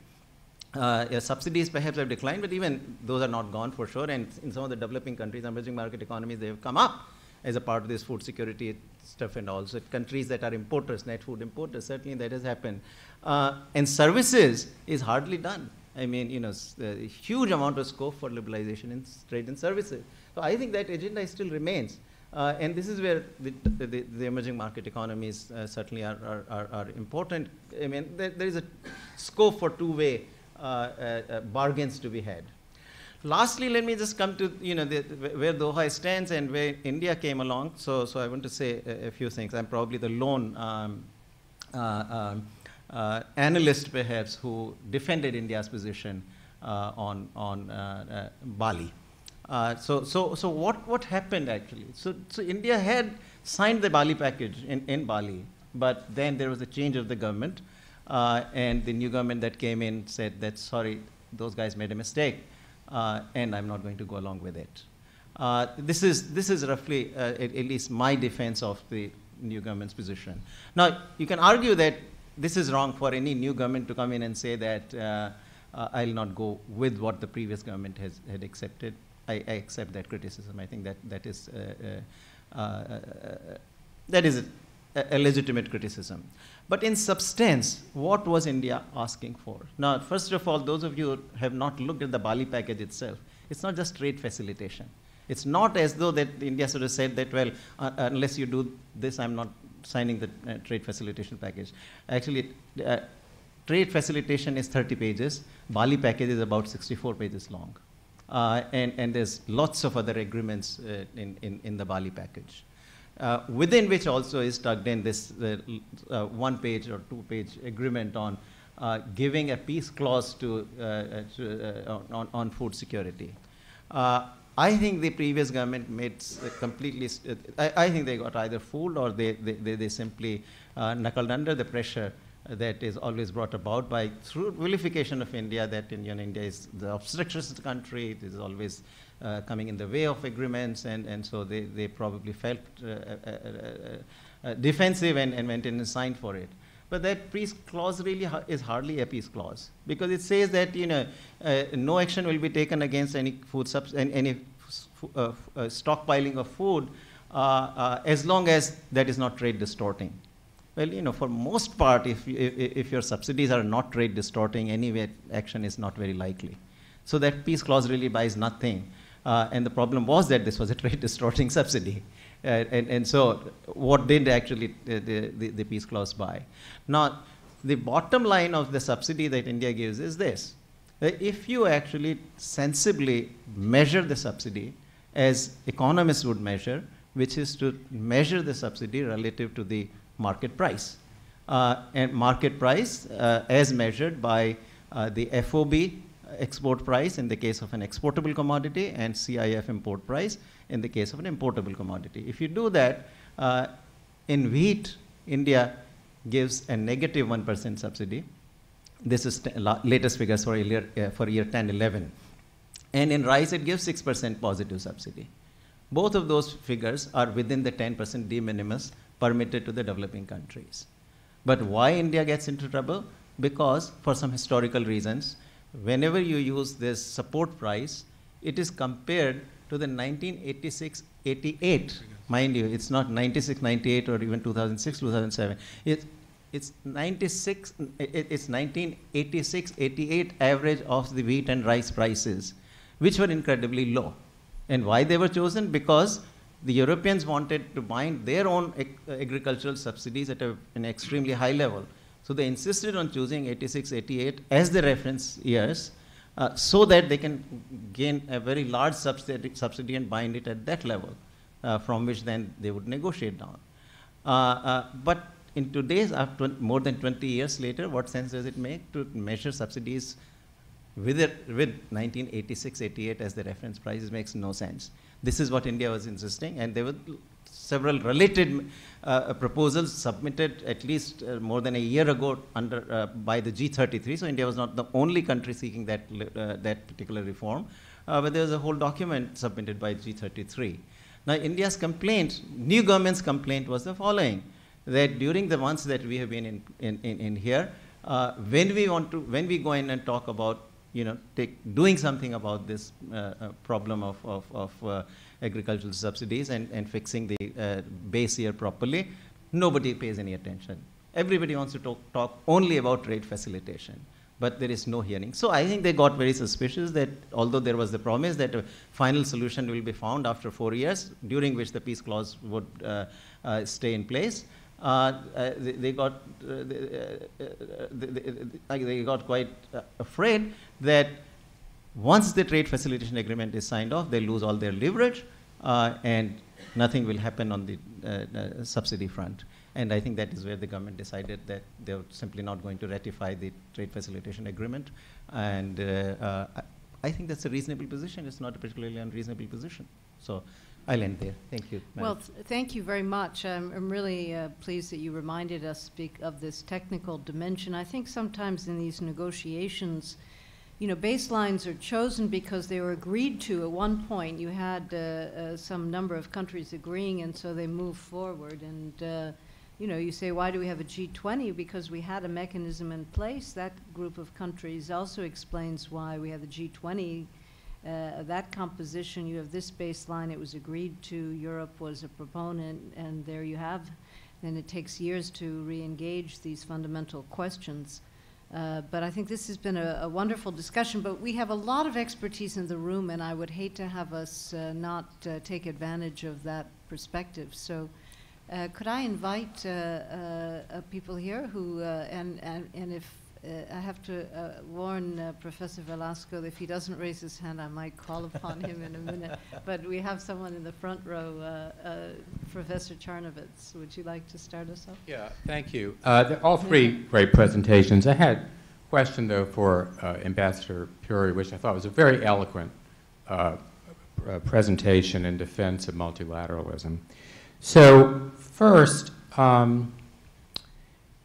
you said that it's international politics. Are you suggesting that in order to move forward in the WTO, which is the topic here, that we need to link it to what you talked about, the IMF, the Security Council, climate change? Is that the way to move forward?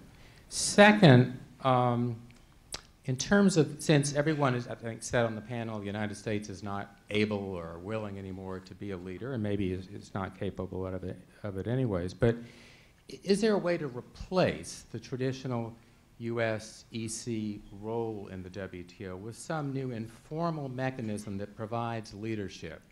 Maybe don't call it a quad because that's too small, maybe an octagon or some smaller group than 159 or 160 that can provide leadership. Is that a way forward toward getting multilateralism? And then with respect to food security and the development round, again, I thought what you said was very persuasive, and what Arvind just said. And yet, I think in the U.S. politics and public debate, these points are not at all getting through. You talk about a development round in the Congress. I don't think anyone's ever supported the idea of a development round.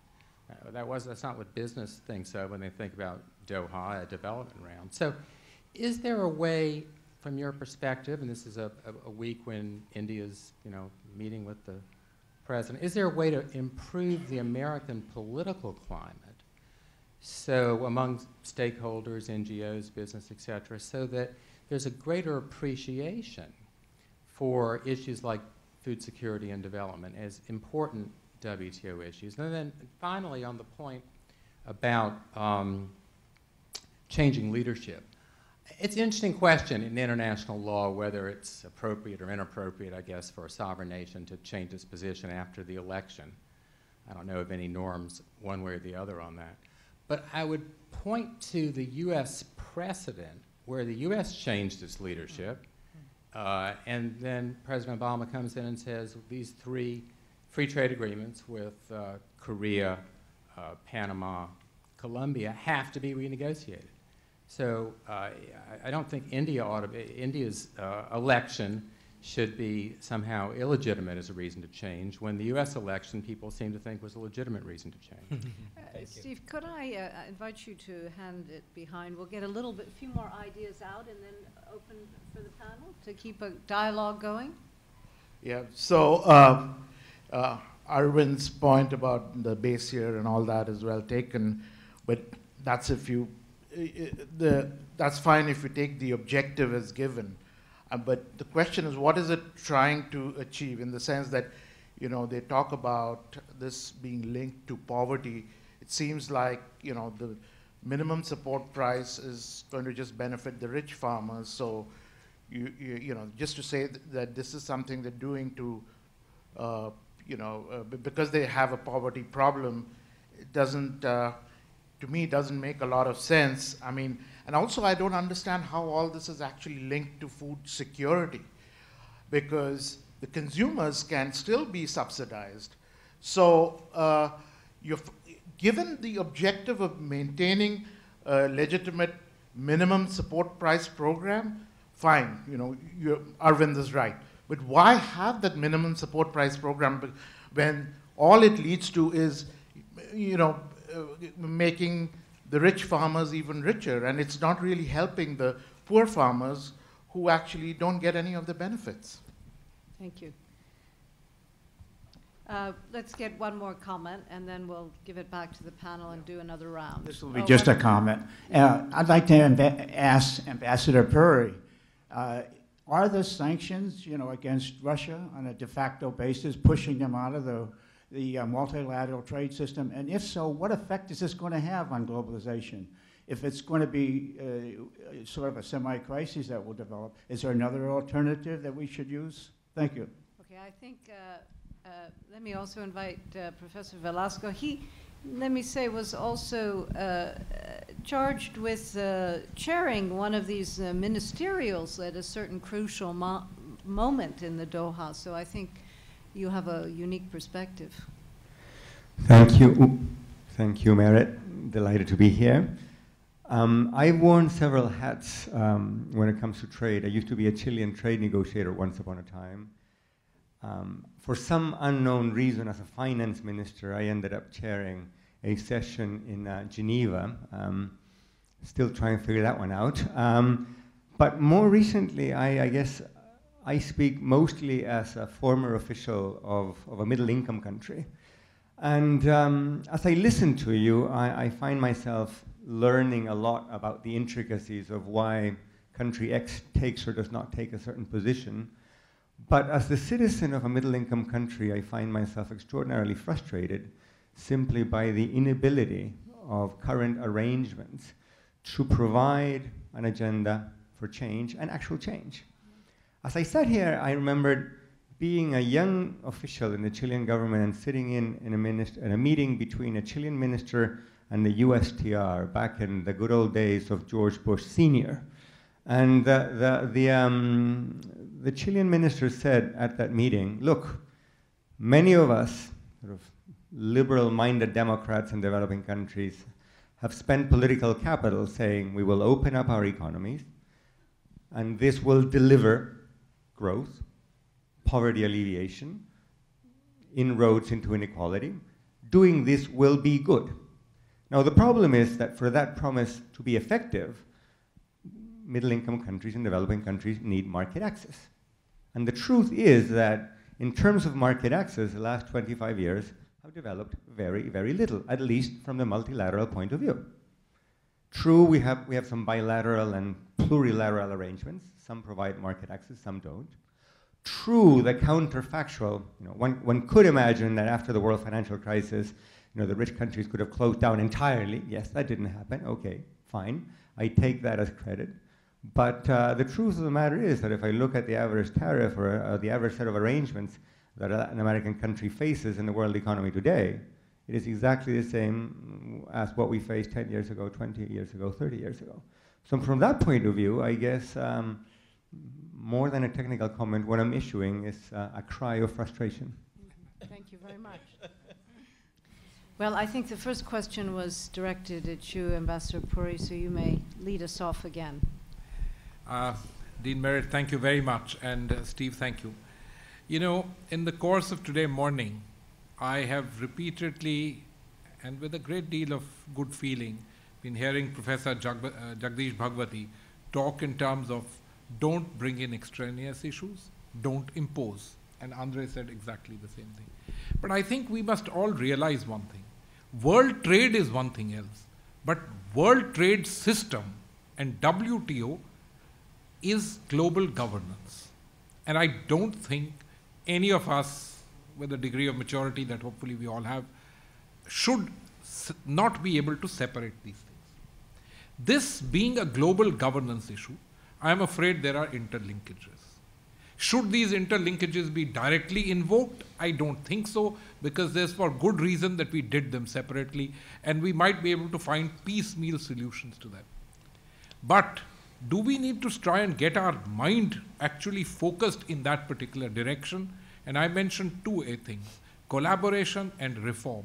I have no doubt in my mind. On WTO, Arvind has given you all these details. I felt a little hesitant as a government which is being, put in a corner in a sense, to tell you that here is the obvious way out because my government hasn't put it forward. And even though I'm speaking in my personal capacity here, I do feel morally obliged that I should be, taking the line which my people and my government is taking.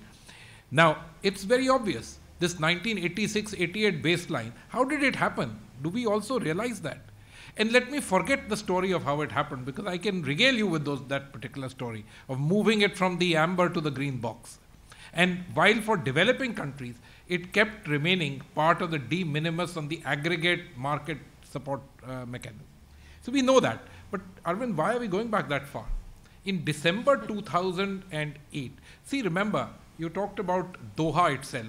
My then Minister of Trade, Mr. Murasali Maran, who's no more, the abiding photograph in everybody's mind is Mr. Murasali Maran, a short man, standing, Doha is a huge conference room in Qatar, standing at the back of the room because India was, I don't know how it started with J or something. We were right at the end. Standing on the chair and shouting with his hands raised, and nobody wanted to listen to him. But this diminutive man made so much of a noise. Finally, that's how many of these things happened. He was criticized in India for having given in a lot. But the fact of the matter is that if he hadn't made all those things, we wouldn't have even had this particular space for negotiation. Many other things would have gone on the way they did. And things have changed since 2001. If you remember 2008, again, we were being put in the doghouse in that sense that, you say no. But why did we say no? Please look at it. The issue of agriculture and livelihoods was again on the table. And please remember, if we had said yes, the next issue was cotton, there would have been no give from here. The single undertaking would have been rammed through. I'm afraid there are negotiating tactics to all of this also. We know it.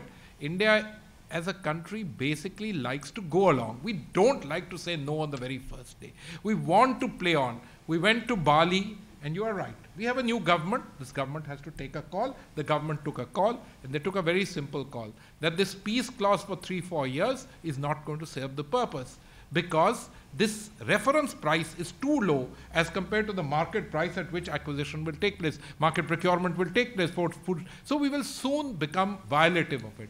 And India is a country which is respectful not only of multilateral rules, negotiations and regulations, but also in our own country we're a democracy and a rule of law. We have a Supreme Court which gives judgments on this. We can't have been in violation. That's not India for you. So we had to say in these negotiations that, look, these negotiations, the way they are going, we can't just look the other way. We can't say we'll do what we have to do. Let's let it get going, etc. We had to say, no, we want to be abiding citizens of this particular pact which comes about, so let's do something. Now, this is not imposition. Andre, I sincerely hope so. But the way it is put out in every newspaper, put out anywhere else, is that it can't be taken by me as anything else but imposition. So I wish much power to you, to Jagdish and everyone else. Now, sir, you were very right when you mentioned, there's the famous Kyoto Protocol. There's so many other cases of, governments taking different views, so we don't have to get into the legality of it. But I'm trying to keep this mind focused on the fact that it is politics. It is international politics. And that's what is driving this whole thing. And so, therefore, if we do find mechanisms by which the developing countries actually start having a more meaningful say. Now, this word leadership, actually is something like that word responsibility. These words get bandied around very often. What does leadership mean? If the leadership, the word means the United States should sit with EU and come out with a document, and the rest of us should find ways and means of acquiescing and coming around it, well, that was leadership. But if you want to have leadership which is of today's century and perhaps the next one, then you need to have conversations, and you need to have, above all, collaboration. And this need not be the collaboration of the CGIAR types, which was a philanthropic kind of collaboration. Let it be a collaboration of sitting down, talking, understanding. As you said, I don't think anyone in the United States, political people, etc., would have anything to do with not wanting food security. In fact, these ideas, where have they come to India? They've come to India through all the good work done by people here who've gone and said, look, nutrition is a problem. You must grow more food. You must ensure that food reaches the people. There should be major public procurement policies.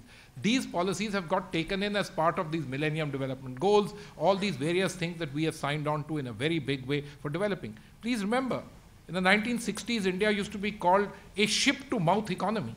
Look where we have gone from that. So food security is extremely important for us. We can't let ourselves go the way it happened to several small countries when food prices spiraled in 2006-07. And many people who had fairly fine economies doing self-sustaining agriculture, but who were then told that, look, it's cheaper to buy from outside, and suddenly they went absolutely bust. We're too big, we're 16% of the human race. It would be not possible for anyone to come to our aid. We know it. Everybody wants us to do this. And I'll make a small little comment, sir, about Russia. You know, I come from a country which doesn't believe that sanctions help. They normally tend to go after the wrong set of people. But sanctions are part and parcel of international polity. People therefore levy them. Are the sanctions being levied against Russia because of some economic reasons? I don't think so. I come from Belgium. Andre and I live in Brussels. It's a small country, just not so far away. One of the first sets of impacts on the sanctions against Russia was as Russians banned the import of pears. All these farmers were growing pears, huge amounts of them, all destined for the Russian market. They are now being told, leave the pears on the trees. Why? Because they can't send to the United States. The taste here demands genetically modified pears. They must all look nice and so on and so forth. Nobody's willing to buy Belgian pears. I went from here to Belgium. It took me a few weeks to, figure out these pears are as good as the ones that I used to buy in the streets out here. You know, that's the way it is. That's the nature of the world that we've created. Which is why, sir, most important, exactly what you said, public opinion. Your country matters the most. You are the world's leading public opinion makers. But so is the European Union and certain countries in the European Union, certainly so. I think it's all for all of us to sit down together. But if you would show some leadership among yourself, we would all be the great beneficiaries of it. I have no doubt in my mind at all that this governance system is all about international politics and predicated not by the fact that we have miles to go, but predicated by the fact that one country among these has done exceptionally well, the big challenger out there, and that the others are likely to follow suit. Thank you. Thank you very much. Arvind. Okay, so I'll take up Devashish's question. It was very good, actually. I mean, in a way, thank you. You gave me the opening to say something I would have liked to say. I totally agree that when the procurement happens in India at the minimum support price, largely these are the large farmers from whom the procurement is happening. So although the rhetoric is that, oh, we are doing for these small little 600 million farmers, and we really cannot risk their livelihood, the truth of the matter is that that subsidy is really not doing this for the 600 million farmers. So I accept, so that certainly is true. Now, there are two directions in which I can go from here. And let me just point out both very quickly. In the first, politically, granted that it's really the real beneficiaries are generally large and rich farmers. Can I withdraw the subsidy? Can I withdraw the minimum support price and the procurement program? I mean, that's the same question that one has to ask in the US. Can the US withdraw its agricultural subsidies? Not that easy. I mean, the Secretary Kerry went in and lectured to the Indians about their subsidies. So they were very annoyed because they could have lectured back about the American subsidies to Kerry. So that's the political side of it, that subsidies are not that easy to remove domestically, whatever economists might like to say. Now, having said that, there is actually a very nice solution which I have suggested in the same article in which I defended the government on this, that in principle, the solution which would actually help even the poor farmers is a simple one, which is that you stop the procurement. And what you do is up to 10%, right now the subsidies anyway in rice and wheat is less than 10%, and a lot of the small farmers don't even get it. And actually you got fruits and vegetables, etc., which get discriminated against because you are unnecessarily tilting the relative prices in favor of the cereals. So you could level the playing field also across fruits and vegetables, and that's important because inflation, a very large part of the inflation is coming also from fruits and vegetable prices, which are not being produced in as large a volume as they could be, because you're distorting the prices in favor of the cereals. So what you could do is forget about the entire procurement program. Instead, introduce about 8, 9, 10% subsidy if you got the fiscal resources for all farmers. And you could do a cash subsidy. In fact, then you don't even need to worry about 86, 88, because when you do cash subsidy, it becomes a budgetary subsidy, and you can use the market price as the base for the calculation of the subsidy. So even within the current rules, this is what I had suggested in my article in the Times of India, that even under the current rules, you could do that. And if you did that, then of course, for consumers also, because then you no longer need the public distribution system. You need the public distribution system precisely because you're procuring all this grain. So what do you do with the grain? You got to then distribute it through the public distribution system. You could then end the public distribution system and replace the entire huge subsidy that we are giving through all kinds of different programs by a single cash subsidy. And that you could give to the poor. Leakages will disappear. You know, currently leakages is like for every 1 rupee worth of grain going, 3 rupees worth actually leaks out on the way. You'll also plug all those leakages. Your targeting will be much better. So conceptually, great solution is there, even in practice, but politically, can you carry it? That's a problem. Thank you. Andre. Thank you. Let me just add a few things very, very briefly. I think I agree with you, Ambassador. I mean, the issue boils down to politics and to leadership. And I think there's not much of it in supply, frankly. I really think that is the main issue. That, as I said before, we are at a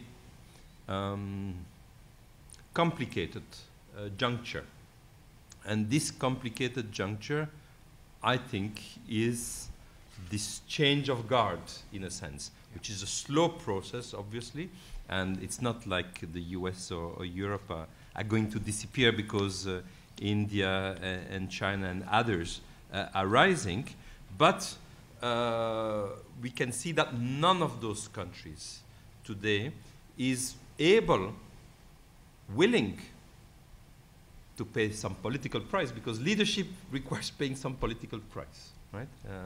When there was a hegemon, the hegemon was willing to pay a certain price in exchange for some benefits.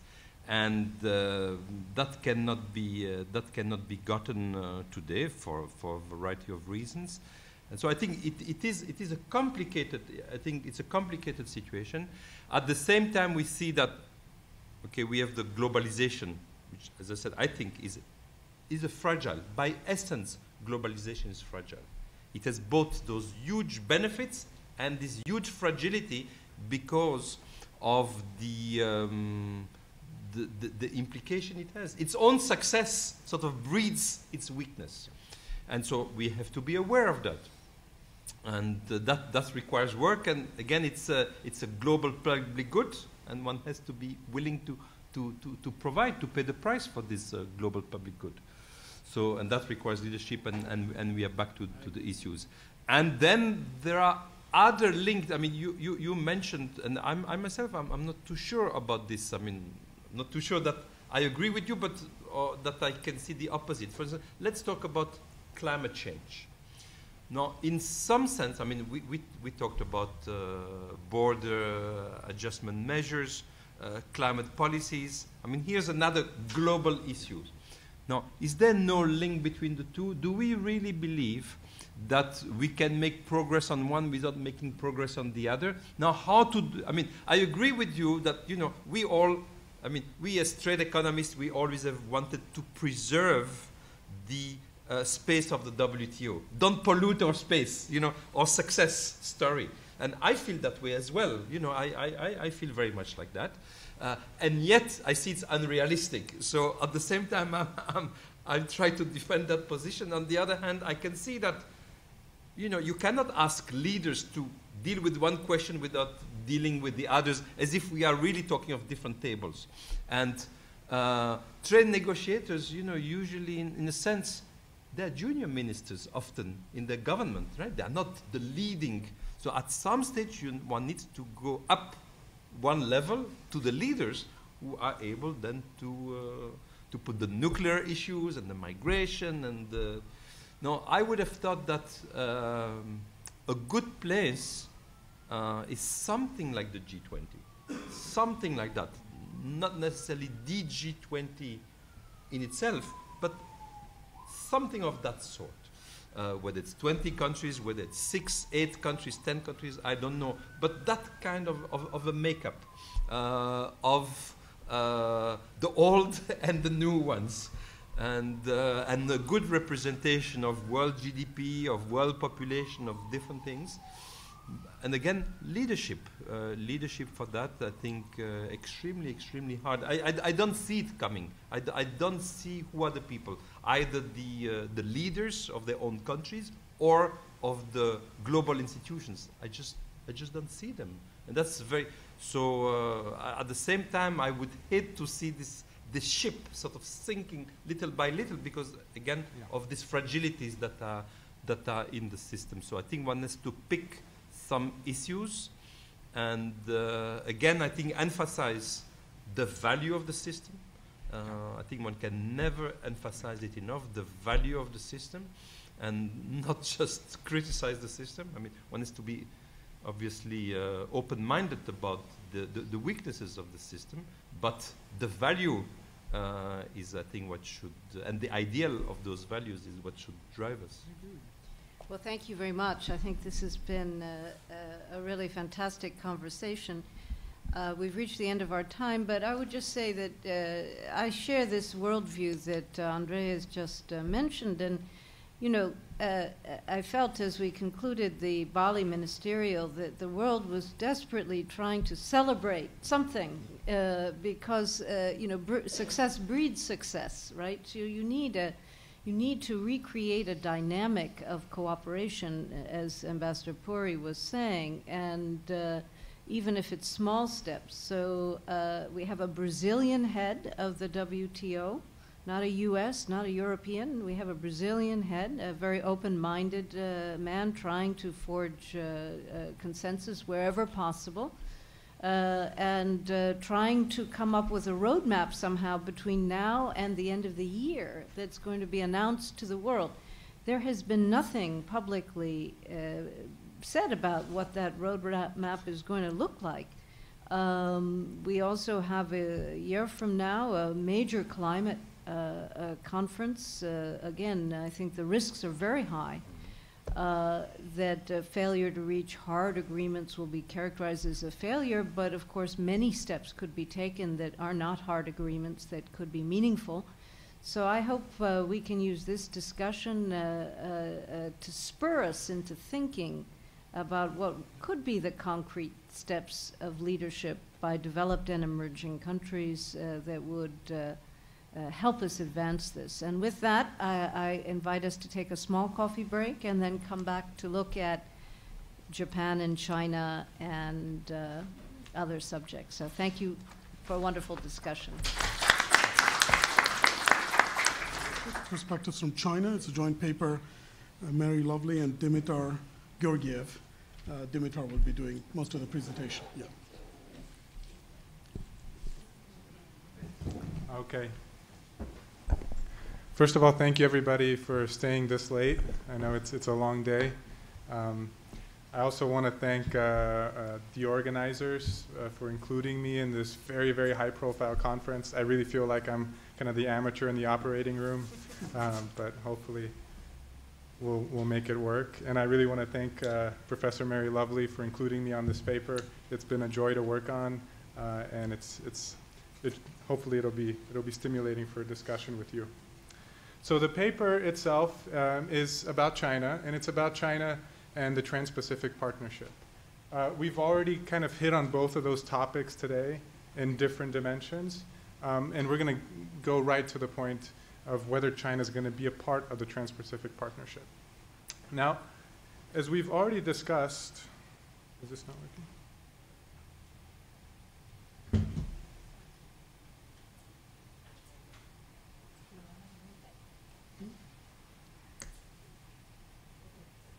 Frozen? Yeah. I think it's blocked.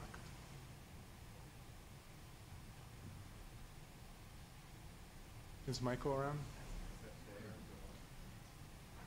nothing's working. Oh, there we go. Oh. Okay, it was blocked for a moment. The computer was thinking, too many pictures. Okay. So as we already talked about, the TPP is one of these kind of new creatures. It's not multilateral. It's not really bilateral. It's regional, but it's not even that so much because we have a confusing set of countries in the region. But what it is a very high quality, what people call it, a gold standard type of agreement. And the reason it is so is because it deals with all these things that are not traditional trade issues. Things like e-services that weren't even an issue in the previous rounds of negotiation. But it also deals with some things that have stuck around for a very long time, like state competition, rules of origin, labor and environment, right? And trying to get some sort of regulatory coherence between all the countries and how they abide by these rules. So it's really a big deal. Who are the big winners from the TPP? Well, if we assume that a lot of trade agreements, what they're really dealing with is flows of goods, and in particular manufactured goods, we have a clear winner, and that clear winner is really Japan. It stands to benefit an extreme amount from having access to a lot of markets and having its exports go out. But who are the big losers? That's a big question, and it's not so easy to answer. First of all, the TPP overlaps a lot of other agreements. So Professor Deardorff's work shows that out of the 66 possible pairs that could come out of the TPP countries, 40 are already linked. 4 of the 12 countries in the current negotiations are already part of the ASEAN Free Trade Agreement. And 6 of the countries that are part of the ASEAN Free Trade Agreement but not in the TPP have other linkages between them to the TPP. Now, the TPP has some very, very notable exclusions, right? First of all, those ASEAN countries that are not included, those are big countries. Indonesia, the Philippines, Thailand, Cambodia, these are big players in Southeast Asia. But also some other big players. India, South Korea, and China, which is the topic of this discussion, are not part of the TPP. Right? And this is a big deal for China because today, at least, China has no trade agreement with the United States or with Japan, which are its very, very important trading partners, its most important trading partners. And if we think about the big losers from the same standpoint, China is a huge loser, right? It's a huge manufacturer. It potentially could lose a lot from losing access to these markets that it currently enjoys. So that brings us to our question, China to join or not to join, right? Until recently, this was a no-brainer. It wasn't going to join because the TPP was designed deliberately to keep China out. It was, or at least people thought that way. It was designed to be a containment on this growing economy. Right? It was the one agreement the United States could push through that was in Asia. It combined all the neighbors, but it left out China. That's no longer really the case. It never really was quite the case because the TPP was never intended to be exclusionary. Right? If you want to join, you can join. You just have to meet the standards. Right? And so since about May 2013, the U.S. has given that invitation to China to say, hey, if you want to, you can join. And China has taken it and reciprocated and said, yeah, we're very interested. We're exploring the options of potentially joining. Now, what does that mean? What are the big implications? They're big, right? It means a bigger TPP, just in number of countries, but also the size of the economy that could be captured under this agreement.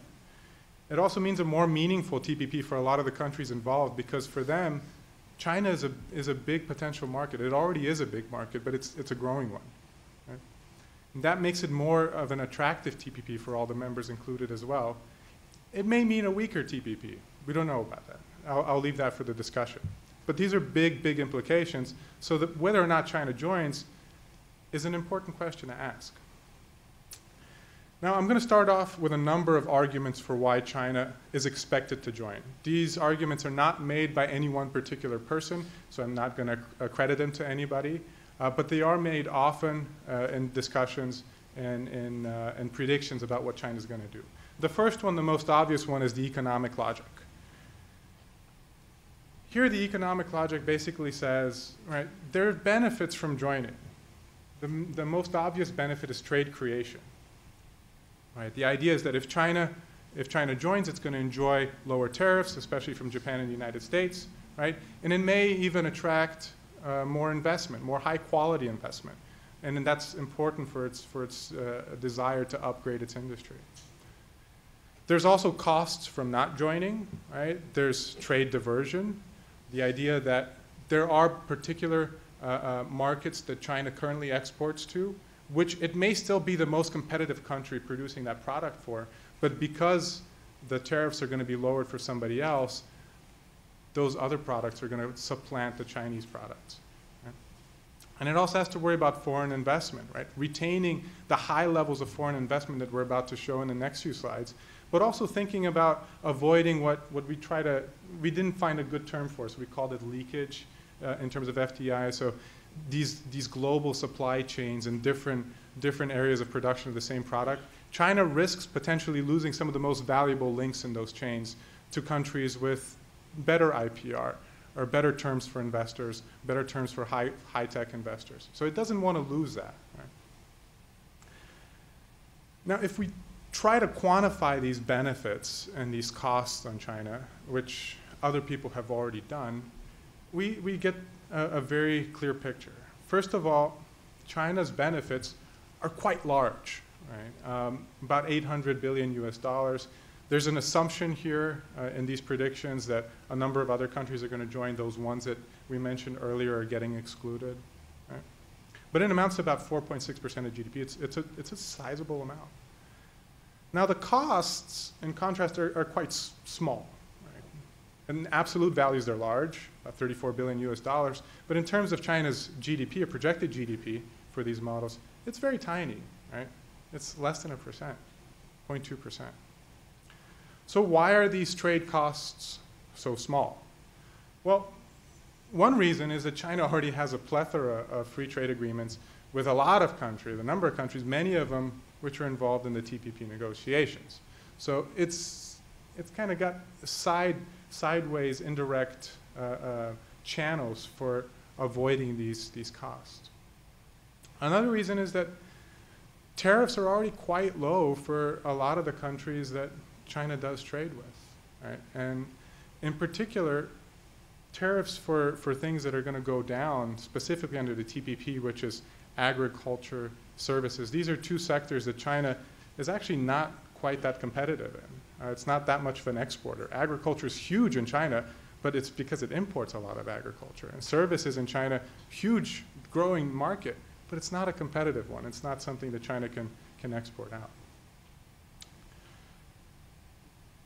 What about these foreign investment costs? Those are potentially really, really large as well. But it's hard to tell how large the potential costs are. First reason is that China, despite all the concerns that we might have about intellectual property and the quality of investment and the risks that investors face in China, is still the top destination for foreign investment in the world. And a lot of its investment comes from parties like Hong Kong or the British Virgin Islands, which who knows how that foreign investment gets to China. I doubt that it's going to be affected much by a TPP or not. And basically, if we look at the size of China's FDI inflows, they're huge, they're enormous. Who's going to fill them? Is it Peru? Are they going to be attracting this foreign investment that once was going to China? Maybe Chile, it's a bigger economy. But these are huge numbers. There's so much investment in China already. It's hard to imagine how it's going to suddenly leave China because China's not part of the TPP. Maybe it doesn't matter the exact size of the FDI that's going to leave China. Maybe it's that high quality FDI that we're really worried about. But even then, if we look at China's IPR quality, it's not that bad. It's better than New Zealand's, according to some indices. Right? So China is improving. And it's including language on IPR in its negotiations on RCEP, in its negotiations that haven't quite started yet on FTAP. So it's definitely interested in improving IPR in China. So when I first started going to China and I talked about IPR and copying and selling, people always told me, well, in China, copy is right. I don't think that's the case anymore. And even if DVDs, things that are really easy to copy, are much harder to come by these days. Because China is enforcing some property rights. The second argument that people make in passing is that there's an international diplomacy logic for why China should join the TPP. This one goes along in two different strands. The first strand is that, well, China needs to signal its commitment as a free marketeer. Right? It's got a lot at stake in this game, and it wants to make sure that everybody knows that it's a free market trader. Right? So it wants to give a nod to investors that they should stay the course with China. They should keep their investments in China. And it wants to assuage the countries around it, its neighbors, even the United States, that it's not going to turn inward when it gets richer. Right? Free trade is great for China today, but what happens 20 years down the line when it becomes richer and when it becomes a more consumption-based economy? Well, signing on to the TPP is going to lock it in earlier. Right? The other argument is that, well, if you want to participate in negotiations, you should get in the negotiations. If you want to have leverage over the TPP, what it looks like, how it's shaped, you should join now, not wait until it's concluded and then accede. Right? Who knows exactly how much leverage China's going to have in the accession process? It may be able to get some sort of concessions, maybe delayed implementation, maybe some selective implementation. But its leverage is arguably going to be lower than it is if it starts negotiating right now today. There's an underlying assumption here, which is that the TPP is the only game in town. And it's not. So let's think about China's outside options. And one of the ways to think about China's outside options is to think about what the main drawbacks of the TPP are. First one is, it really looks like a coalition of the willing. Right? We have two big economies, the United States and Japan, and a lot of much smaller economies. It's 12 countries with the big players, but not the most important ones. As we mentioned, China is not included.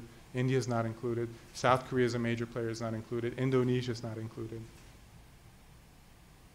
And it undermines ASEAN centrality, which, regardless of what you may think about ASEAN and how effective it's been over the many decades it's been around, it's been a pillar of security, trade talks, a lot of international relations, not just in Southeast Asia, but in East Asia more generally. And the TPP threatens to undermine it. So those are two important reasons.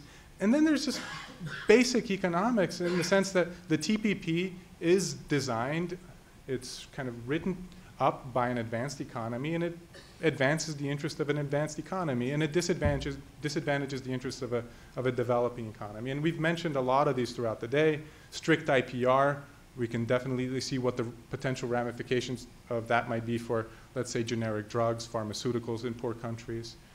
Strict exchange rate policies, which tend to tie the hands of exporters, but no mention of monetary policy for the United States. Environmental and labor standards that may be good for the United States, but are really difficult for a lot of these countries to adopt. And this strict language about state-backed firms and the competitiveness of state-backed firms. That's going to be troubling for the TPP. So if we're thinking about what China can offer as alternatives, well, it basically needs to offer an alternative that maintains ASEAN centrality and is more attractive for developing countries. And that's what it's doing. So here are two examples, the RCEP and the FTAP. Neither of these are China-initiated examples. It's not like China designed RCEP or FTAP. But it's not like the TPP was a US invention either. It was adopted from Brunei and Singapore. But these potential negotiations haven't made that much progress since they were announced. FTAP in concept has been around for decades. China has renewed interest in these organizations and in setting up these organizations and is offering to make political capital possible for them to be succeeded. In particular, in RCEP, it's talking about ASEAN centrality. Right? So China is promoting it, but it's not hosting it. It's ASEAN centrality. It's offering attractive rules of origin. We talked about rules of origin today several times. China's offering to make it so that goods can flow without any registration through these countries, back and forth in the production process. And it's offering attractive implementation strategies as well, whether they're delayed, whether they're sector-specific. Right? So these alternatives are out there where China can actually promote an alternative image, maybe by doing so, create tension in the TPP negotiations. And we've seen examples of TPP negotiating partners saying, hey, why are we agreeing to these strict standards if they're not in our interest? Right? And they're using some of the examples from RCEP as counter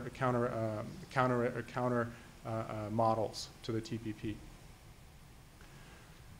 And at the end of the day, we just have to keep in mind that ASEAN and China have a very intimate and growing relationship. Right?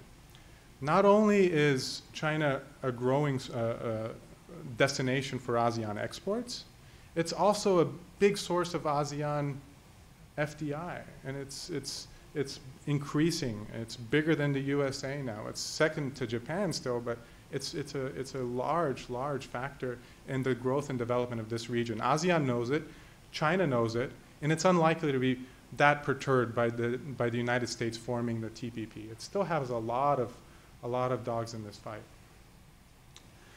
The last argument that we want to look at is the domestic policy argument, the domestic logic. And this one goes along very simply. The idea here is that joining the TPP will add external pressure, an external tool for China's leaders to reform domestic policies.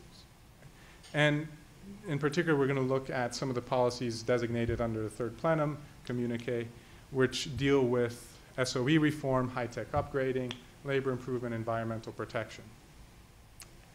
This is not a new idea.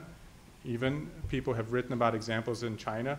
Zhu Rongji in the late 1990s using WTO negotiations to push forward domestic reform, again on SOEs. Mexico in negotiations for NAFTA using the external negotiation process and the external treaty to push forward domestic reforms. So it's nothing new. Well, what does the reform strategy look like in China today? Well, it's hard to tell because it's still shaping up, right? We haven't actually seen what it's going to look like. It's very incremental. But we can look at the Shanghai Free Trade Zone as one example. So the Shanghai Free Trade Zone, for those of you that are not quite keeping up with it, it opened up in September 2013. It's about a 29 square kilometer area just outside of Pudong. And the goals are very similar to that of the TPP, facilitating trade, improving the investment environment, right? Having more coherent regulatory law-based system on trade and investment. And we have to ask ourselves, where is China going with this? Where is China going with this FTZ zone? Is it something that we could see the TPP pushing forward, right? Could it be expanded throughout the whole country? Well, we can look back to the 1980s and see that that's probably not the case. If we look back at the 1980s, China had a very similar strategy of these incremental special economic zones that were set up throughout China at different stages in the development process. Right. What were they? What was the logic of these special economic zones? Well, a lot of times they've been described as gradual liberalization, the opposite to a big bang reform. They've also been described as experimentation. You didn't quite know how to reform, so you started off small first. But there's also a very strong political logic to it. The places that received this special status also received a lot of privileges. They also received a lot of resources from the center to make sure that they were successful, right? So they were guaranteed success. They generated envy from regions that were not designated as special economic zones. And they created political patronage for Deng Xiaoping for pushing forward the rest of his reforms. Would this have happened if China adopted a TPP in 1980? Probably not, because it would not have had this mechanism, this policy lever of incrementally deciding who can benefit and who doesn't. That's the only way they were able to channel resources. If we look at the current FTZ setup, it looks somewhat similar geographically. Right? So far we've only seen one here in Shanghai, but it's growing, right? And there's going to be 12 FTZs in the next couple of years that are going to get opened up. And we have to think about what's the logic again. Is it gradualism? Is it experimentation? Or is it particularistic contracting? Because if it's the first two, then the TPP would help push this along. But if it's the third one, then the TPP actually undermines the political strategy at home. And if we think about Shanghai, right, Shanghai is a logical place to start. Right? Everybody knows Shanghai for its skyline and for its financial institutions, but it's also one of the most heavily regulated economies in China. 60% share is SOEs, right? State-dominated city. It's also the home of Xi Jinping, the current leader's arch rival, it appears to be his arch rival, Jiang Zemin. And by choosing Shanghai, it was a very calculated political strategy to say, A, we're going to take on the SOEs head on, and B, I'm going to take away any political opposition. And then if we look at the other FTZs that are opening up very recently, in Hefei, in Anhui, and in Tianjin, we see more political logic, right? So the mayor of, well, he was the party secretary of Chongqing, Bo Xilai, he was tried in Hefei, right? It was strange why he was tried in Hefei.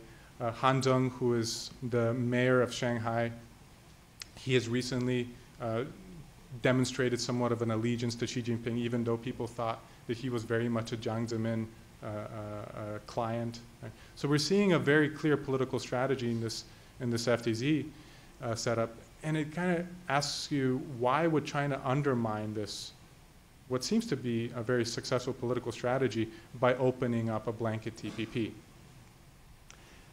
And thinking about not just the political strategy, but the economic benefits of selective implementation and selective liberalization, there are very many.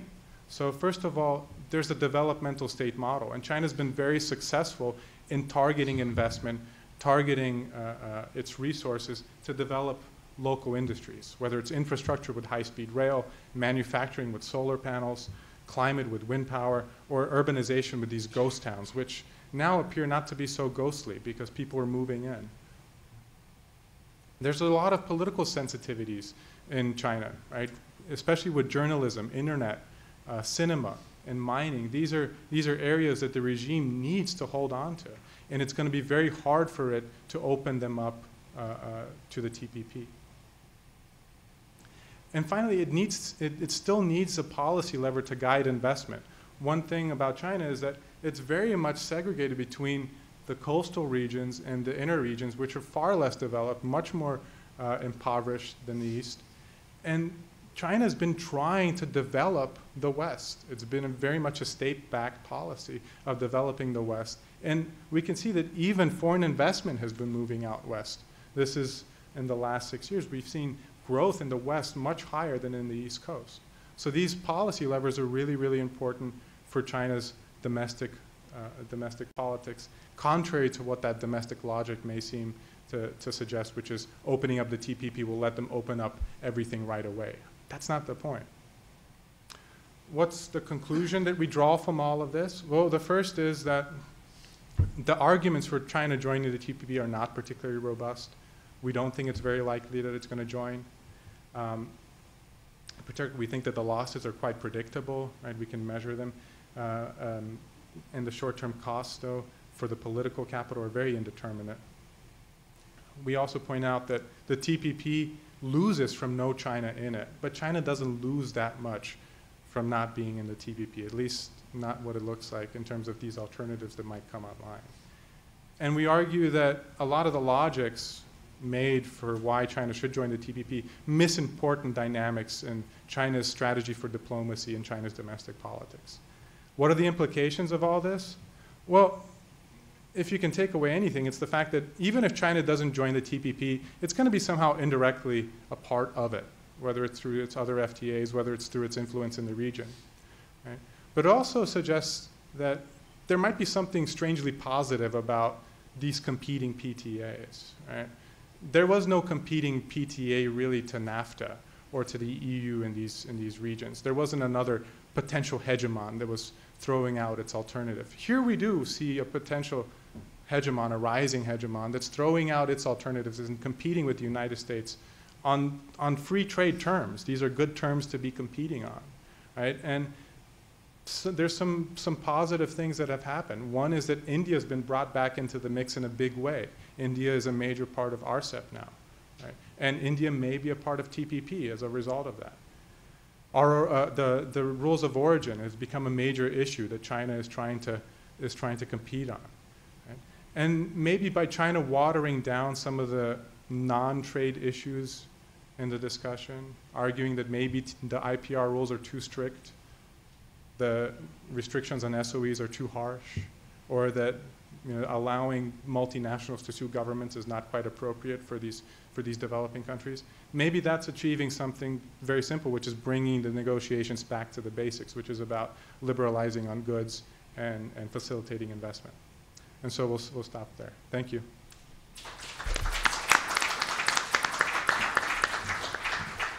Thanks very much. The discussant is my colleague from Johns Hopkins, Hei Wai Tank.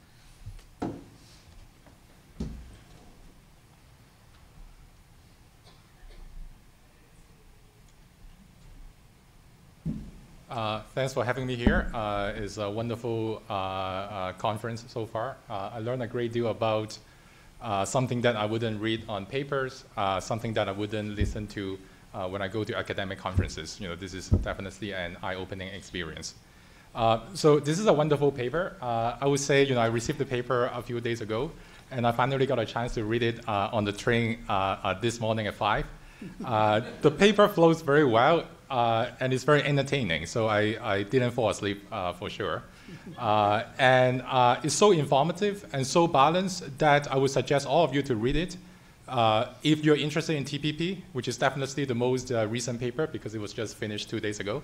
And also, if you're interested in China, you should also read it, especially the part which is about domestic politics, because you know there are a lot of interesting information, very well cited, and a very good description about what's going on in China in the last 20 years and also in the next 5 or 10 years.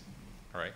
So as a job, as a discussant, I actually don't have a lot to say because if I want to be lazy, I can just say I agree with most of what you said. I can just step down. But what I'm going to do is quickly summarize what you have done. You have provided a lot of information in your talk, so I try to provide a more stripped down version of your paper. And then I will highlight 2 points which you already mentioned, but I want to provide sort of more context for you to think about sort of the revision of the paper. I mean, nothing substantial. It's just not a criticism at all. It's just try to put more focus on certain parts that I think would be interesting for the readers. So basically, the paper has one question, which is, will China join the TPP? And without reading the paper, I know the answer is no. But after reading the paper, I'm more convinced about my guess. So the paper basically look at this question from 3 different perspectives. The first one is international relations argument, which is international politics that the ambassador just talked about a while ago. The second argument is standard sort of economics, cost-benefit analysis, and to see whether there will be huge economic gains for China if China joined the TPP. The third one is domestic politics, all right, which is extremely important. And the reason why the paper would conclude that China is not likely to join the TPP is because the last point, which is domestic politics, basically trump whatever conclusion that you can draw from international relations argument or from any kind of cost-benefit analysis, right? So you can basically skip the first 2, but of course, just to be sort of balanced about all the points of views, sort of academic or sort of comprehensive paper should discuss all of them for sure. So what is the IR perspective or the international politics argument?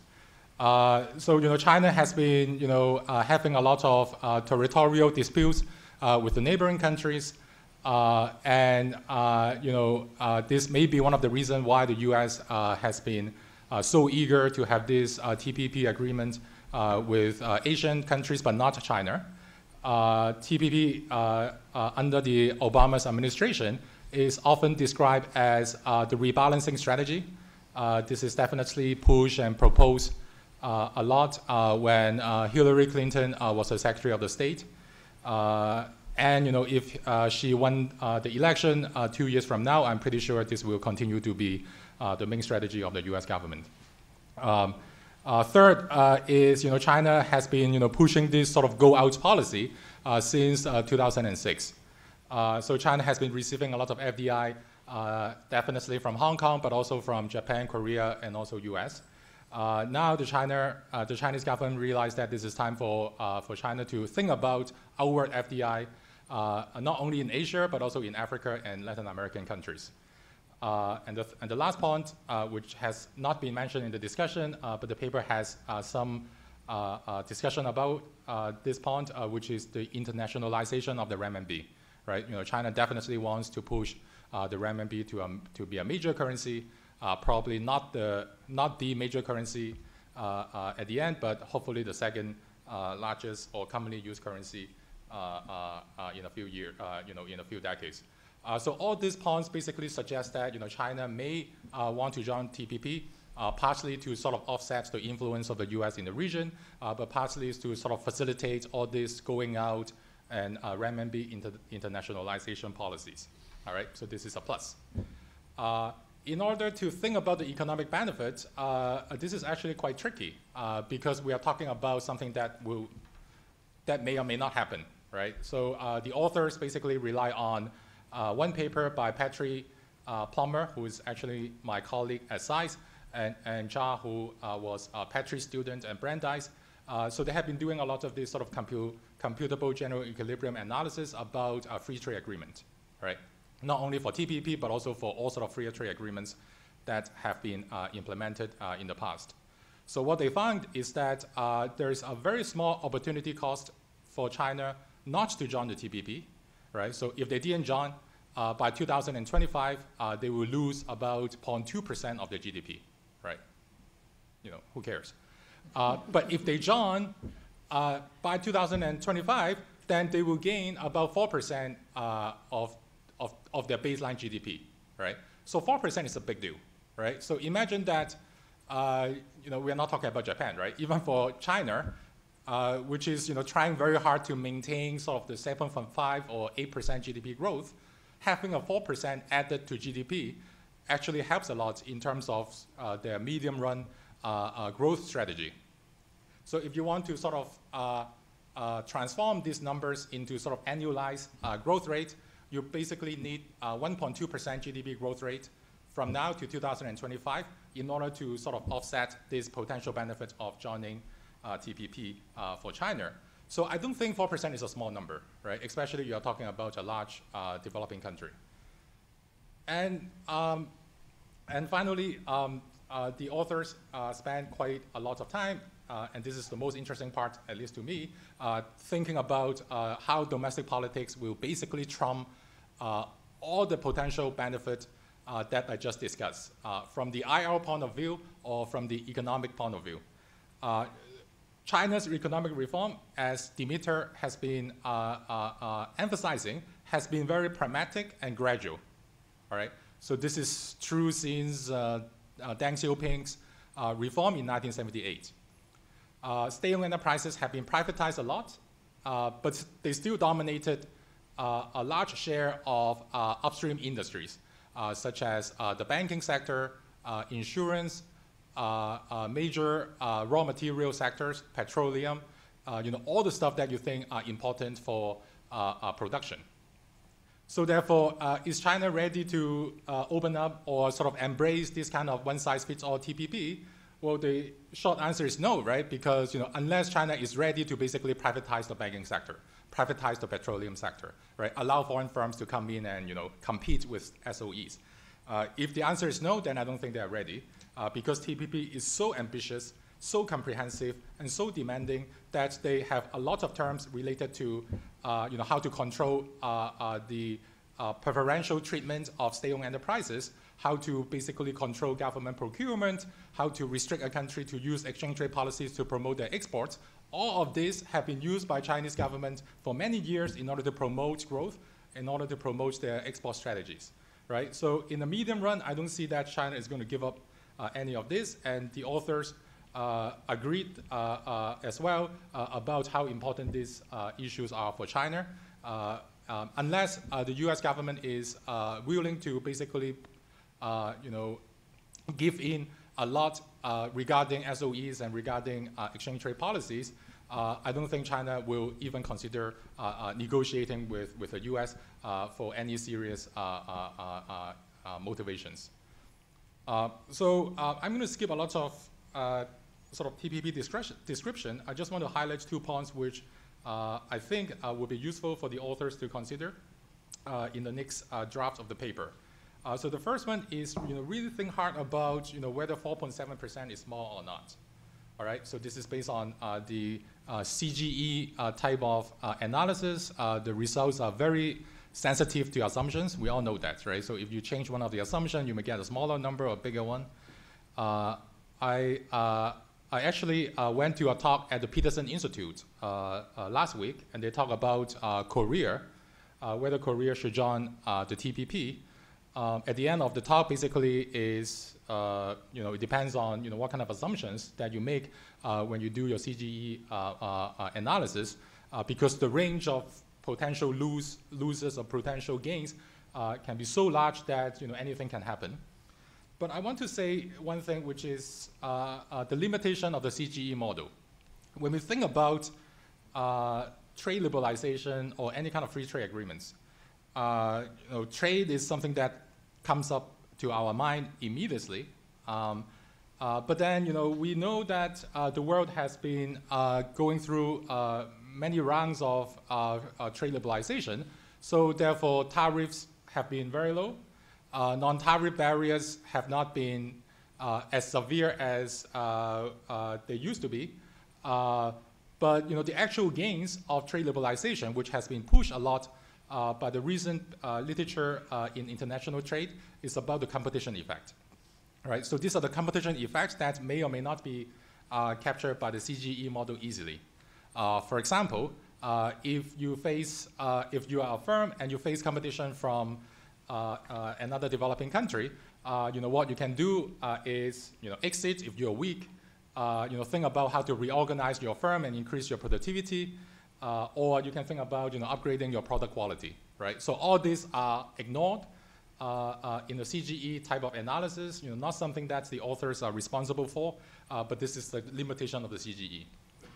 The other thing is about foreign direct investment.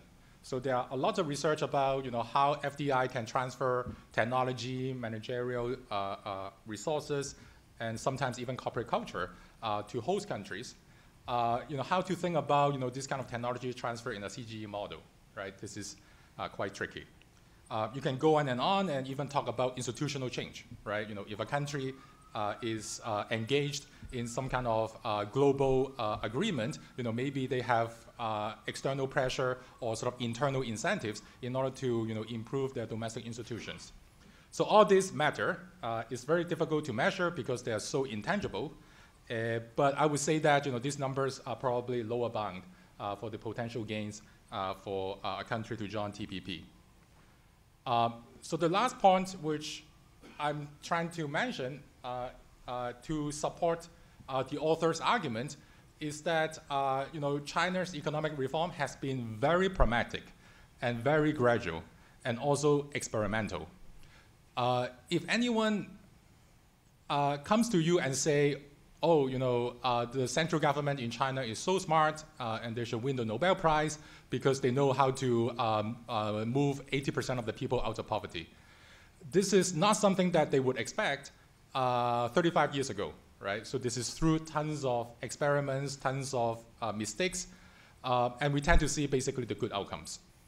And one sort of strength of having a non-democratic regime, I mean, not something that I would endorse in general, but having a non-democratic regime is that the government can be very quick in adjusting the development policies, right? When they see that something is wrong, they can change the policy, or maybe they can find other cities to try another kind of free trade zones or export processing zones. So this has been going on for 35 years, since 1978, when Deng took control of the government and decided to open up the economy. But this will continue to be sort of the main theme of economic policies in China.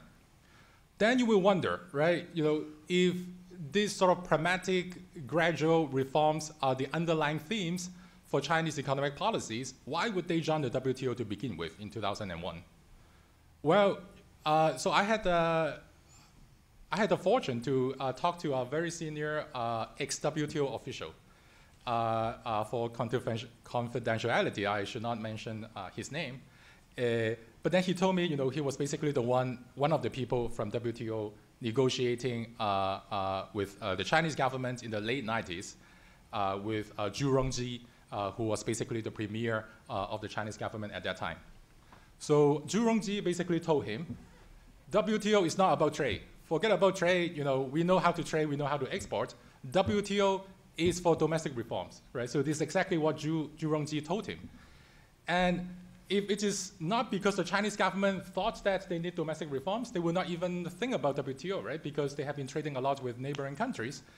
And you can argue, well, after WTO accession, we saw that China exported a lot more, imported a lot more, but they may be because first they have MFN status after joining the WTO, but it may also be because they have privatized a lot of state-owned enterprises.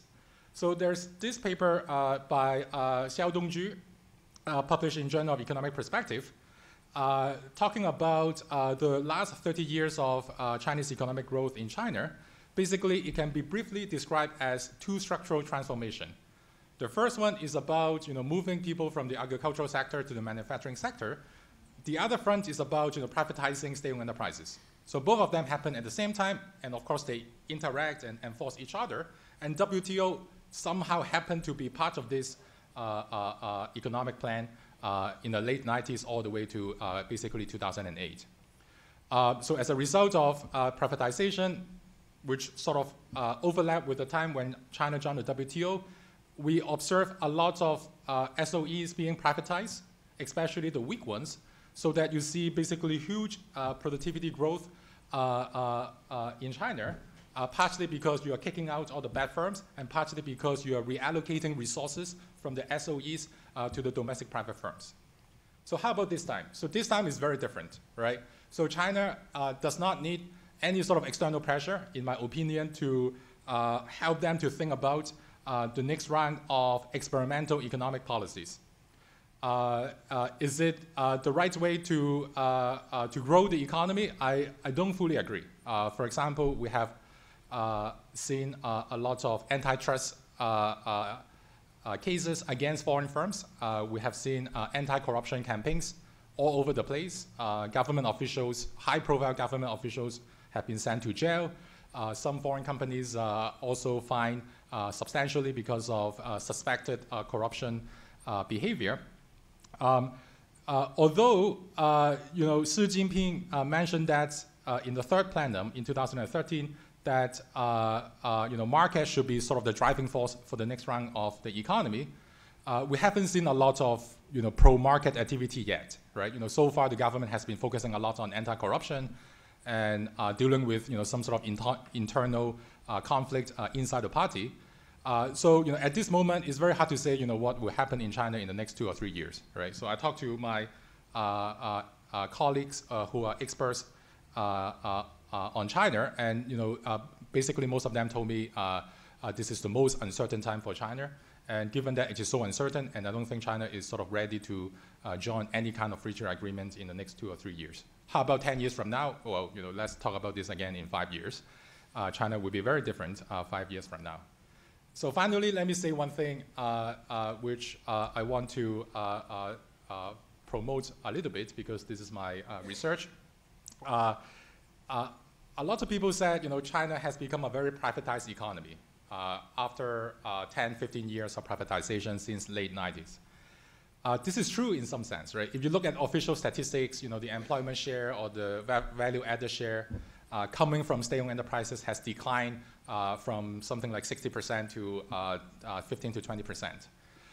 But if you just think about employment and value-added, this may be true. But if you think about capital share, profits, or this particular number that I'm interested in, which is the dominance in upstream sectors. So you realize that the most important upstream sectors that are very strategic are still heavily monopolized by state-owned enterprises. And in fact, after WTO accession, these state-owned enterprises enjoy huge monopoly profits for a simple reason, because the downstream sectors have been privatized, they become very competitive, they have to compete with foreign firms as well. And when the downstream sectors are profitable and competitive, and they will start buying more inputs or demanding for more sort of upstream services from the monopolized sectors, and therefore SOEs would definitely continue to support the WTO or any kind of downstream free trade agreement. But if you have to think about privatizing those sectors as a result of TPP, I don't think that is even possible. So to conclude, this is a very nice paper. It's a very well-written and balanced view of the whole situation. I learned a lot by reading this paper. If there are two things that I want to re-emphasize, which is the following, maybe it would be interesting for readers who are not so familiar about China to know more about sort of the overall development approach that has been in place in China for the last 35 years. Dimitar has talked about outside options for China, in particular RCEP. Maybe more discussion on those outside options would enrich the paper even more. All right, thank you. We'll maybe just borrow 5 minutes into the next session, but let me first ask the authors if they'd like to react to anything in particular before we take maybe a couple of questions. Yeah. Could you talk a little bit about SOE reform? Yeah. So SOE reform is really interesting right now in China, and it kind of it gives you another dimension of thinking about why the TPP is not good for it. So Xi Jinping did mention that SOE reform is high on the table. It's one of the first items on his list, and he did say that the market's going to be the dominating force for the Chinese economy in the future. But his idea of reforming the SOEs is not Zhu Rongji's idea in the 1990s. It's not privatization. It's actually a lot more politically tactful. It's transforming their objectives from production in that economy and making goods and selling them into investing in private industries in China. So in effect, what you're seeing is creation of a preferential investing environment for SOEs in China, in China's growing economy, and opening that up to foreign investment may help, but not in all sectors. So SOE reform is a very, very different animal today than it was in the 1990s. In terms of the developmental approach in China, I agree with your point, Hei-Wei, about how important it is for China to have gradualism and experimentation. But there's a counter argument to that, and it's kind of the partial reform equilibrium argument that, yeah, China's gradualism and experimentation was great because it allowed it to reform those things that were easy. Agriculture, for example. It's not that hard to get people off the soil and in the factory. Some of those changes are not that costly. You can actually have winners without losers. But what you get left with is really, really big problems. And some of those big problems are the big SOEs of today, like China Mobile or Sinopec, right? Those are really big problems that are very hard to deal with. And you need a lot of political capital in China to deal with them because those types of challenges can really bring down a system. We've already seen several, I don't want to get into them, periods of very serious political uncertainty and instability in China.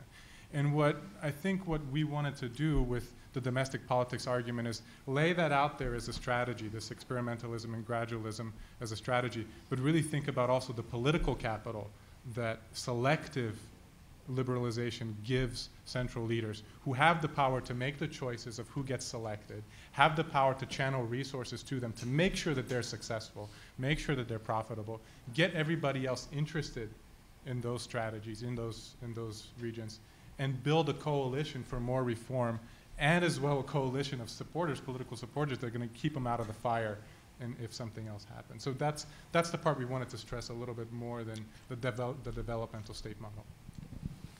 All right, we have just enough time for maybe one or two quick questions. Professor Charnovitz. Yeah, thank you. A good presentations, both asking the question, should China join the TPP? I think another interesting question is what would happen if China said we'd like to join the TPP? I assume the United States would say no.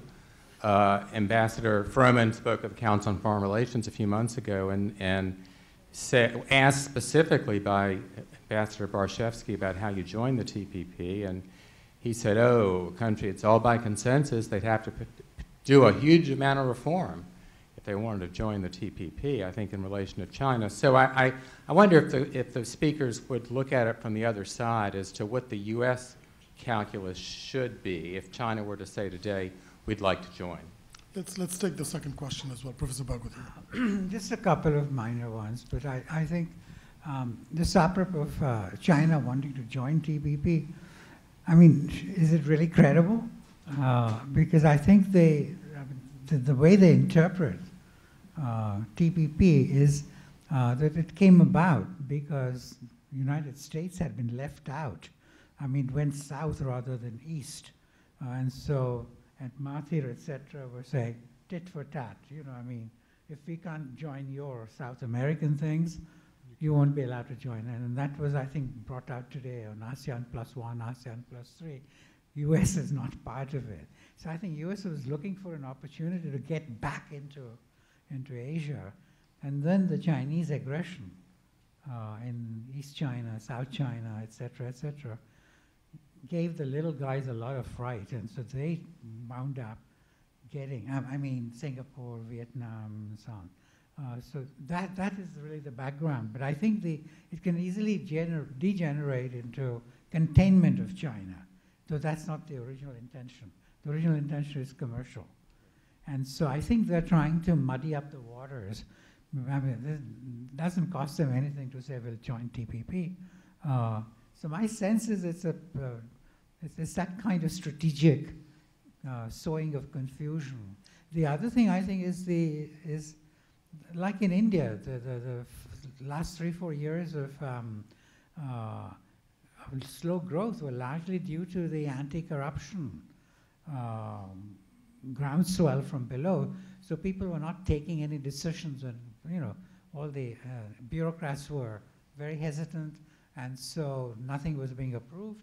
I think in China, it is clear that while so far they've been okay, I mean, until recently, because they were, I mean, the whole system is corrupt, actually, if you read McGregor's book on the party.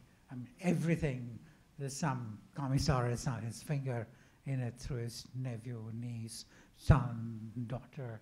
So I think to talk of corruption there is almost, I mean, inevitable. But now people seem to be revolting or asking for change. And if once they start doing it, and I think the system is responding, God knows what will happen. I mean, it'll be far bigger than anything in India. And so it seems to me that there's a big question mark over China's future, in my opinion, because I don't think anybody will be able to contain it. It's so inbred. Professor Hamada had his hand up as well, so let's just take that as the last question for the session. I'll give you a chance to respond. Really informative and excellently thought out presentation and comment. I enjoyed. Somebody said I wish the speaker myself, but I feel the same way. Speak as myself. There is one question about the use of the word opportunity cost. Opportunity cost is a cost that you do if you are not doing nothing, but opportunity cost is if you give up the best option as far as I learned. So your 0.2% is underestimated. 4 plus 0.2% are the cost. All right. Would you like to respond to any of that, or? Yeah. Is mine on? Yeah. Okay. So first, quick on Steve's point. Thank you.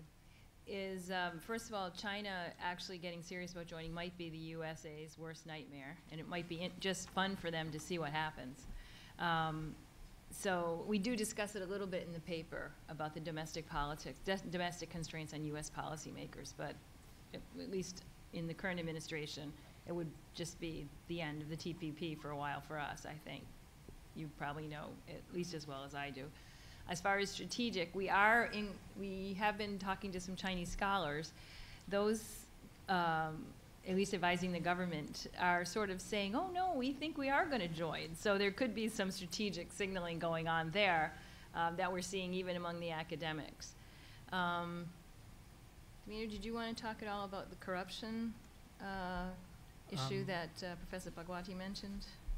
Yeah, I can do a very brief response. First of all, to your response, I would turn the question back on you and say, you know, what does the U.S. do if the U.S. says it wants to join the TPP? I mean, is Congress going to ratify it? Who knows? I don't know. For corruption in China, yeah, it's huge, and it's tied into these free trade zones as well. I mean, the head of the Shanghai Free Trade Zone a couple of weeks ago was removed for a corruption scandal, and again, it ties back into that political logic. So if we ask ourselves, why are these authoritarian regimes doing this? As you said, it seems kind of counterproductive, or if not counterproductive, it seems impossible to accomplish anything because it's so built in, it's ingrained in the system. As long as it's a one-party state, it's going to be corrupt. It's yeah.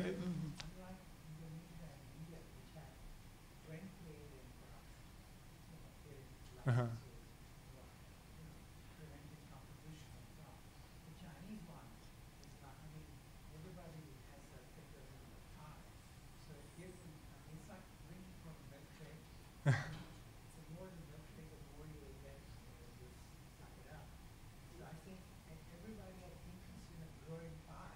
Yeah, it's the grease that makes it grow.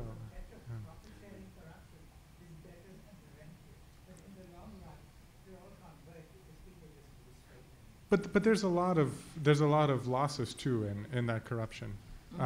But I think the point to take away from the corruption issue is how politically motivated it is, because it's not just about getting rid of corruption. It's about, well, you have this new leader right now. So if you create the analogy to the United States, if Barack Obama in 2008, he just became president, and he really wanted to assert the fact that he is president, he has, you know, power overall, he'd have to, you know, arrest John McCain, you know, throw George W. Bush off the World Trade Center. You have to really demonstrate that he can take down everybody else. And that's kind of what's going on in China, is you have Xi Jinping taking down the top dogs that might actually bite him. And the higher he goes, the more powerful he becomes. And this is why Haywai made the point that China doesn't really need external pressure today to push through the TPP if it wanted to, or push through reform if it wanted to, because Xi Jinping has already taken down such big dogs. But again, it's this domestic political logic that is not quite connected to trade or anything, but somehow the trade policy and investment policy is part of that political conflict. Yeah, I just have one thing is still linked to the SOEs, and contrary a little bit to Xiaodong Zhu's paper in the JEP, and I really like what you're doing. SOEs are very important in sectors, and I think that even when we think in U.S. terms of what's privatized, just because things are transferred into shareholding firms, we think of that as privatized. Many of these firms are still, all the shares are owned by state-owned enterprises or state holding firms, and so they're still directed by the state. So I think that we sort of are too glib about talking about the privatization. It's not actually a word that's used for what happened, the reforms in China, because they're not the animal that we think they are. All right, well, thank you very much to Mary and Dimitar and Haywai for an excellent discussion. We move on directly to without a break, to the next panel, which is going to be TPP Perspectives from Japan with Professors Hugh Patrick, Mary Jano, and Koichi Hamada. Thank you very much.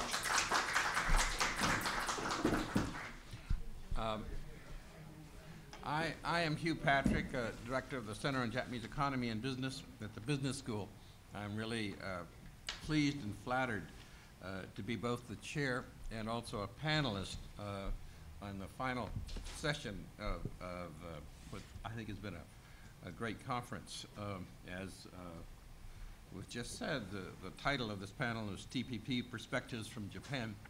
We really benefit from the previous paper just now because it laid out sort of the economic analysis as to the pros and cons of China joining. And I found myself just sticking Japan in the place of China each time because essentially the economic arguments were very similar and the same sorts of justifications for thinking about Japan joining. Remember, TPP is not a done deal. And it really depends now upon the United States and Japan reaching an agreement and then the other countries agreeing with with that position, which they probably will. So the first thing, there were sort of 3 points. One was economic analysis. Japan, your paper was very helpful, I think, in laying out the things now we don't have to say. We just put in Japan in case of China for the pros and cons of the economic side. What is a major difference, of course, is the sort of institutional relationships and government relationships, because in the case of China, we're talking about a sort of a different relationship with the United States. In the case of the United States and Japan, we're really talking about an alliance, and a fundamental political and security alliance of which this is a part. And that's a very different game from the TPP China story. And of course, the domestic politics are also very different, and we're not going to get into that so much. I think we benefited from having the discussion on China. My job is to both be moderator and panelist, and what Merit, Jano, and I have agreed is that we're both going to really try to listen to what Professor Koichi Hamada has to say and sort of comment on that, and then add whatever additional stuff we want to. I may something, if he says very little about Abenomics, I'll say something about Abenomics. We'll sort of play that by ear. In a sense, this final session can be very freewheeling because we don't have a paper. We're not constrained by a presentation, so we can say anything we want, and we will, and we want to take that opportunity. I have two great colleagues here in this panel. Koichi Hamada is an economic theorist, a very famous theorist, specialist in monetary theory and policy. He taught at Yale after teaching at the University of Tokyo. And in a sense, I suppose it's by an accident of history that he was born in Japan and raised in Japan as Japanese, and therefore knows a lot about the Japanese economy. But he's also trained himself to become one of the most distinguished specialists on the Japanese economy. And we've known each other for years. And some months ago, we were seeing each other, and there were these newspaper articles about how he was an economic advisor to Prime Minister Abe. And I said, how on the earth did that happen to you? Some of you know Koichi. He said, well, you know, we've known each other for 10 years. He said, I was on leave from Yale for a couple of years and was running the Economic Research Institute in what's now the cabinet in Japan. And Mr. Abe was a deputy vice minister in, I forgot whether it was Ministry of Finance or METI, someplace. But they met each other because they had to serve on committees, and they met each other. They liked each other. They became friends. They continued to be friends. And I think it turns out that it's unusual that we have him here because of that additional thing. But that's not the reason we have him here. It's here because we want to hear what he has to say about TPP. Professor, my colleague, Professor Merit Jano, we've been hearing you talk about, but not much has been said about you. But, and that's okay, because your CV says a lot of good things. But I do want to say one thing personally about you. She's a BIJ, and nobody here knows what that means, because that's a very generational statement. It's a born in Japan. She was born in Japan, raised in Japan, and went to school in Japan until college when she went to the University of Michigan. And so, in addition to her expertise as a trade policy specialist and theorist and professor, and a person with wide experience, she has this very deep experience on Japan, which you sort of hide, or you don't publicize. But I just wanted to say, I think that's a reasonable justification for you being on this particular panel. Okay. Without further ado, Koichi, let's turn to you. And how long do you expect? I will stop you after 20 minutes. Okay. But I hope that we will go for only 15. That's what you're supposed to have. Thank you. And basically, I'm a very rude person in terms of not allowing. You know, my predecessors have been too kind, and I'm not that kind. But I'll stop you. But so take as much time as you want, and then I'll stop you. Thank you, Hugh. Thank you very, Professor Jano, for inviting me The to. mic closer to you. Lower the mic. Bring it closer. Yeah. To this very stimulating conference we all enjoyed. And Hugh was my Yale graduate school teacher, so I cannot resist to his stopping or something. And Jagdish is my mentor at MIT when I visited there a long time ago. And at that time I was working on very esoteric, small subjects in trade, like free trade zone. But as you have seen, Bhagwati helped me to analyze this situation. But I think I can be proud of the fact that I have been working on the same topic for a very long time, as well as the tax competition, which is my favorite topic that I will turn into later.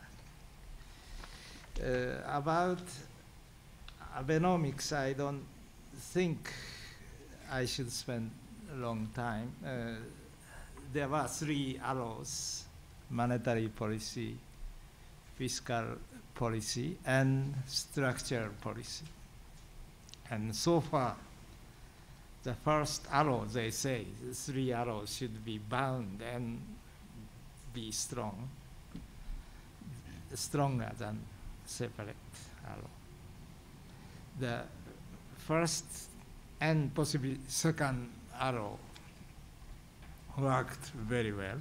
I should say beyond my expectations. And demands that were monetary fiscal stimulus of demands, they were most needed policy until now, and it's working fairly well. The labor market tightened to 3.6 or 3.8% unemployment. That is even in Japanese statistics that shows low employment rate quite good, and the GDP gap narrowed from 8% at the time of Lehman crisis and 3% at the time of Mr. Abe started his campaign, narrowed to minus, mean positive demand of 0.2%, according to the Bank of Japan statistics. There are some more conservative figures, but anyway, demand-supply gap is narrowing. So in any economics, supply and demand determine the output level. So we have to think of more into the third arrow, or growth potential promotion policy. That is difficult in general, but particularly difficult because there are so many vested interests, people with vested interests, and also bureaucrats who want to control the economy, and because they want to control, they want regulation, even an unnecessary regulation, untouched. So now Mr. Abe doesn't not only it does not only need brain to have a good policy, but the guts to stick to reforms that are sometimes very bitter medicine to Japanese people. So far, Cabinet Secretary Suga and Prime Minister Abe are very solid about their understanding and trust in the direction of this good third arrow, that is structural reform policy. So I have, in general, positive or hopeful prospect for the Abenomics to continue and be completed, not just first spot in terms of the demand policy, particularly monetary policy. Mr. Abe was in precisely the cabinet secretary, vice cabinet secretary. So he was assisting the cabinet secretary, that is the number 2 member of the whole cabinet. And that is the one shift I need. First arrows monetary policy to the third arrow structural policy. And among structural policy, there are many. Deregulation, women's labor participations, modernizing technology, and some reform in accordance with possible TPP negotiation success, and free trade zones. That is one of my favorite subjects, as I told you. And consumption, not consumption, corporate tax reductions. Japan has the highest corporation tax rate, except some states in the United States. 35, 40 are the highest US states. Japan is still 35% of corporate taxes. And each country is trying to invite other countries' investment and or keep domestic investment from going abroad. So that is a game situation, and the effect of corporation tax is sometimes very critical because you are competing with other countries' strategy. Great Britain used to have higher corporate tax rate 15 years ago, but now it's getting to 25 or 23 or even lower. And this is my introduction to Abenomics. But if I talk to TPP, I think now who is blocking the TPP? It's not Japan, it's vested interest, but US politics. I heard Mr. Ornstein, Norman Ornstein, very wonderful speaker, yesterday in Geneva, and he said, probably I shouldn't cite with his name, but he said next year, not this year, next year, U.S. may agree to TPP negotiations. That means mainly with Japan. And anyway, it is fragile political environment for Japanese, American administration to negotiate for some definite results. So I don't feel Japanese agricultures or Japanese other industrial interests are not blocking right now temporarily the negotiation of TPP. And it may be, ironically, it may be very happy situation for Japan, or particularly the Abe government, because Mr. Abe went to go forth 1 year or 2 years ago, and after that he stuck to that principle, but didn't. This potentially very flammable subject didn't come to the attention of Japanese politics. So, and seemingly, as I said, U.S. is more a problem than Japanese attitude. So that's might be give some interlude for making Japanese audience to be quiet after TPP, but that's purely my personal conjecture. One thing about TPP is about agriculture. Most people believe that agriculture is the weakest point, Achilles heel of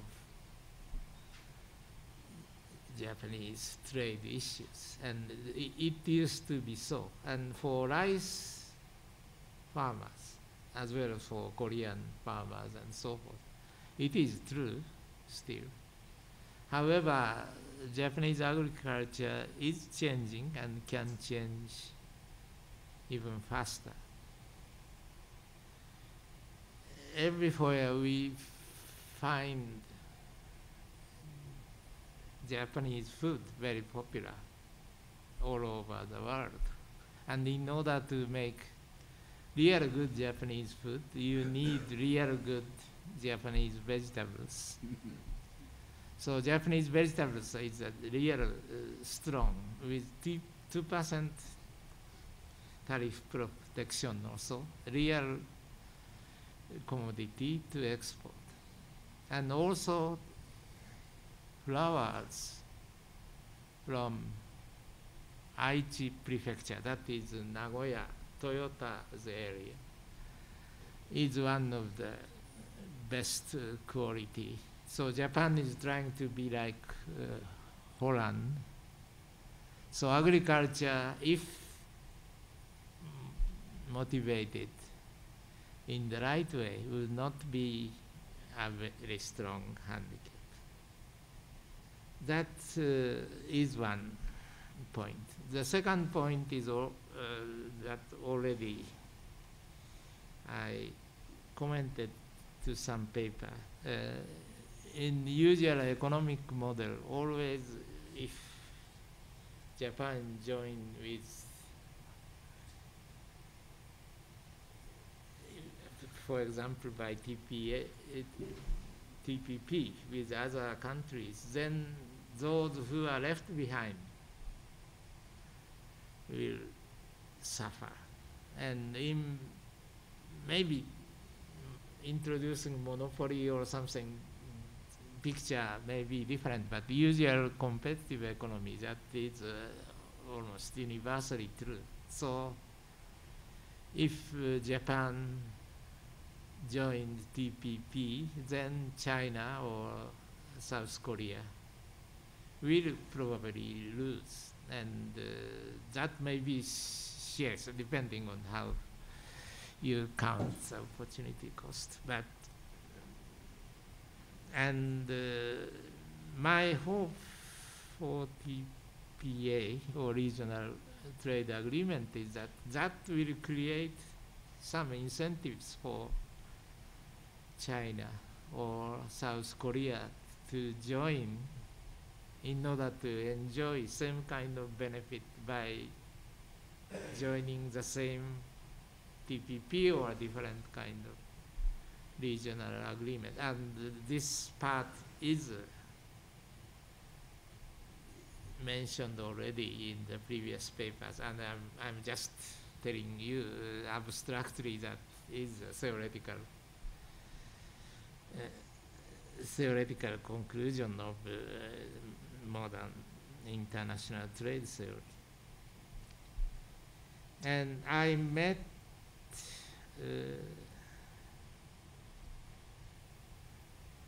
Ambassador Otabe, who is negotiating in Geneva various international negotiations, and they had about the same kind of political, not prediction, even conjecture that TPP may be difficult, but he is hopeful for further development. And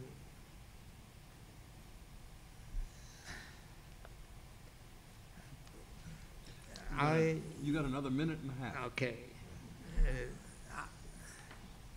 When I was asked by Mr. Abe to be a kind of advisor, I said that my political philosophy may be too liberal for your policy, but he somehow allowed me to be a member of advisors. And certainly political environment improvement is very important for any kind of economic improvement in Japan. And at the same time, Japanese continuation of Abenomics prosperity is important for other countries, China or South Korea or others, to have real interest in cooperating with Japan. So I think politics and economics are mutually interacting, and it's right now my role to keep Abenomics going on the rail. Thank you. Thanks very much. Well, let me offer just a few observations about Japan in TPP and the context. First, I think we have to keep in mind the enthusiastic response of capital markets to Prime Minister Abe. The sense that Japan is back when he comes and he says that. And he announced his 3 arrows, and action on 2 were immediately taken. And the governor of the Bank of Japan, has done this aggressive inflation targeting, and the capital markets responded with tremendous positive reaction, last year. And I think that has had a huge psychological effect within Japan. And I think as a result, the Prime Minister has a great deal of support. Although it has been declining recently, it's still at a very high level. And this sense that I hear when I'm in Japan about this is a moment to be seized, this is a moment that can't be lost, that so much time has passed with the Japanese economy limping along or declining, and that this was our last chance for the foreseeable future to really turn the tides. I think that is, and particularly after the tragedy of Fukushima, all of these things are very important psychological, attitudinal shifts. And so I think it's very important to keep that in mind as the context. Now, I thought that TPP, as you know, was an integral part of the third era. And that's why it was taking, you know, some time to get it formally announced, because it was important to get a domestic consensus sufficient to be able to introduce a meaningful set of reform dynamics as part of TPP. And when Japan finally raised its hand and said that it really wanted to join TPP, it was a game changer. It changed the whole dynamic of the TPP process. And other countries said, we want to join too. And of course, a number of countries that are part of TPP already have bilateral FTAs with the United States.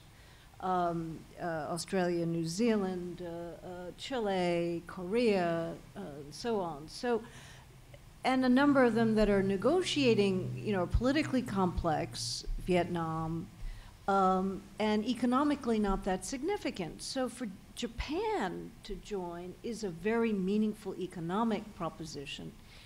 But now it seems not to be moving forward with the kind of predictability or enthusiasm that one thought a year ago.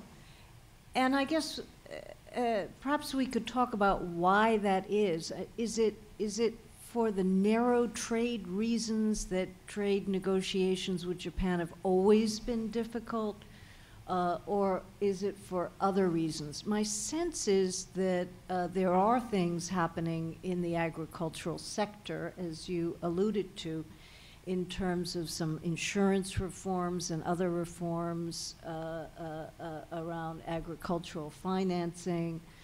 And that sector is subject to reform.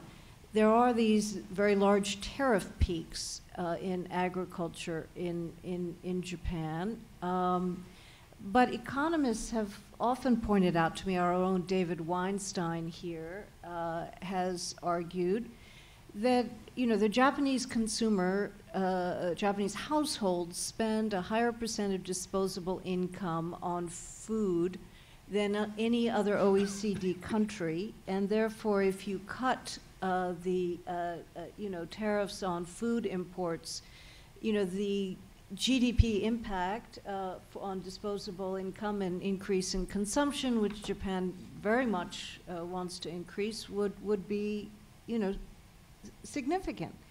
So even assuming, you know, continued tariff peaks in the most sensitive sectors with a slow ratcheting down in some of those, isn't there a powerful economic logic for some of the reforms that might be part of TPP? So I'd like Professor Hamada to really speak to that dimension, as well as how it folds into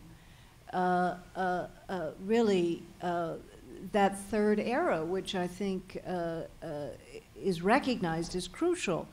Now, I myself have always was a little bit cautious in previous periods about a U.S.-Japan bilateral FTA negotiation. It's an old idea. It's not a new idea. It's been around since the 80s. And when it was surfaced at earlier periods, you know, I thought U.S.-Japan relationship was so important that, you know, we can't start this and fail. It was important to get over the finish line with U.S.-Japan. And I think the risks are less, of course, in this plurilateral context, because you know, there'll be plenty of complexity so that it's not a failure of the U.S. and Japan and so forth. But I still think that the U.S. and Japan reaching agreement on critical issues will have a significant impact on the negotiating dynamic. There seems to be a very serious effort to make progress before the APEC ministerials in November. That will be after the U.S. Election. That's currently a negotiating goal, it seems, on the U.S. side. I don't know that Japan has that timeline in mind. So a more likely scenario, of course, is a longer-term scenario for reaching meaningful progress in these negotiations. They look like they're having the kind of dynamic that I thought was, passé. The U.S. puts pressure, the Japanese resist. There's complaints about foreign pressure, about gaiatsu, and so forth. Japan has said that it's tired of that dynamic, doesn't want it anymore, we're in a new era. But the dynamics have not fundamentally altered, as far as I can see, in how these negotiations are commencing. And that's a little worrisome to me, because I think that's not a happy scenario. Ultimately, trade negotiations of this seriousness require and will only succeed, with the direct intervention and the political commitment of the heads of state. So Prime Minister Abe and President Obama, have to personally want these to succeed, put their political capital on the line, and drive them over the finish line. I don't see that happening yet, but it seems to me that that will be the critical dynamic. Thank you. Let me make a couple of comments. First of all, I think what's really important indeed is Japan is sort of entering a new era, and there is a sense that they're sick and tired of what's been going on for the last 20, 25 years. So the public wants change, and that's very important. The second thing that's important is that they're going to have a prime minister who's in office for 4 or 5 years, not 4 or 5 months, or a year. And so my expectation is that so long as his health is good, Prime Minister Abe will be there until 2018, which is when his second term as president of his political party will end. So that means he's got another 4 years. He's already had almost 2. That gives him an opportunity, and he seems to be wanting to grab that opportunity. And it's in a sense, there's a big wave, and he has to ride it, or else.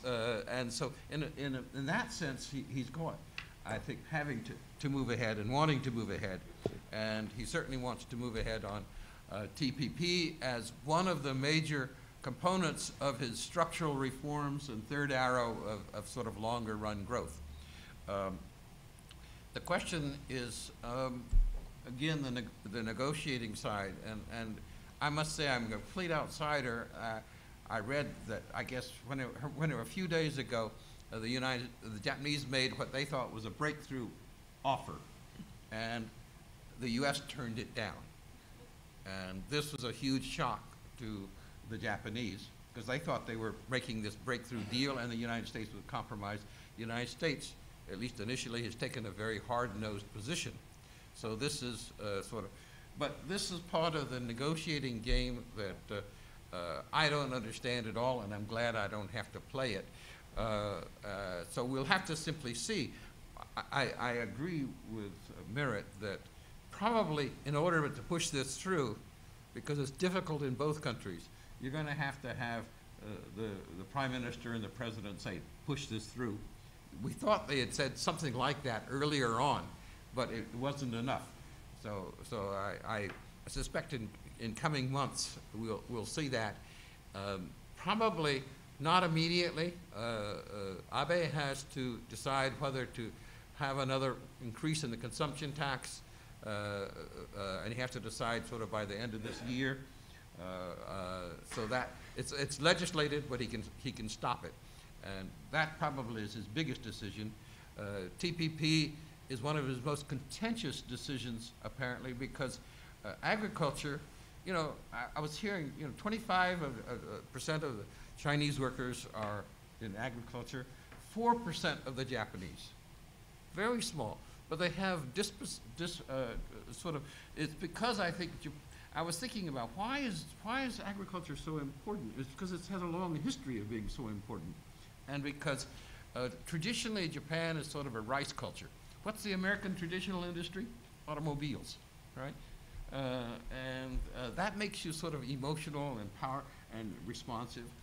In the long run, in 2 decades from now, Japan's agricultural problems will be solved because most of the 1.6 million farmers that grow rice will, the polite word is retired.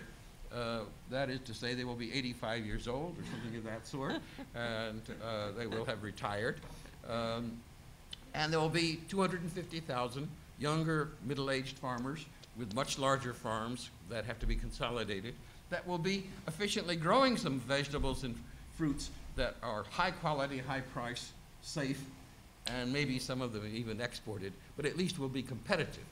But the dilemma for Japan and for its trading partners is how to get from now, where you have a highly protected, old, small, inefficient sector, agriculture, to the sort of a reasonable sector. So that's the adjustment process. And the Abe government and TPP, they accept basically the things that were called the gold standard. I think Bhagwati would call it fool's gold standard. That is to say the extended non-direct trade issues. I think the Japanese have pretty well bought into those. That's not the key issue. The key issue right now politically is 5 sectors in agriculture, dairy, beef, pork, rice. I think probably everybody understands rice is so special that you have to make an exception for that. Sugar, the United States is soft on, so Japan will be able to free ride on that. So the real questions are what will happen to pork and beef and dairy. And there are not many, actually, Japanese farmers who specialize in this. And it is an exploitation of the few, of the many by the few in terms of high prices for consumers. But that, I don't think, is the way the Japanese perceive it, because agricultural prices have always been high. So from the viewpoint of people, it's not that they're going up, it's just that they, and so you don't think they're high until you go into some other country and you say, wow, why is food so cheap here? But that's not going to change policy very much. I could go on forever about TPP and all of this, but one thing I wanted to say, ask you, Merritt, when you said capital markets responded enthusiastically to Abe, when you're saying capital markets, you're talking about foreign capital markets, right? And the Japanese No, the Japanese somewhat, much less so. Yeah. They haven't been big buyers of Japanese institutions have not been big buyers of Japanese stocks yet. And they still hold Japanese government debt. That may be the key. But how you can hold government debt that yields 0.6% when you're aiming for a rise in CPI of 2% strikes me as a long-run problem that's going to, you hope will happen, some sort of more gradual adjustment than the sort of bond market crash that people worry about. But that's another issue. But we can, I'll also maybe ask you that. How do you feel about bonds, and how do you feel about how do you feel about everything? What? Yes. And I cannot intermediate between you about this topic, but what I can say is first, the capital market or stock market increased mostly by, in the past, particularly in the first year of Abenomics, motivated by American or foreign demand, because Chicago market responded sometimes before Tokyo market. But recently it's changing, and Takatoshi Ito helped a lot to make GPIF, the government pension program, huge capital investors, and so forth. So it is, I can go into the middle of this paper. Now, Japanese investors, particularly individual investors, are making investment more.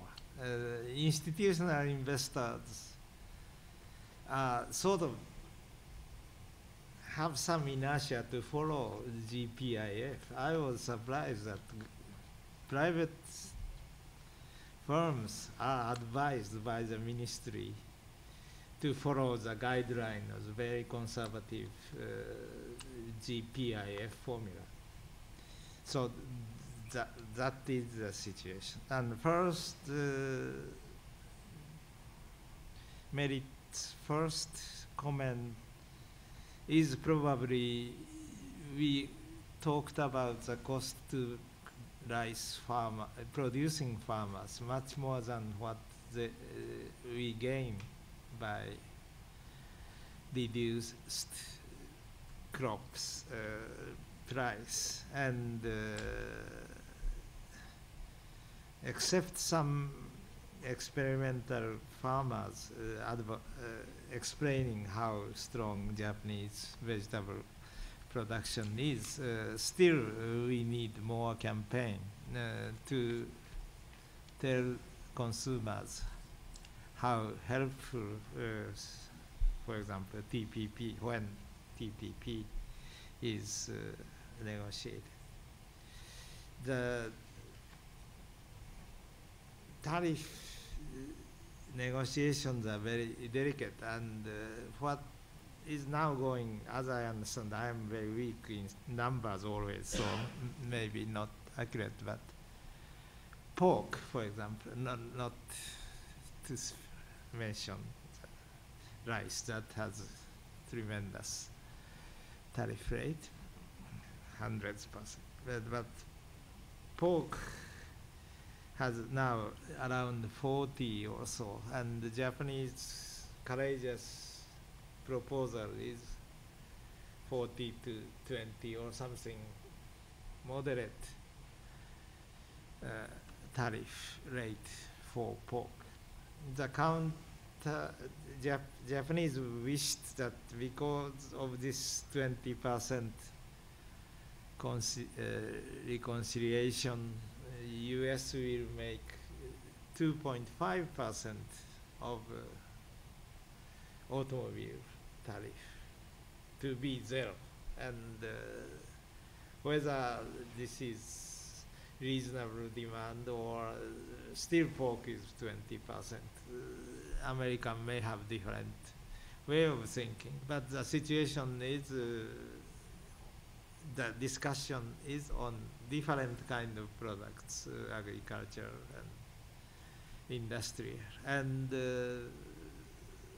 it's a matter of negotiation and dispute. I don't think there is no objective ground to justify any particular numbers. But I live in this country, so I can feel that American politics will not make TPP negotiation proceed very quickly, and but that's what you call Japanese audience was discouraged very much. Just a footnote, probably Mr. Abe will continue another 3 years to 2018.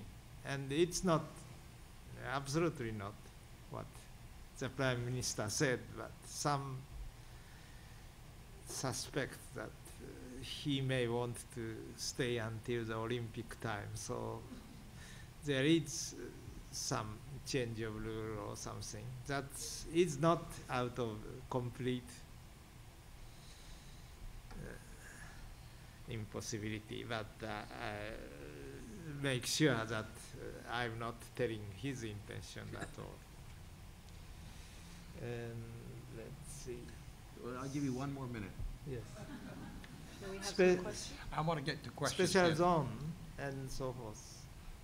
Let's open it up to questions. Okay. I've got one here, and I want some hands over there. Please. We'll get a 2 or 3 questions, and then we'll have Thank you. Steve Charnovitz from GW Law School. So I have a question about the asymmetries between Japan and the U.S. in approving trade agreements. The Prime Minister's got a 3 or 4 year mandate. President Obama does not have a mandate of that long. But in any event, however long his mandate, he can't push it through the Congress. The Congress has to approve it. Right now, we don't have a trade promotion authority in place. We don't have a fast-track procedure in place. So my question is, for Professor Hamada, does that worry Japan at all, that you're negotiating hard, offering these proposals, and the U.S. has no mechanism in place to approve the agreement? Dean Jano said that she had been a little cautious about a free trade agreement idea with U.S. and Japan because what if it's failed? Wouldn't that be a bad thing for Japan? I would think the same dynamic would be in place for a TPA. If Japan makes all these concessions, goes to the U.S. Congress, and they say, oh gosh, this isn't nearly good enough. Isn't that a problem? So I'm interested in your reaction to that as well as the members of the panel from the United States. let's take 2 or 3 questions, and then we'll come back. Back here. If back, you know, if Abe and Obama, you know, do as you say, Professor Patrick, and make a deal, and they join TPP without resolving this agricultural problem, will the agricultural power, you know, hurt Abe politically? I mean, really hurt him, you know, really severely politically. One question up here, back here. Sorry, and then I'll give you. Okay, but make that. I'm Peter Chow at the City University of New York. I've been watching the Japan and the TPP, and that's a discussion about, you know, whether it's optimistic or pessimistic. But one observation is that, and this gentleman pointed out that since President Obama doesn't have the Fast Track Act, so why would the other trading partner so serious to get the conclusion, you know, is subject to uncertainty. But the other observation is that, you know, President Obama probably count very much on the lame duck session after November election. So after November election and before the next Congress in January, that would be a crucial time to determine whatever the trade pact negotiate. Thank you. Well, one more question here, and then we'll open it up for a minute each. I just wanted to ask you how you see the EU-Japan negotiation into this. I mean, I think it's true that one doesn't talk much about it. I mean, with some Japanese diplomats, I mean, they seem to be very keen onto this. But I think it's fair to say that in Japan, people seem to be much more interested with TPP. So, you know, everybody's talking, when I speak to sort of people in Japan, they all talk about the US, but in the same time there is the EU, and the same thing in Europe in general. People are much more excited about TTIP. But I hear, say, from Japanese diplomats in Brussels, they always insist, you know, for us, this is very important. So you think it fits into this, or does it help? Does it hinder what we are talking about here? How do you see that? Let me, because of my memory, start with the last question back, and if I don't answer, please ask me again. I think EU-Japan relationship and also trade talk are very substantial in impact and important. But the Japanese audience is focused, that's true, into TPP relations. And probably if there is some positive solution with TPP in the Pacific negotiations, people will pay much more serious attention to this. I found that some part of the diplomacy is not very active in doing better negotiation atmosphere with EU, but you are quite right. Agricultural power, because of this 2 years recess, after when Mr. Abe decided to go for agriculture, TPP, opposition was hard, and still whenever I go into the Prime Minister's office, there are demonstrations, but they are not so vehement, strong. So this is just feeling, no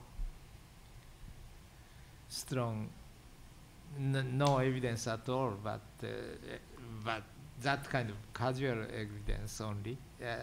I think opposition is political.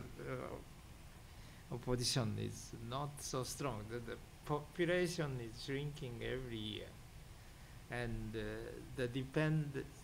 ideologically or in journalism, agriculture's opposition is still visible, but practical political capital needed to cope with agriculture issue is probably less than political capital needed to settle the consumption tax issues. And about what Japanese feel about American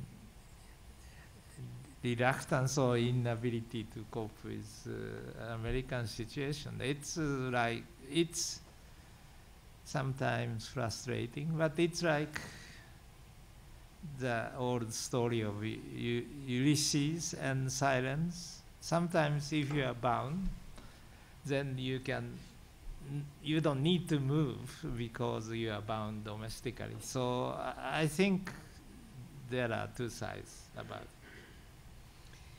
Yeah, let me just say as a comment that Japan's a very sophisticated country, and I believe that there are many in the Japanese business community who think that TPP is important for Japan's own reasons, that it's part of the reform agenda that's important for Japan's own reasons. So I think that if this ultimately goes forward, it will go forward for those reasons, not because of foreign pressure or the U.S. has trade negotiating authority or et cetera. I think it will go forward because there are diverse communities in Japan that, on balance, think that this is one framework that can help the domestic agenda. That said, I think U.S. negotiators are arguing, and there is something to this, that every little bit helps in getting the U.S. to have negotiating authorities. So if there was a breakthrough in progress on Japan, this would be further ammunition that the administration could take to Congress in its efforts after the midterm election to obtain some kind of negotiating authority. I hear repeatedly in Japan concern about the absence of U.S. authority, and that seems to me completely rational thinking on their part. And today's discussion, whether it's India after Bali or the examples that you raised, would further confirm after our bilaterals with Korea and elsewhere the importance of having, as much clarity as possible about the procedures that might apply to any negotiations that ensue. So that dynamic is very present, even though fundamentally I don't think that's going to be the driver to success or failure. I have lots to say, but I have no time, so I have to be ruthless with myself. Actually, it's 5:31 according to that clock. We're supposed to end at 5:30. All I want to say is thank you to the organizers, Professor Bhagwati, Professor Panacharia, and everybody else, for all of you for participating, coming and staying, talking, listening. Thank you all very much.